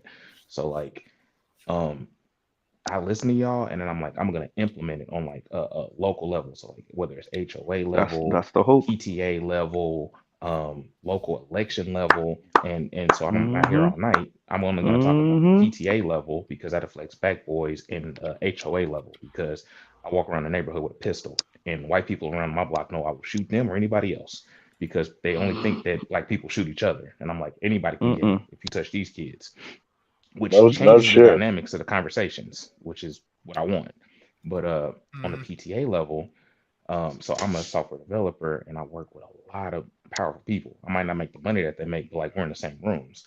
And so I was like, hey, I want to bring this program, this TILS program, to here. And I got so much pushback. And once they started like vibing with it and saying they wanted to do it, and I said, awesome, cool. How many black boys are going to be put into this program? And it was like, they was like, oh, we can put a lot of black people in it, people of color. And I was like, I have no issue with people of color because I started talking diaspora talk. I said, I'm cool with the diaspora. And it was like, well, we're talking more like, Hispanic or this or that. And I'm just like, if you're not talking black people, ADOS, if you're not talking people of Caribbean descent, if you're not talking about black people from Africa, you're losing. You're taking their options away, nigga. You getting. I'm bringing That's what I said, exactly. I'm bringing it to the table. So like I'm saying, hey, look, I'm cool with black and I'm open to a lot of black. I'm not even like stereotypical, just this kind of black. I want, but they need to have a penis and they need to identify as a person who has a penis. And that's what's going to bring this to the table. And they were really fighting each other because I was like, we want this person to bring this powerful program to the school, but we want it to be open to everybody, mainly girls. And this was like a 3-week conversation. 3 weeks. It was just they came back to the same thing over and over again. And I just said, nope, if these demands aren't met, I'm not interested. And because I would bring up the I'm sorry, go ahead. Someone's about to say something. No, keep going, brother. Keep going. And so, but the thing, I heard to wrap it up, so I'm about to wrap it up. But the thing is, from these spaces, I've learned how to use the proper vernacular to say, hey, look, I want this to target this group of people. Anybody else who gets it, I don't care. But if it doesn't target this group of people, it's not going to happen. And they are pissed the fuck off. Yeah, like No, go ahead. They call it institutional thinking. That's what I've heard. You know, and it's really like, yo, man, at the end of the day, if y'all Ed, want to help describe that. black girls, what institutional thinking is when they're in these echo chambers and like Okay. the dude Okay. was probably the first dude to introduce some extraordinary shit like directly to them, where they can't just pawn it off. And kudos to them for engaging with it as much as they did, because a lot of people wouldn't even did that much. And so I I bring would a lot of acknowledge money that. to the table, so that's the only reason why they listen. Oh, okay. Hey, Like, so I kudos to fundraise real you. Hey, good. that's what people be saying. Money talks, right? So I'll throw that out there. But I will say this: it's kind of like, why are we out here expecting boys and men? Why do I see this is you did it the exact right way. I'm not saying what you should have did. I'm saying if I was just a nigga in the corner and somebody decided to look my way and I was gonna insert my opinion, I'd be like, why is it that in the back end of this operation that y'all expect men to do shit? If y'all gonna make all the deposits into the bitches, then y'all should be. And by the way, this is why BGS says that when Yana Van Zandt was talking to Ebony about that bus driver, how she's supposed to be the Yana was trying to communicate her that she's supposed to be the breadwinner. The breadwinner, That's the exactly. ending of that. And it's kind of like Yep. a chick, these people that we're talking, whether they're men, women, whatever, they would never say that. And they would never say it like that. And Hispanic women are not even raised really like that, because they're not in the same kind of like timeline as we are in that way. So it's kind of Oh, they like, getting there fast though. yeah, they are getting there. But the thing about it is, it's like, yo, y'all expect these, like, you're helping these girls. So you say, what I want, did they ever say the boys don't need the help? They wasn't that direct. So No, the they're not gonna be pushback that. They'll play the no. open to everybody bullshit. Yeah, that's what they all do. And so what happened was, because luckily I'm around these spaces and I've read a lot of books BGS recommended, I shoot that shit down real quick. So this went to like a district level at one point. Like I've gotten into it with the district so many times, they don't like me. Like when I call the district, they're just like, ugh, this guy. Like, I cussed out 2 ladies with PhDs, and because I'm around these spaces with, and first off, I respect the PhDs in this spaces, so like I'm not saying like I go toe to toe with them. I actually just shut up and listen and send a cash app, like keep it coming. But you know, like people like Green Gorilla gives me so much vocabulary. I'm just like, I got a fucking word of the day thing going on in the background. I'm just taking words. Yeah, you got to take notes with him. Right. Yeah. So long story short, so this lady was just kind of like, I have a PhD and da da da da da, and I have a bachelor, so I'm not gonna sit here and rub that in her face. Yeah, exactly. But the point is, she's using big words, and it's like, I know big words too, bitch. But like, here's the point that I want to get to. And if this doesn't happen, I don't bring these resources to the table, and that's not gonna happen. And this is not a, and you know, like people like, I'm realizing there's this weird overtone of sexual conversation, not like actual intercourse, but like gender and all of that. And I'm just kind of like, it is. I have to be very specific where I'm just like, I am bringing this to the table for males who identify as male, people identify as black. And then, you know, the terms always different from region to region. From just like people who identify as ADOS or their ancestors are slaves, they can point to the Caribbean, or they can point to some point in Africa on the eastern side of Africa, not Western Africa. I have no issues with people on any side of Africa, but like Arabs tend to be on the Western side. I want this to be black, so that's my thing. And you know, South African. Yeah, they still playing the same playbook that happened with the civil rights movement. They introduced sex and it fucking destroyed the shit. And they're trying to mitigate for all of that. That's good. It's one of the things that I was saying to BGS about people of color, or just like what's going to be the new mixed class. And really, it's just going to be people of color. And that's why that's why when you get, what's the bitch that tried to run for governor?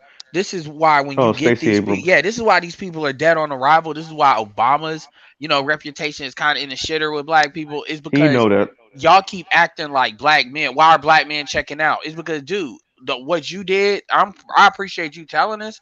But it's kind of like, this is why dudes don't engage in that, because a lot of dudes are not going to do everything you talking about. No. And I'm glad you did it. You got money behind it, because you really could get deep in there to really see how entrenched that is. You know how if you try to lift something and it's like really heavy, you may be able to move it a little bit, but it's like, man, I'm not lifting this bullshit because it's too heavy, because it might fuck my arm up. Maybe you too weak, whatever you want to call it. But the reality is the resistance is way too great. Like, we're clearly not on the same team. And this is why when you hear like, you know, Mike V, because he want to talk shit, but whatever, Mike V will come in here on some, you should just vote Democrat or you should just do literally what you did. And it gets to the point where it's like, yo, if I'm talking to another black woman about this shit, then you know you Wait a good. minute, You hold want on, nigga. Mike V said you should vote Democrat. Yeah, he no, does. Mike B basically be on some. Oh No, hell no. what Mike B will say is you should do what he's doing, which is going in there talking to everybody, putting money up, aggregating it, making your case. And I'm like, these bitches are in the same community we in, because Yeah. it's a lot easier for me to just go Mandalorian and do me. And then y'all then wondering where the man at. Because think about it, they always talk about ain't no father in the home, ain't no, which is a lie, and black men are not engaged. Well, this is why black men are not engaged. Like, and so I'd rather to put your my money point, towards go ahead when you're traveling, done. dude. Real talk. Quite I'd rather put my frankly, money towards traveling. Yeah. to be very frank, and this is something that I said to Obsidian once when he was reviewing Kim Foster. I said these women are liberals right up until it comes time to talk about black men, and they turn real conservative and real right real quick. Yeah, Quick. and so They they're lift all these up winner until take it's time. all. It's all about what I Exactly. want, and then and that goes back into what we talk about. Even in Magically this, bootstraps appear. and again, even in this conversation, a lot of people would say, "Well, this nigga was shaming blame." No, what he was doing was he was checking the shit out, and what we do is we're letting you, because if a lot of dudes are on some, you're not for me. So I'm doing me. The women are gonna have to respond, because here's the problem: a lot of these women with these jobs in these positions, all black women are not in these positions, and That's a so fact. all black women not being in these positions, Most black like women are. if motherfuckers dip, that will affect it. Now, do I really care if they change? No, but at the same time, I care more about the community not maintaining on the backs of black men than them bitches changing, which is why I do what I do. I'll be honest with you. I've seen.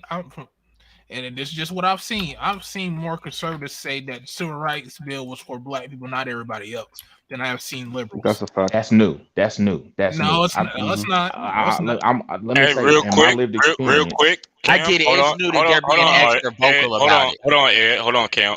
Art, you stream it, bro. My shit is fucked. I'm getting like 20 frames, bro. You got it. Okay, but nah, I'm just saying because I've heard you got that Wi-Fi air mattress now. I've heard bandwidth.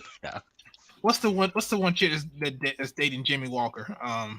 You talking about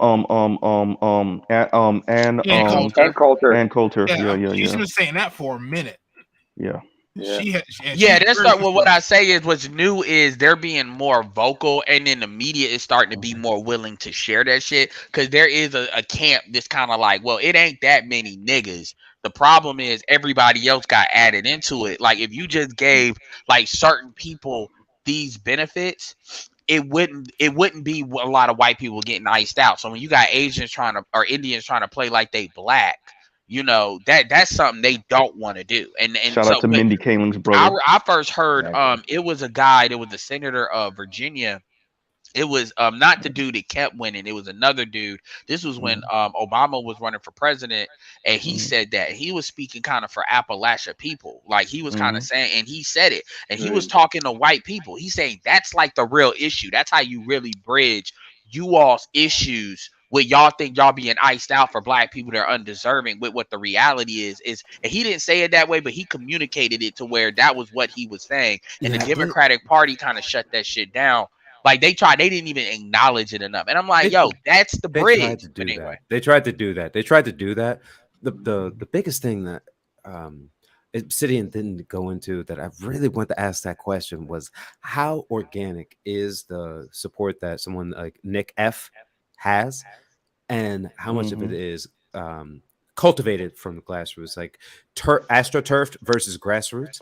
And I think more people are satisfied with the fact that he was on that platform and he made an impact on that platform there, rather than saying, thank you for mentioning that there's word, a lot of Jules. people.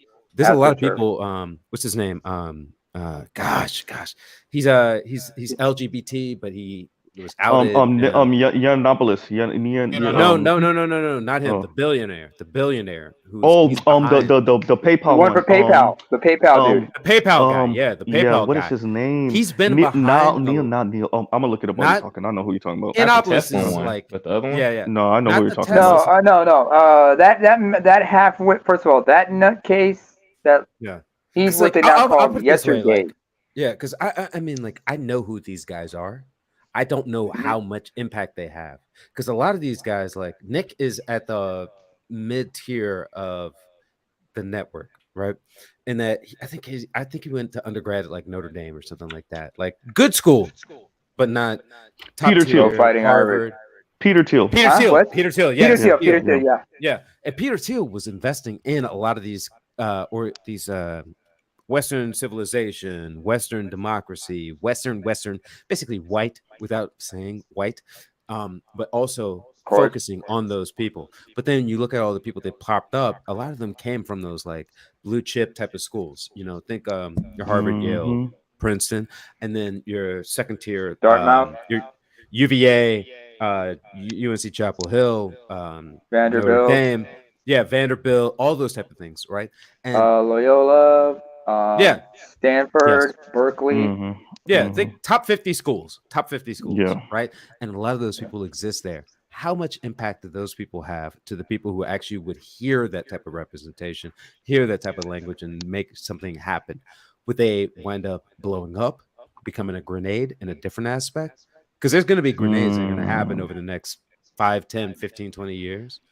If you're talking about grenades, like just throwing this in here real quick, like I like I said, as a student of the space, the thing that worked best for me, and like I said, I work on a local level, not a national level. Claude Anderson, no explanation needed. Everybody should either know the name or read the book. But there was another book that I used with Claude Anderson, was called The Dictator's Handbook, and that book breaks it down to the molecule as far as if you don't know, how systems work, and it talks about how democracies work. And unfortunately, it all boils down to money. And what we've been doing on our local level. Well, I'll say, like, most Black folks need to read what these WS people read. What are the William Luther Pierce? What is his landmark book? Like, do you understand what they're trying to do in that book to get things happening? Do you understand that those type of things in that book are happening to a certain degree? A lot of grain silos, a lot of meat depositories, a lot of agricultural. And you need to read the book from what's her face, the Russian author, what's her face, because that's what they're trying to push. Ayn Rand, because that's what they're pushing now. Right? You should read been The Siege. pushing actually. You should understand, like, people will take control in certain ways, and it's not going to be pretty, and it's not going to be easy to understand and identify how that happens. Excuse me, Jules. Yeah, what's up? Since you mentioned about silos and such, up here in Norway, in the far north, they have this cryogenic cryofreeze. The seed depositories, right? Seed bank. Yeah, seed bank. They have seed bank. That's not even like on the. Yeah, I know. Like, I have that geotag to like. So I have like a couple of resources where I know where those things are, and I have them geotagged outside of like computer. By the way, you said phone, Dr. Claude whatever. Anderson had a book called the Dictator's Handbook. No, not that. No, that's a different book. No, but there's seed banks. That's the one that most people know. So if Norway, everything went to shit, if everything went to shit, I wouldn't have to worry about that being in the U.S. In the continental U.S., I wouldn't have to worry about that because there's at least five. The U.S. has one too, by the way. I'm sure they do. I'm sure they also might have a second one. Say as far up. You just north, have to figure out in Alaska. You have to figure out what are the places that are well stocked, well guarded, and where are they located, and then you have to work backwards essentially. There's some on the East Coast. Basically, look at mountain ranges with like very little access. That's how I describe it. Oh, I can think of a lot of places like that because up here, we got a lot of fjords and everything. Yeah. So you can hide a lot of things easily in those mountains. And inaccessible, you need to. Some of these areas, like the far north, you can't even you can't access those places by car, or by train, or anything, or by bus. You got to take a plane. No, you need a boat. You need a boat that can go at least 500 miles to and from. So 1,000 miles total. Or a plane. And by the way, Detroit is right about what he said. I'm gonna let y'all read it yourselves. Y'all read it to yourselves. But I didn't see that story covered much. It wasn't covered as in depth as I thought it would be. What Detroit said in the comments, I'll just leave that there. So and side note, I ain't know if I could be heard because my mic might have been. No, you good. You good. I can hear you. I want to be transparent. It looks like somebody's asking who's Ayn Rand. She was a Russian author. Yeah, Go her ahead. family You owned answer it. Go like ahead. I think her family owned like a series of businesses in like Soviet Russia, but once or no, in pre-Soviet Russia. But then when the royal families were killed, then When the Tsar and she them were killed. When the yeah she Bolsheviks was came into power, you know, they possessed all her property, our family's property, and she was exactly. forced to I flee want the to say they country. were like pharmacists. Might be They accurate. were Ashkenazi Jews too, but what I understand Yeah. is like she what's the name of the philosophy? Her political philosophy is it like Objectivism. Yeah. Objectivism? Yeah, thank you. But it's And objective. It's hyper-individuality to objective another without. level. It's objective, but it Mafia. ignores all the facts of history. Yep. And that's the Yep. problem with it. Good answer. Yeah, What because I wanted to say, I liked reading The Fountainhead and like how Yeah. you could be this one great man who could make a railroad station and make a beautiful building and everyone would want to Yeah. use it, but it ignores all the things that Unfortunately. would go into how that railroad station got to be there, how that building got to be there, how it would Yeah. be useful in a broader scope of society. And You know, like And the individualism. unfortunately, You didn't build that. Before we can continue, I just want to talk. I just want to address Alan Stranger, who's in the chat, who's in the panel with us. Alan, you there? Hey, yep, still here. Hey, what's good, man? Listen, I appreciate what you said earlier in the comment when we were talking about mental illness and such. What you said about women getting being diagnosed Oh with yeah, BPD. yeah. Okay. Yeah. Let me explain something to you, fam. What was Go the for it. comment? As somebody Just who so we can be on the same page. has a I cluster wasn't B reading that. personality disorder. Understand that that unfortunately in the U.S., I'm sure also in Canada and possibly in Europe, there's a bit of a gender bias when it comes to diagnosing people with cluster B personality disorders. So oftentimes they associate antisocial, which is your psychopaths and sociopaths, and narcissism with men, and then borderline and histrionic personality disorders. They usually diagnose it in women because when they try to diagnose people with these disorders, they're usually Women looking for fight back. specific traits that are mostly exhibited in women. They negate the fact that certain traits that are exhibited in men are distinct from women, or more women often women expressed in women. fight from that type of diagnosis. Like Yeah. if you talk what's his name, Black Mind is Yeah, like, and been but the very thing is, Jules. descriptive. The thing is, Jules. Yeah, Jules, go you got to hold on for a minute. The thing is like, let me give you an example. Remember the Johnny Depp Amber Heard defamation case? There was a woman who tried to diagnose who diagnosed Heard as being borderline and histrionic when that is not true. And a lot of she's actually an NPD. She actually has narcissistic personality disorder. She's not a borderline. That's the complete opposite. But it's because of gender Well, bias. you got to make sure that you get the right. You got to make sure you get the right person to do your analysis because just but like unfortunately you're right. Yeah, unfortunately that there's a guy. But Now, the can I problem finish is my like. sentence now? Oh, sorry. I'm sorry. Forgot. This is your show. Well, it's not just my show. It's that I'm in the middle of my sentence. People are cutting me off. That's rude. My apologies. That's why I keep stopping you guys so that way people can finish their points. This is a show. People are listening to this. But what I was saying is about that the whole Amber Heard thing is that remember that doctor that diagnosed Johnny Depp because of his acting ability in his movies. And he based his whole analysis on his acting abilities. Like some of these people fucking idiots when it comes to the field. That's why you gotta always get a second opinion. And you get diagnosed. And I was saying you was right, and I was agreeing with you just because while I might not be clinically trained or anything, my wife is clinically trained, and I had to go through the process with her. Like I paid for her schooling, and I had to read the books that she read because you ain't about to be smarter than me. I'm just petty like that. So any book I bought, I read the book. And a lot of the times when you read the footnotes, which a lot of people don't do, it always goes back to whether it be Jungian or Freudian or whatever psychology they want to dismiss and bring it back home and shorten it up to the point. When you go to the classes, when you look at the clinicals, when you look at the people arguing dissertations, 80 to 90% female. Is that anecdotal? Yes, because that's the college experience that I saw and I was there with, and that's what I paid for, so she could get through it. But the point that I'm getting at is, like somebody just said in the comments, there's not a lot of men here, and I do feel, and I hate to say the word feel, but like I feel, but using my logic, when I hear other psychological people in this field who are male speak, if there were more men in What you this say you field, believe? I'm working on this because that's a gray area. I I want agree. to be transparent about the grayness. But what I'm getting at is, if there was more men in this field, there would be a different conversation had about certain disagreements. Because I argue with people about the DSM-5 all the time. I'm not qualified at all, but I can Can I hold my get in weight. here after this? Because I'm actually like gonna be I'm a wrapping it doctor up. any minute. Okay, yeah, no, I'm not I know. hogging. No, I'm I just wrapping want up. to come after you. Go ahead. What I'm getting at is, And I'm a not brother. qualified to argue. I ain't trying to cut nobody off. No, go ahead, Keep going, finish keep up. going. Keep But going, what man. I'm trying to get at is, I'm not qualified at all to have this conversation. But like, using Z as an example, when Z gets to talking and he can kind of catch a vibe where he's just like, I'm speaking and people are respecting the way that I'm talking. It's the same vibe. We're just like, I'm a programmer, but I might have read these books, but here you are talking to me as an equal, whether you a PhD or a master's or Mm-hmm. whatever it is. And I'm using your works and your footnotes in these other books. And I'm not using feelings and emotions. I'm using references. I'm using cognitive behavioral therapy. I'm using ADHD therapy. I'm using these people to argue these points. And the only difference is, it's not the footnotes that's different. It's a male perspective that's different.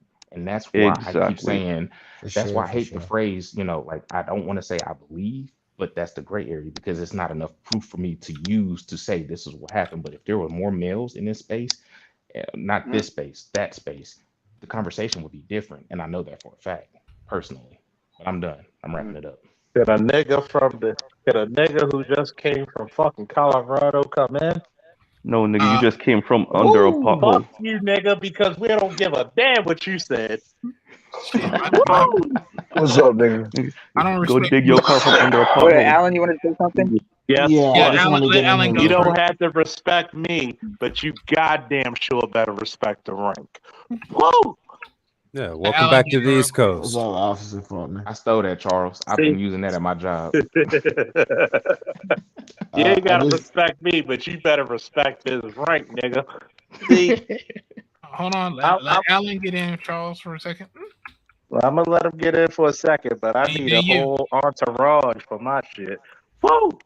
It's full of big burly girls. I'm sorry, what? I Yeah, missed we that. understand what Mr. Z dates. He dates the chicks with dicks. But anyway, go ahead, Al. I just wanted to say, like, I completely agree with his analysis. Like, and the reality of the situation is, like he said, like I'm sort of in that, like, I've done a rotation in a psych ward. You know what I mean? In a community center where we're seeing these people, we're going through the patients, interviewing them, and giving diagnoses. Um, Uh-huh.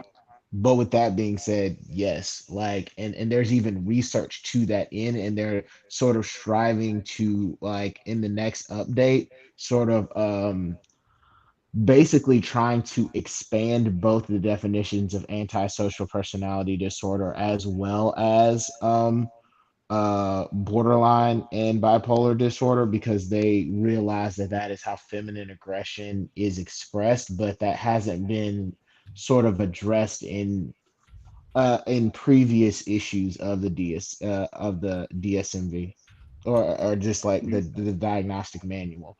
That Yeah, being yeah. said, you'll notice that, like, if you delve deeper into a lot of, let's say, your problem females, like your typical, like, oh, I don't need no man, blah blah blah blah, and just like rabble rousers, as an example, Kay is probably a prime example, but I'm not going to say her, I'll say someone like her, right? So not to delve into her specific medical diagnosis, because I don't know, but someone like her, you would probably be unsurprised to find something like an intermittent explosive disorder in their childhood, or an oppositional defiance Wait, what disorder. does that mean? Wait, rewind. What does that mean? Yeah, So I have. We taking intermittent notes. Break that down. intermittent explosive disorder um basically is like some, like a child who cannot regulate Control. their anger, Yeah. right? And Okay, so okay. they'll usually, what happens is they'll kind of get overstimulated, and like something will tick them off, and they'll just literally explode and start screaming and cussing. Now, the difference Yeah. between intermittent explosive and oppositional defiance disorders, intermittent explosive disorder, they will recognize that they did something wrong. They'll be like, oh, I'm sorry, I just, got out of hand a little bit, and they can sort of receive counseling. oppositional defiance disorder is just There you like go.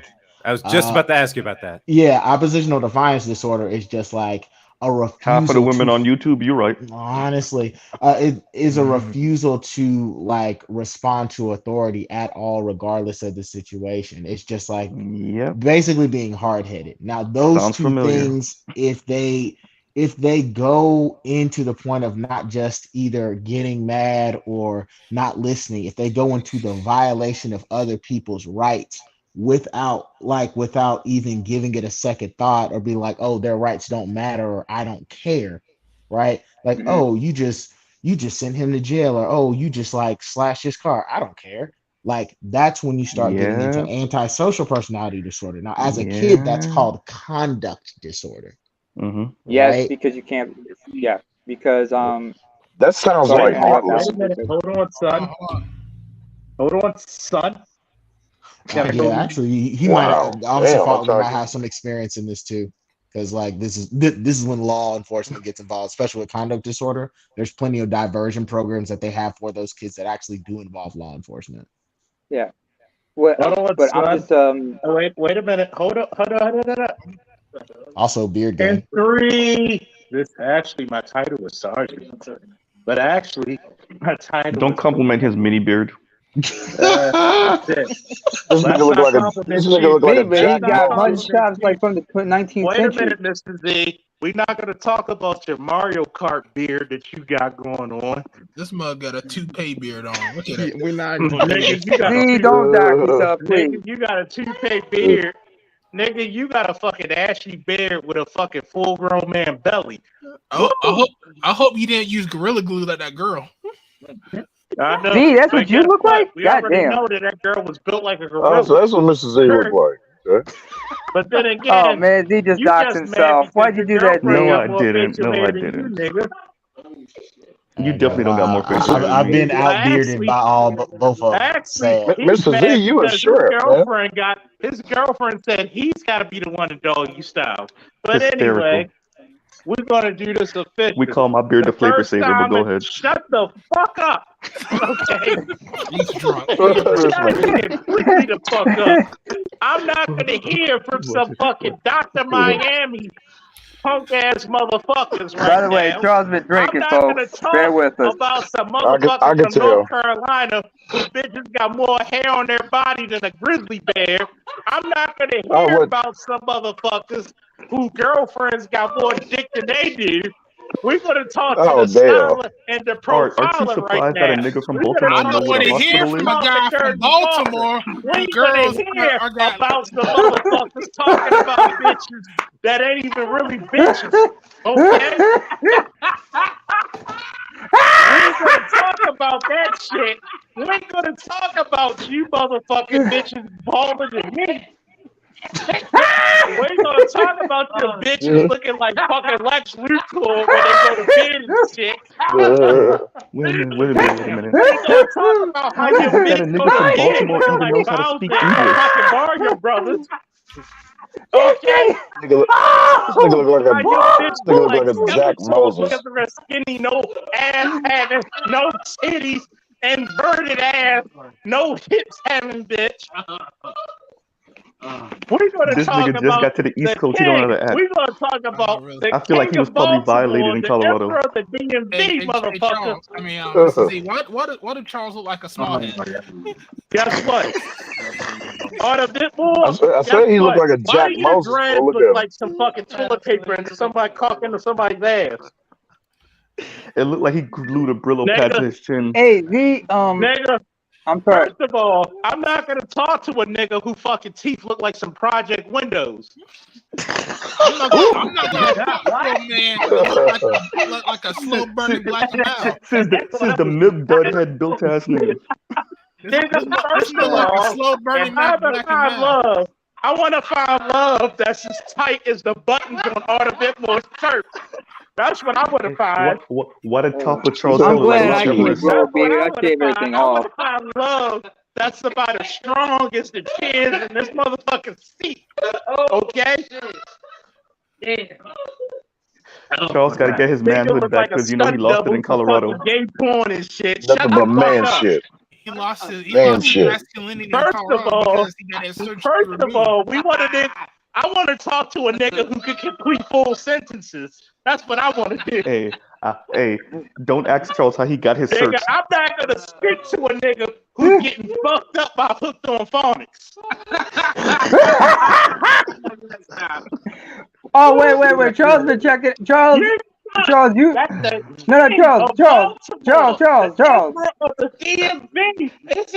Charles been living in Baltimore for over 40 years. Ask him how to spell Baltimore. Charlie. Hey, this is right on time because I'm high. not gonna talk to a man whose whole city got bitches with cornrows who look like stitches.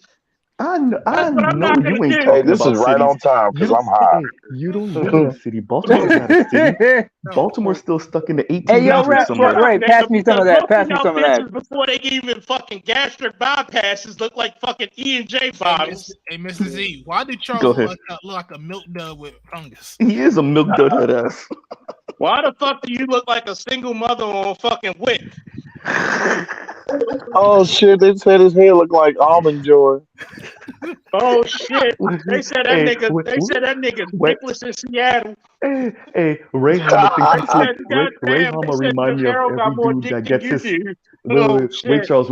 Wait. Ray Hama think he's slick. Ray Hama remind me of every dude in the hood that always get the second joke in after somebody say something, and they make Ray Hama look like the dude who eats out girls after she's been fucking getting fucked by the whole football team. Oh boy, that got me. Boy, they got me. Oh shit. Y'all crazy. Y'all niggas crazy for real. Ray Hama look like he settled down for bitches that used to be defensive linemen. Charles Faulkner's forehead, it looks like. Shut up, bitch, because guess what? Shut up, bitch, because your girl look like JJ Watt. Hey, I'll be both y'all motherfuckers in mad, nigga. Charles, what you doing? Hey, I'll be both y'all niggas in mad, tell the truth. First and foremost, Arthur Whitmore's last girlfriend looked like Terrell Suggs. Ooh. Wait, who? Oh shit! Don't put me in that category just because your girlfriend picked you up like Mike Ice thought. Guess what? Your girlfriend looked like fucking All-Star. You in good hands with All-Star. Charles finally smashed a polar bear built woman in Colorado. He was like what, 6 foot, 240? Stand at the fucking toilet taking a piss at the urinal ass bitch. Fucking fighting the Skeletor. You mean like Lady Rage in the movie Hot Ride? If you don't get your Ford tough head built ass. You looking ass bitch. Charles' girlfriend got more back than she got ass. Guess what? Nigga, let's not talk, Ray, because let's talk about this. Because your girl looked like your Gerald Hama without any anime. Charles' forehead built like a windshield. Now, let's talk about Mr. Z, because Mr. Z has a fucking habit of dealing with girls who are wider than a 70-inch TV. Oh damn! Charles, guess what? All you gotta do is let the seat down in the back, and Mr. Z is having a lot of fun. Charles went to Colorado and lost his asshole virginity. Guess what? I'm gonna tell you one thing about Mr. Z, and it's all his ex-girls. Man, all them bitches in high definition. Charles came back from Colorado with knee pads. Guess what? There's a reason why Mr. Z's ex-girlfriends are drive-through, because that's the only way you can get to them. They can't live indoors. Hey, I created a thumbnail, man, dedicated Charles for you, no Charles. More. Sounds like a blowhorn. Where the woo at, man? Guess been here what? too long. Guess what? Last time I checked, there's nothing but your girls can do is blow. Last time all your girls look at my thumbnail. Is that Katrina happened? God damn it! Charles came back from Colorado missing a molar.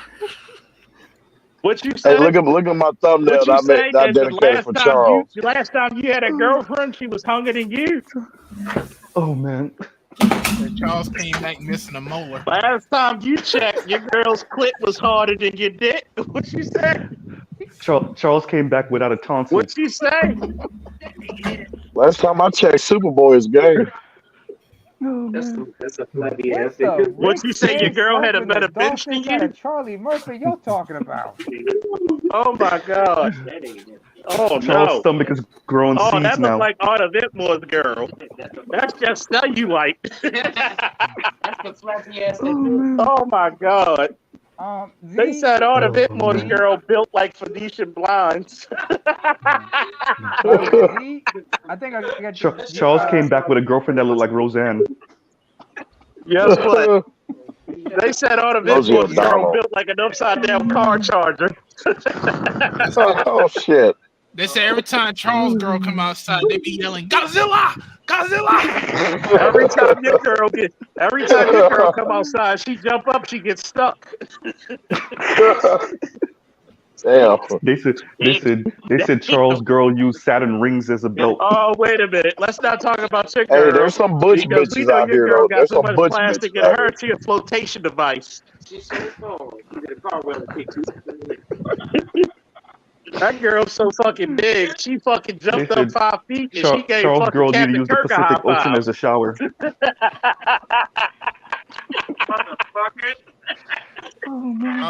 Charles the only I person that remember. has to fuck his girl I with remember a one time. I remember one time when I was getting the furniture for my new house, and I said I need a sectional, and they were like, "You friends with Mr. Z?" And they were like, Oh. "Yeah," and I was like, "Yeah," and they said, "What section?" God damn. Get your Arms, junior beard. legs, thighs, which one? I don't want to hear a nigga. I don't want to hear from a nigga with big arms and a junior beard. If you don't get your fucking prepubescent I ass don't the want to hell up hear out of from a here. nigga with fucking junior beard, with a full man beard and junior arms. Nigga, they said you look like a stick figure. How you look like a pygmy and shit? It's 5'8". They said that nigga look like a reverse pillow at a fucking homeless shelter. Only reason Charles is swole is because he's used to climbing out of potholes.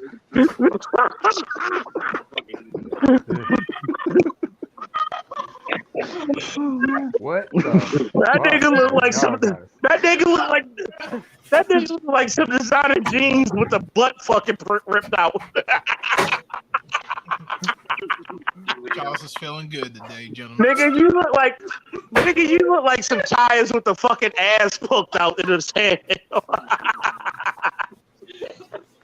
Oh shit! Hey, what TV shows are decent that's out right now? Arta Whitmore looked like a big titty chick with some fucking 1990 I was asking Arta anybody. I was asking Artie anybody what decent shows are out right now that's worth or suggested to look at. Blue Lock is actually pretty good. I like that. What show? Blue Lock. Gridlock. Okay. No, Blue Lock. It's about soccer. It was talking about the anime? Yeah. Yeah. That was actually pretty good. Yeah. You remember? Let me ask you. I was gonna say I got a list of anime if you're interested. So don't get me started on that. Oh, we all got a list of anime. Yo, there's a old soccer anime I used to watch when I was a kid. It was called Captain Tsubasa. Yeah. You ever check that out? I've seen it. Yeah, that was dope. I remember. But then again, I knew it by a different name because they had it dubbed in Arabic. But when I got a chance to listen to watch it in the original language, I was like, in Japanese, I was like, all right. I even have there's even a game I have on my PS4 on it. Yeah. Hey, to the person who just asked the question about anime, give me like 3 shows you watching right now because my list will change for you depending on what you like.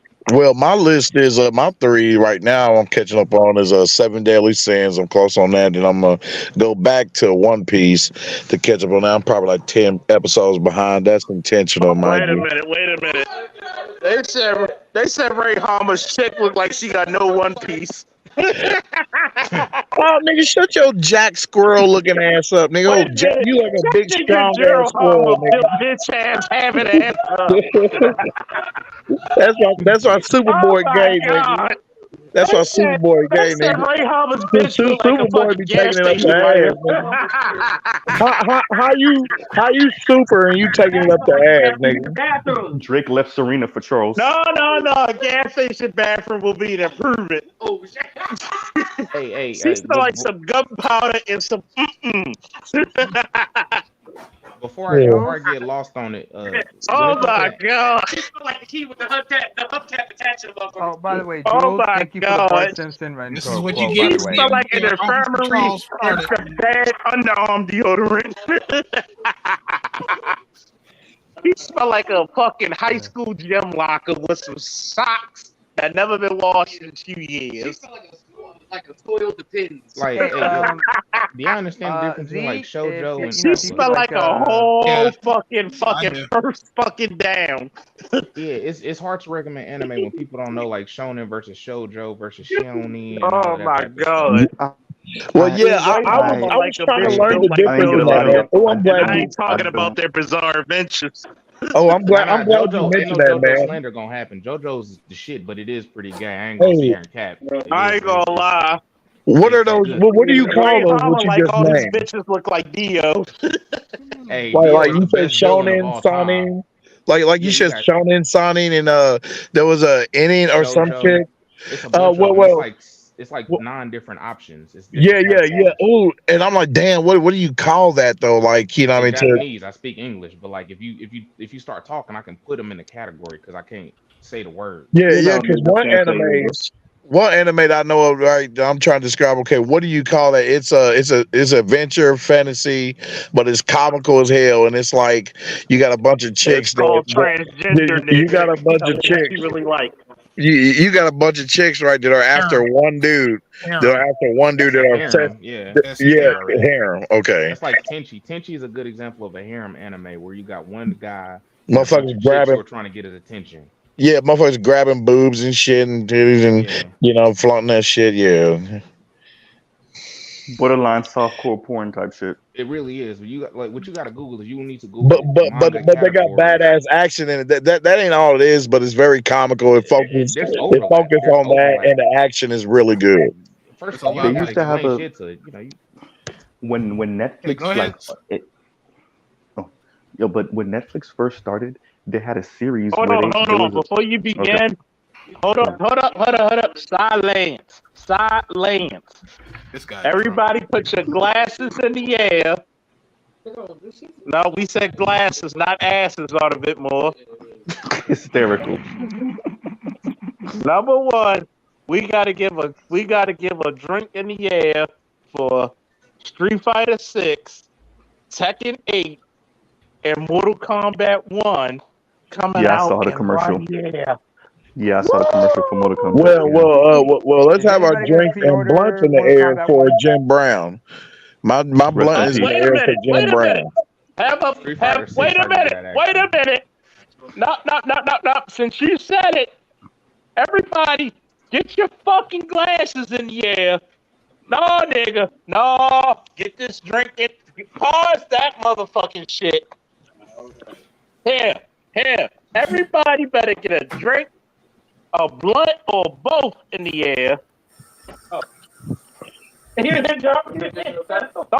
drop it on my certifications, nigga. No. Don't you drink that shit yet. Everybody better get a blunt, a drink. I don't give a fuck if you're drinking water. But you Now. might want to try that, bro. Yeah, I better dry that I'm shit. glad I don't drink. I better dry that shit. I smoke. I live that herbal life. he lives herbal life. No, nigga. Ray Harmon said it. Everybody, every motherfucking body listening to this chat right now better lift their blunts and nigga, that's a brand new This motherfucking nigga section. drunker than a skunk. I know, really. Man, fuck you and fuck your skunk. You fucking Mario Go Gun riding playing motherfucker. Why you lost in Madden last? I ain't losing Madden the last time I whooped your motherfucking ass, you monkey motherfucker. Now don't you drink yet. Everybody lift your blunts and your drinks in the air for that legendary nigga. The fucking pinnacle of black masculinity. That's right. Who went to be an ancestor now, Jim Brown. And we're gonna give Rest Jim in Brown the ultimate salute on 3. 1, 2, 3.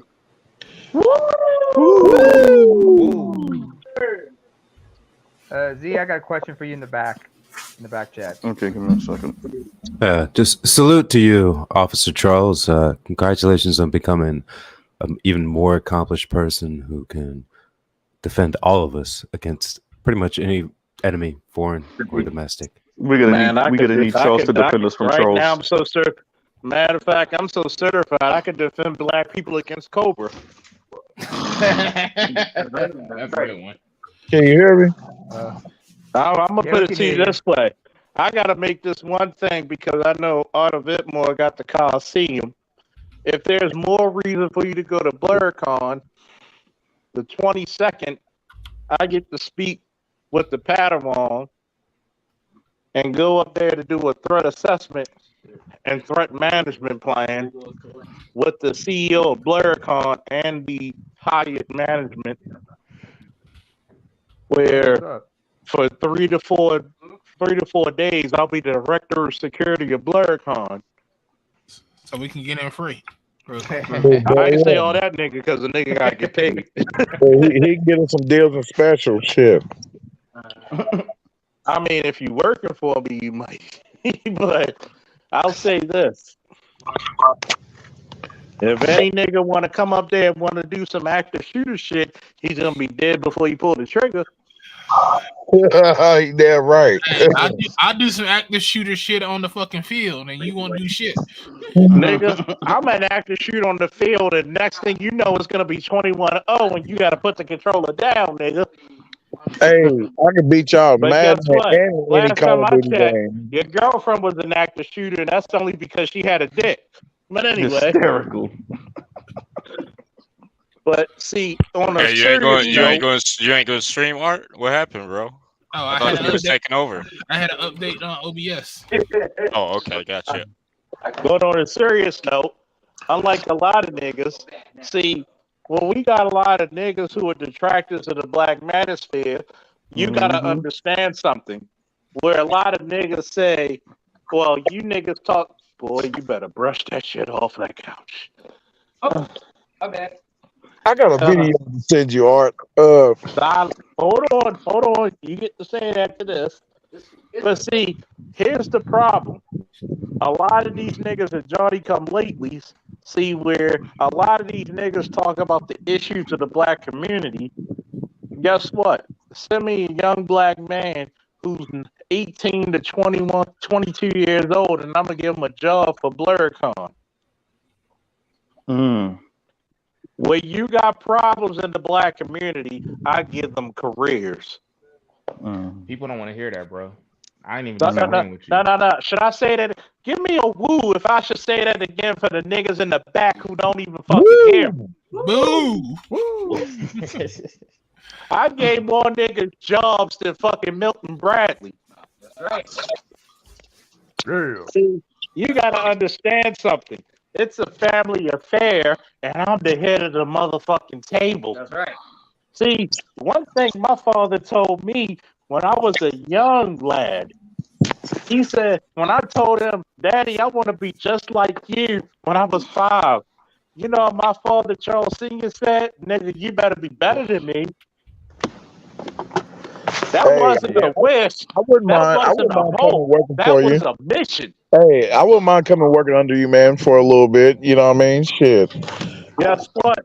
All you got to do is go to Maryland State Police and look up Maryland State Police, the Maryland State Security Guard, and Maryland State Private Eye. And if you want to shoot, guess what? Hit me up. We'll go to the range and we'll teach you how to shoot properly. Because guess what? I'll do that. A I'll nigga take like that. me so accurate that guess what? Even when I was in Colorado, when they gave me a gun with the beaver tail not long enough to protect my hand, I still shot a fucking 98 out of fucking 90, out of fucking 100. So here we go. So you swallowed 98 out of 100 guys. Damn, that's amazing. Well, we already know that you sucked 198 out of 100 guys. The only reason you didn't get the other one because your fucking cheeks blew up too much. And we talking about both cheeks. If you get what I'm saying. Boy, these new age niggas is something else, boy. I know, art a bit more, you know these niggas. But on a Negro, serious I'm as tip, old as you. Shut the fuck up. shut the fuck up because guess what? You as old as me, but you been sucking dick a long time. I don't know about you. What are we talking? Like a month and a half?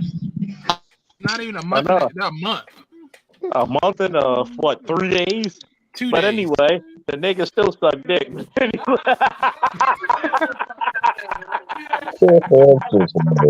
Not like him. Thank He God I always was know born what's in the coming. fall. He's that good. But on some real shit, you know, if you tired of, I gotta do some chick night shit. If you tired of your job being in the middle of music videos, all up in the video dancing. Hey Charles, man, what do you think, man, about these chicks out here, bro? They're saying, man, hey Charles. Slide. You know, moonwalking before I let you go. Hey Charles, what do you think about these chicks saying, man, hey, if you discipline them, they'll shoot you? You know, niggas doing the June bug and shit. You got chicks shooting motherfuckers out here. He's just having a good old time, man. What do you think about that art? Bitches shooting motherfuckers, man. But no. I gotta say it on some real shit. Do me a favor. Give me the big screen. Give me the big screen for a minute. I gotta say this to everybody in the Black Manosphere. This is my salute to everybody for 3 months. And I don't usually tell my business to everybody. You know, last year I lost the house. I lost a best friend. I lost an aunt. I lost a career. But thanks to all you niggas who have faith in me. And thank you who supported me when a nigga couldn't even put fucking $5 in his gas tank. When a nigga couldn't even take care of his own son, but had to tell his son how to take care of himself.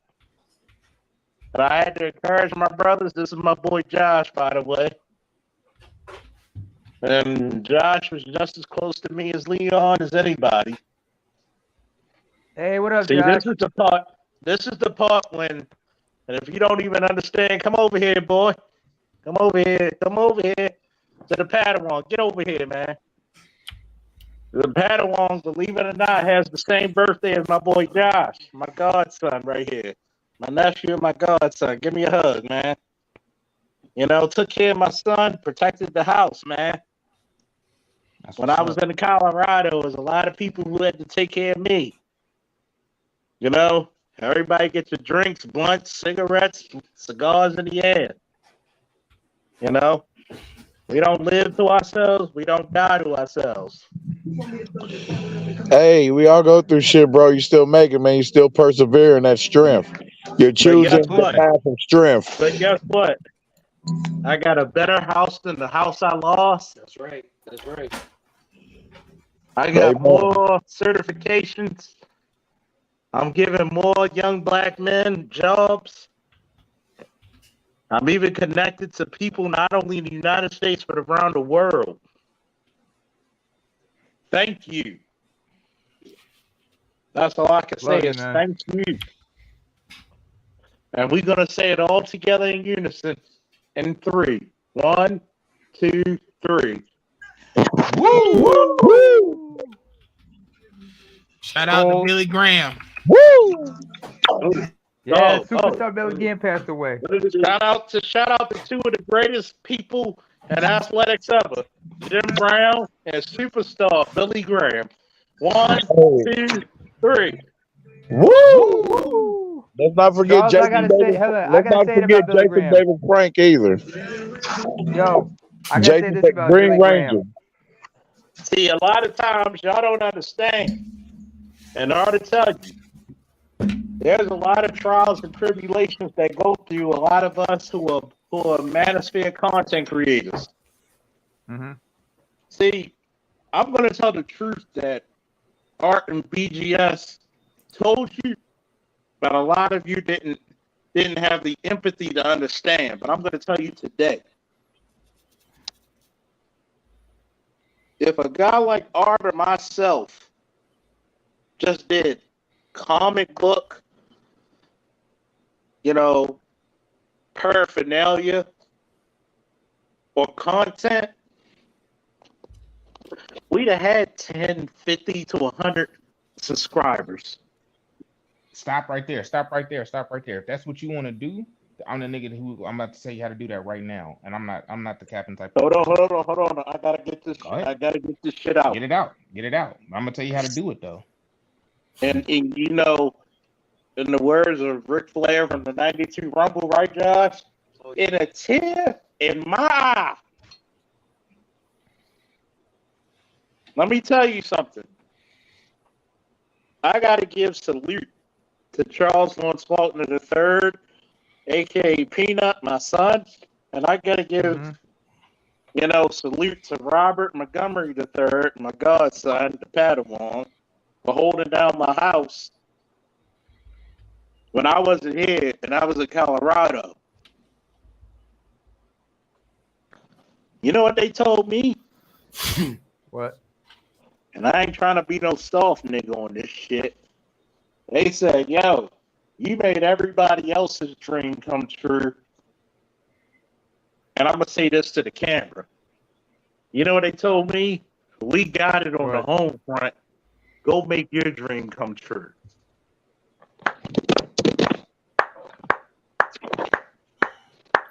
That's right.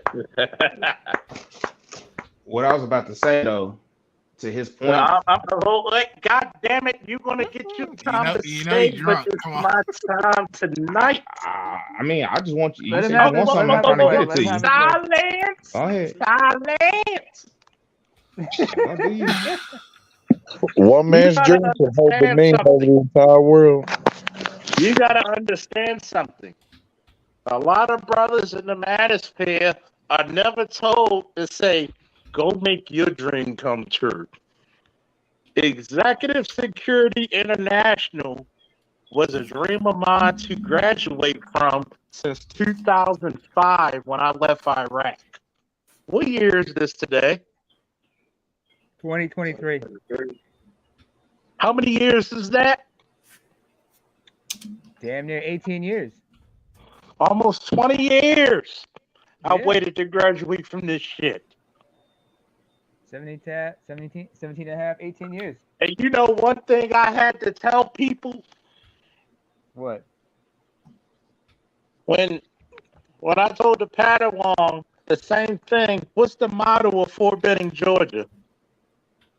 When you look at the patches on the left-hand side, the motto of Fort Benning, Georgia is very simple. It says, follow me. All right. When I left him, when I went to fucking Colorado and Grand Junction, I had some disloyal niggas. And I'm not afraid to talk about niggas very vividly. One of them niggas carried the same last name as me. Uh-oh. You couldn't look out for a godson of mine, whether he did right, wrong, or in between, because like God Almighty, I'm no respecter of persons. I'm only a respecter of character. This isn't alcohol talking. This is the soul, by the way. Mm-hmm. See, when I went through the corporate security management course, one of the requirements was to talk about what really burns you inside. I had to learn that one of the greatest things that people respect about me was my empathy. But when they said what burns you inside is disloyalty. I would rather die. No. You didn't hear me. I would rather die before I'm considered disloyal to my people. And that doesn't mean race. That doesn't mean gender. That doesn't mean religion. If I fucks with you, then what does it mean, fellas? We peoples. No. We Say family. it to me in the niggerish way. If I fucks with We you, niggas. then I fucks with you. I fucks with you. Oh, my bad. And when people couldn't uphold that fucking honor to me, Man, you got some big ass hands. that's what she said.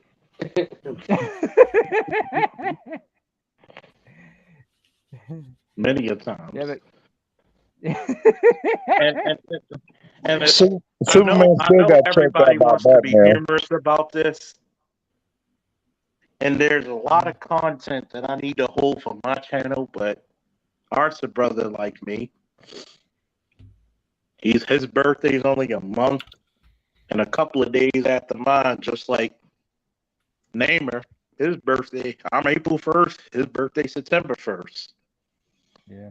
But I'm going to tell you some truths.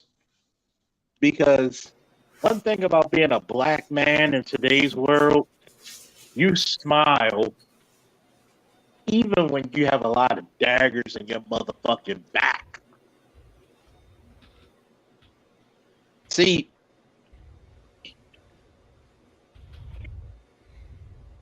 people don't understand hard times, like Dusty Rhodes said. Hard When times. Hard times. motherfuckers lie, motherfuckers ask you, oh, we like to salute you to your future endeavors. Nigga, don't you know I got a family and a house to take care of? If you got anything we could help you with, nigga, I got a fucking bills. Can you help me with that?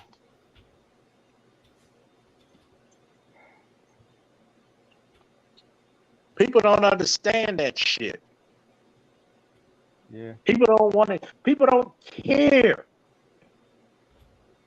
The same motherfuckers who said I got you and your family are the same motherfuckers who will cut all ties. Oh, Sergeant Faulkner, I try to tell the higher ups to pay you while you're in Colorado, but they said that surveillance and detection, covert security, corporate security management, tactical medicine isn't for the needs of the police and the security of the public markets of Baltimore. And you know what I told my commander? I said, no offense and all great respect, nigga, please. Oh, wow. I told that motherfucker, you wait a minute. You let my godson go, but you still want me to come back to your fucking job and write fucking things to make your fucking life better. Nigga, please, I could take your job easily.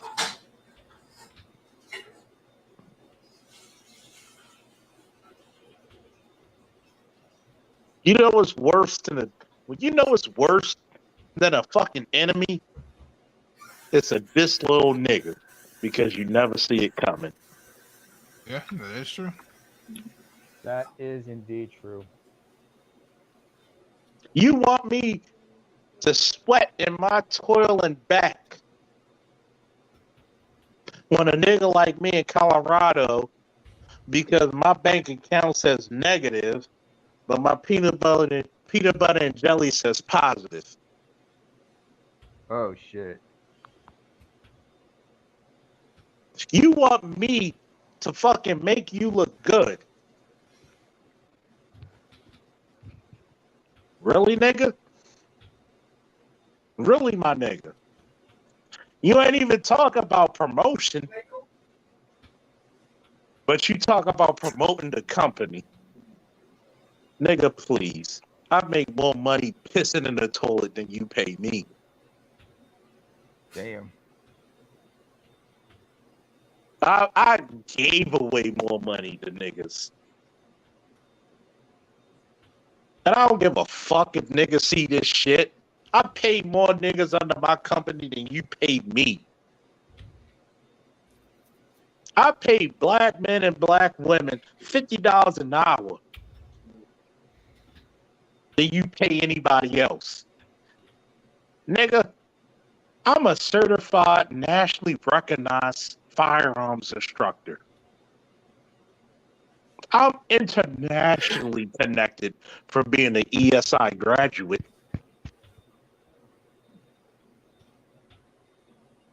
See, the one thing I want to promote to black men, you are greater than the sum total of your parts, regardless of what these idiots tell you.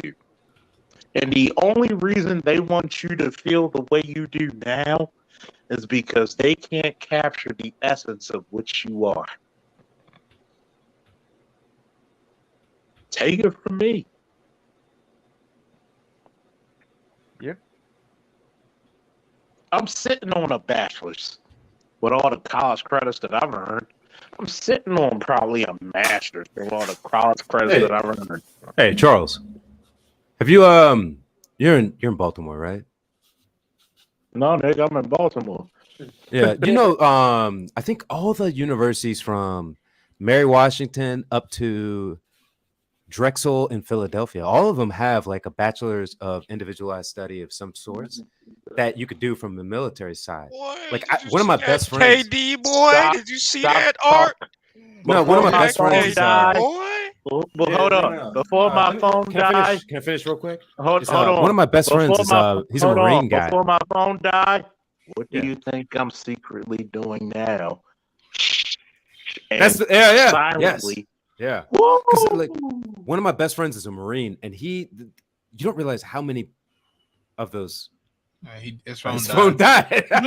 His phone died. All right. Do you mind if I finish what I was? Go ahead, say it. Yeah. Like a lot of military programs are around in those areas where there's a lot of military areas, and obviously the DC, Baltimore, Philly area has a lot of military depots. So a lot of those campuses want that GI Bill money, and they'll put your work experience towards a bachelor's or a master's. And I know one of my friends was a Marine. He got his bachelor's in 12 to 18 months. I can't remember. But then he jumped right from that into like a master's, and he wound up getting basically bachelor's and then an MBA in like 3 years instead of doing like the 4+3 or 4+2. Like they take military service very seriously, especially in the military areas. To reinforce your point, though, if you just go to the dean of a department and you can say like you worked on a submarine and you did nuclear shit, like, because you're smart, you have to, they send you to school to do that. You can't just like be put in that position.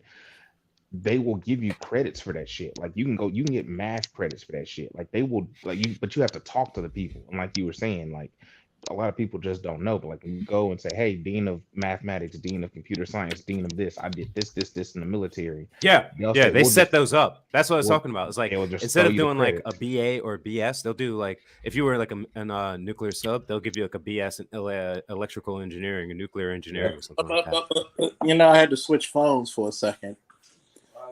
But here's the bullshit of it. You let my boy go only because he had more certifications than your boy, but you want me to come in by June 1st, and trust me, Art got my numbers and my email. I could send him the fucking receipts. How the fuck is it by June 1st you want me to fucking send you a threat management and threat assessment report by June 1st, but you let my boy go? You want that shit by June 1st? You better rehire him. Well, we can't do that. Well, nigga, guess what I can't do? Yeah. Gotta scratch each other's back. And guess what I would do? Guess what? I'm a disabled vet. You don't understand something, sir. my fucking pension, I'm semi-retired anyway. I can pay my bills in my house and my fucking gas, electric, and my fucking. I probably make more money pissing in the toilet than you pay me. Oh. No, See, I'm talking about the if Art there's to Kill. one thing I'm gonna teach black men to ever be, you make yourself so valuable that diamonds aren't shit to you. You feel me? Yeah. You make yourself so fucking valuable in the scheme of things. Nobody can underestimate your value. And Yeah. you think I get that. I you tell think most folks to just go to get into a place where like inflation doesn't mean that much to you. Because you, diamonds, that's a high price. let But me let me inflation. let me explain this to you. You do know I'm a Please do. certified CCW defensive pistol, certified rifle, certified shotgun, personal protection in and out the home instructor. You do know I'm a chief range safety officer. I can write the SOPs of a fucking range. And that's not even touching what I can do when I came from Colorado. Not including the law enforcement or the military. Do you know I can actually go to the federal system to their smaller departments and be a deputy chief for their fucking departments?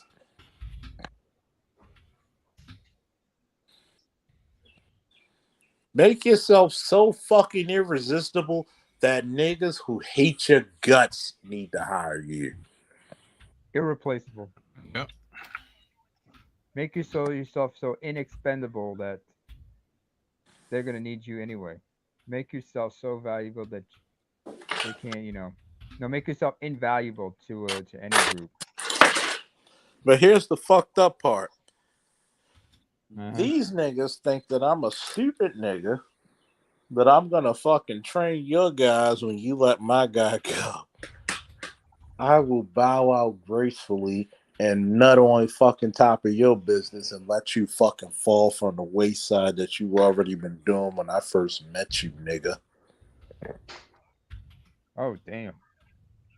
See, people don't understand something. I'm willing to fucking bow out gracefully to make sure you fall, motherfucker.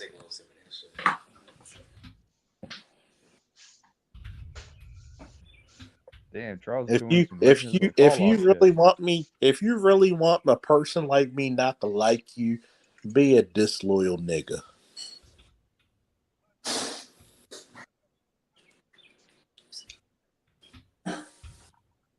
Ouch.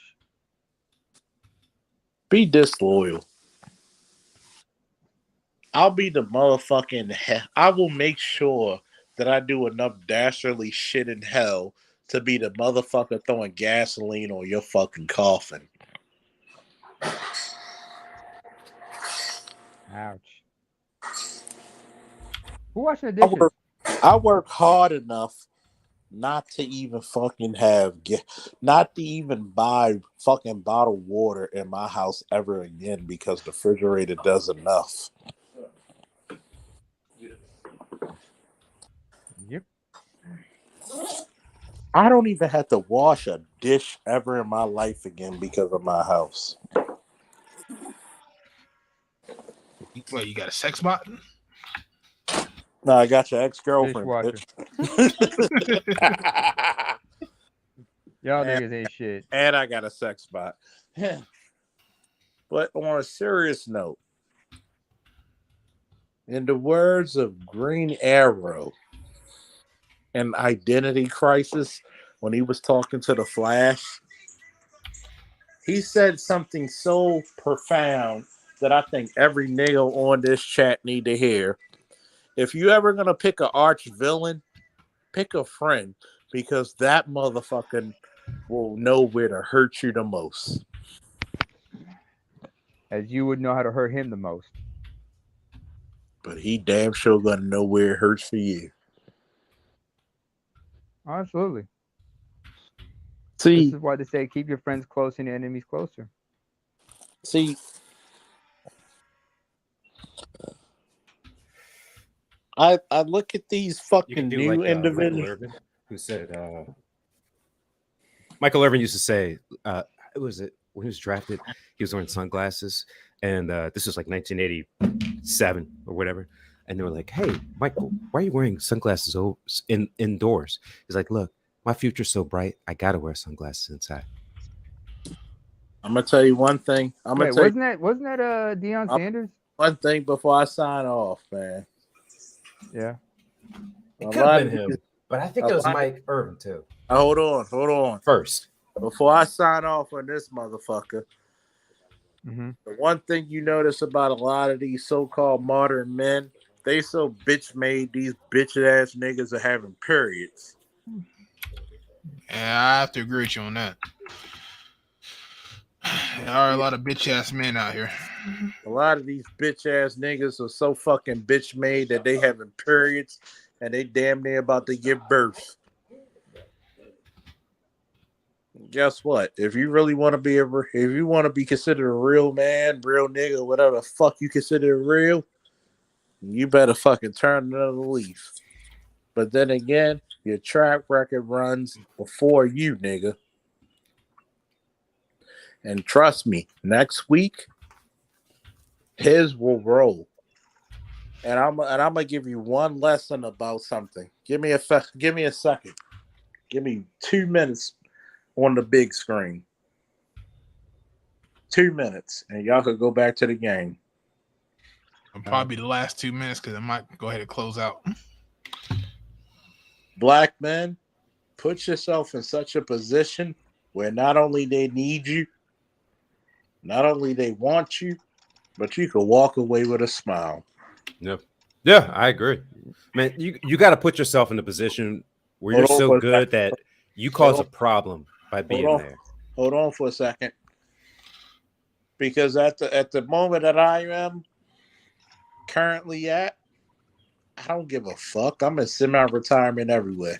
I got enough money coming into my house. If I quit the job today, my bills are paid. Plus food. You don't burn me, nigga. You need me. And I can't wait till next week till I look the motherfucker in the eye and I'll be like, what the fuck do you offer me? I want to be like Skeletor in the 1980s He-Man when I look my chief in the eye after his disloyal ass. And I will tell you, what consequence are you to me now?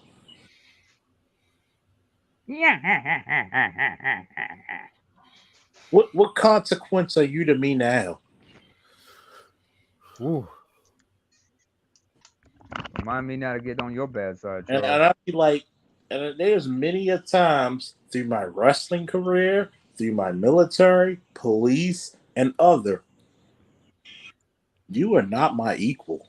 Stop acting like it. I will make more money in 3 days than you can pay me in 3 years. Woo! And I'm out.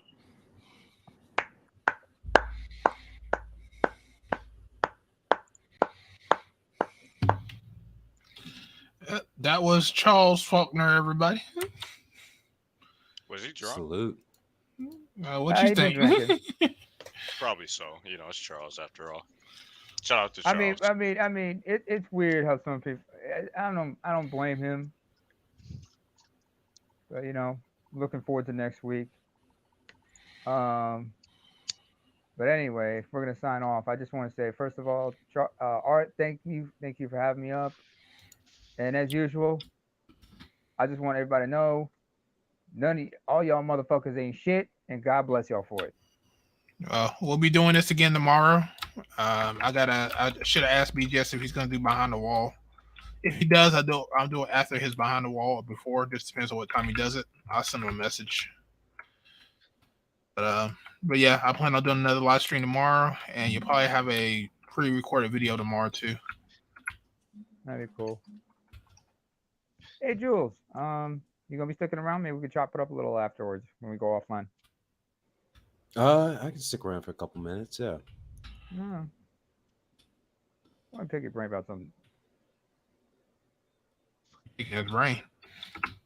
Pick your brain about something. You ever heard of that phrase? Yeah, a little bit. It's 4 a.m. My brain ain't too sharp, but I definitely listen up. Yeah. Well, right now you ain't. You're just a little sleepy right now. What time is it over there? Shit, 4 o'clock in the morning. That's about right. Yeah. Me and you stay in probably the same state, Jules. You're from around my not way. quite. I'm not far away from you, but I'll move. I'm gonna move closer, but not. I'm not gonna be in North Carolina. I do like North Carolina, and I have a lot of roots there, but I don't know if it's quite right for me now. North Kakalaki. Yeah, but Raleigh is like one of the best places you could go. I'd say if you have like a good savings and you were looking for a place in the South, airport, train station, decent public trans, for like, anywhere outside of New York and Boston. I was thinking about moving to Greensboro. At least they have an arcade there. Yeah. I don't know if you know the arcade that's in Greensboro. No, I know the type of location. I mean, like I think the Spring Garden. Raleigh, yeah, the General Raleigh area is good. Greensboro is a little too west for me. No, I'm just talking about the arcade. The arcade. You probably haven't been down here in a while, but there's an arcade place in Greensboro. I know the guy who did it. It's called Lost Ark. No. Yeah, last time I was there, at least 5 years. In Raleigh, 5 years. I think, yeah. But like the general area is still good. Especially you got money now. Well, no, I mean, like the housing prices out here. Well, no, but the thing is, they built that area to be resilient against like the overall East Coast economy, right? Like that triangle is very resilient. So if you want to be there, you could be pretty good. If you're at the bottom end of the totem pole, it's going to be a little tight, but there's still affordable stuff that you could do around there. You just have to what do you think the average rent price is in Raleigh right now? Average, 11 to 1,200, maybe 15 at the top end. What do you think these people are getting paid right now in Raleigh? Average, average yearly income. Yearly, I mean, as an individual or a household? So that's a different question. Individual, man, not much more than the minimum wage. And that's where it gets tight. Like, yeah. So how can you afford a $1,200 housing payment with bills and stuff on minimum wage? And minimum wage in North Carolina is how much? Probably what, $725? Yeah. So I mean that's why you get married. You get married. So two people off $725 can make it. You could squeeze, and if you got it in at the right time. Most jobs around here are paying you about 14. I agree with that. So you multiply that, right? Two people making $14.50, $15 an hour.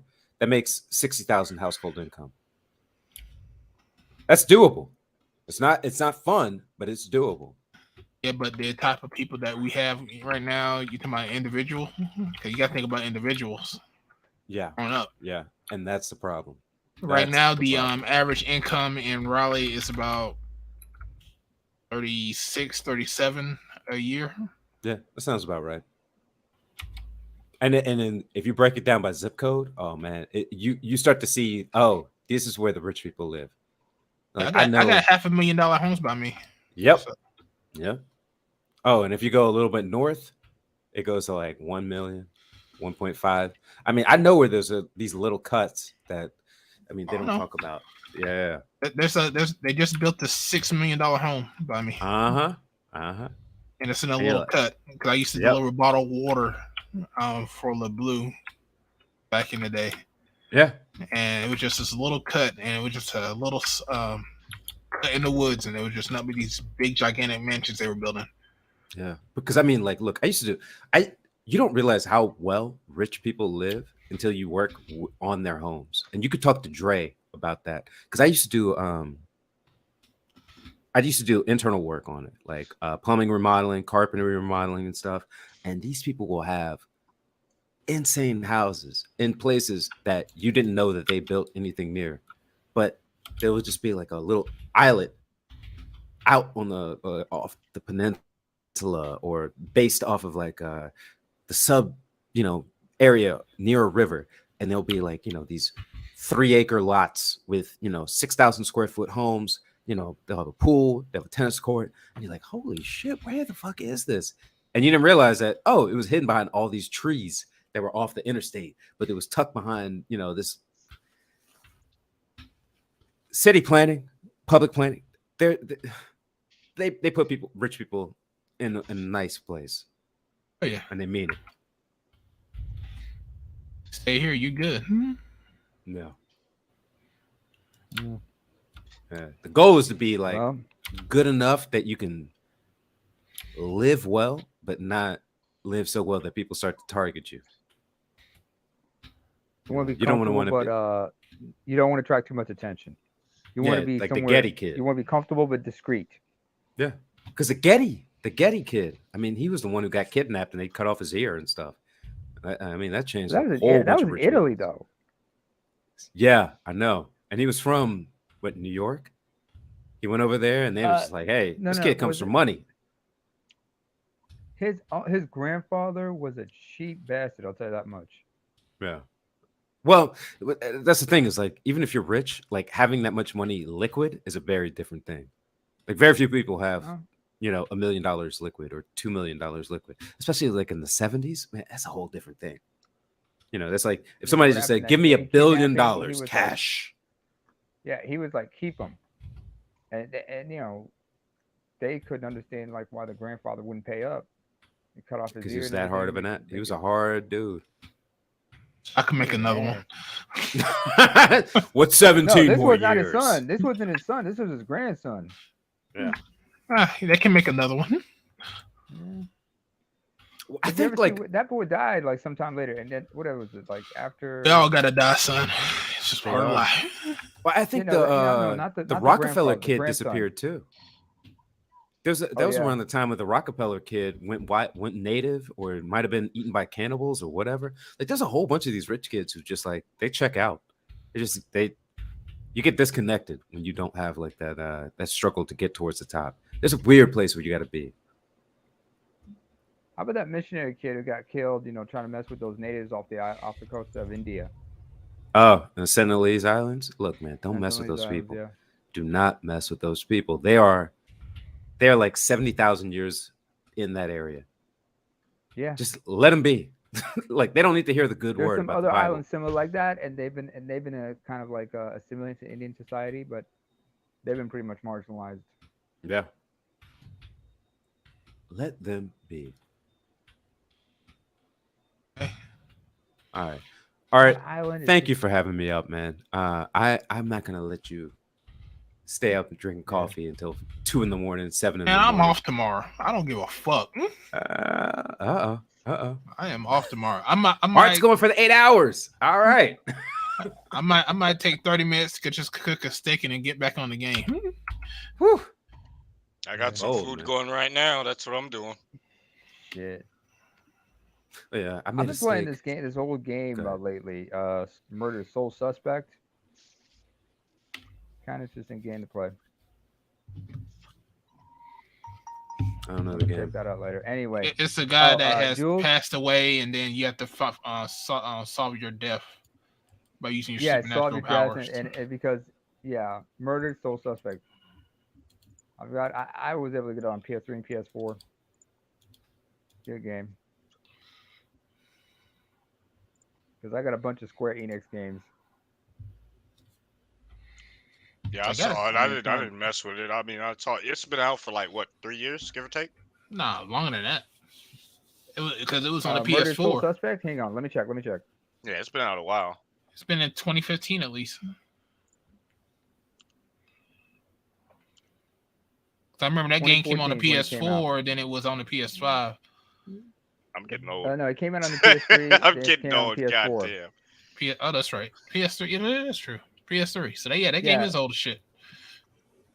Let's see. It came out in the US June 3rd, 2014. June 6, 2014 here in Europe. Systems. Damn. On the People PS3, were and then it comparing came out it later on to. PS. People were comparing it to what was that game called? It was the original of that like genre, like with the faces and whatnot. I can't remember the name of it. What describe it? LA Rain? Noir, Female? LA Noir, LA again Noir. Heavy Rain. LA Noir. Yeah. Or Heavy Rain. Heavy Rain's also another game. Both of those, yeah. Yeah, my younger brother played Heavy Rain. Yeah, that shit old as shit, bro. I'm getting old. That shit came out. Oh my god. Holy shit. We all You're getting not that old. old. You imagine how I feel. Shit. What, you 22?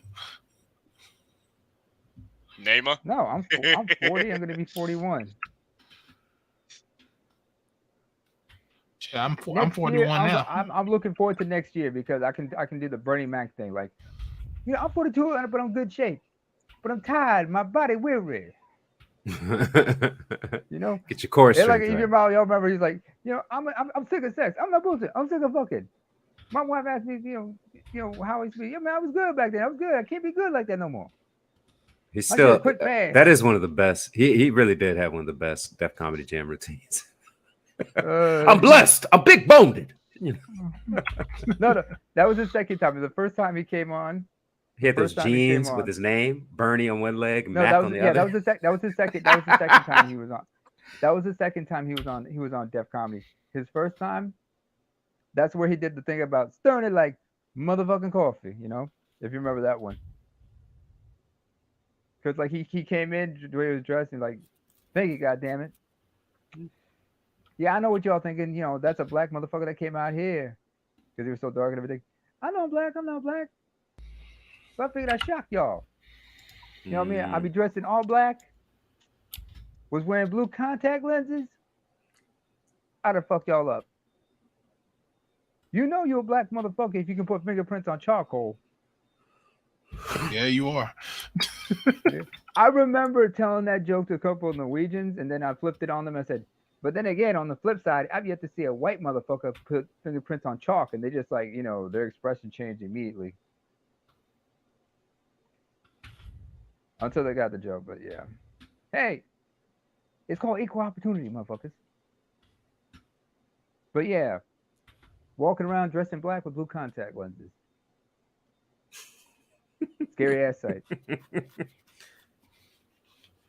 I mean, that's... Or like what he said about his wife. He talked about his wife. He's been married. He was married for like. He said, "Man, let me tell you something. When your wife get married, she happier than a. Well, in this case, he happier than a nympho with a bag of dildos." I can't say what he originally said. Singing and dancing. Man, when I got married, man, my wife was giving me pussy by the pound. Now I got to steal pussy.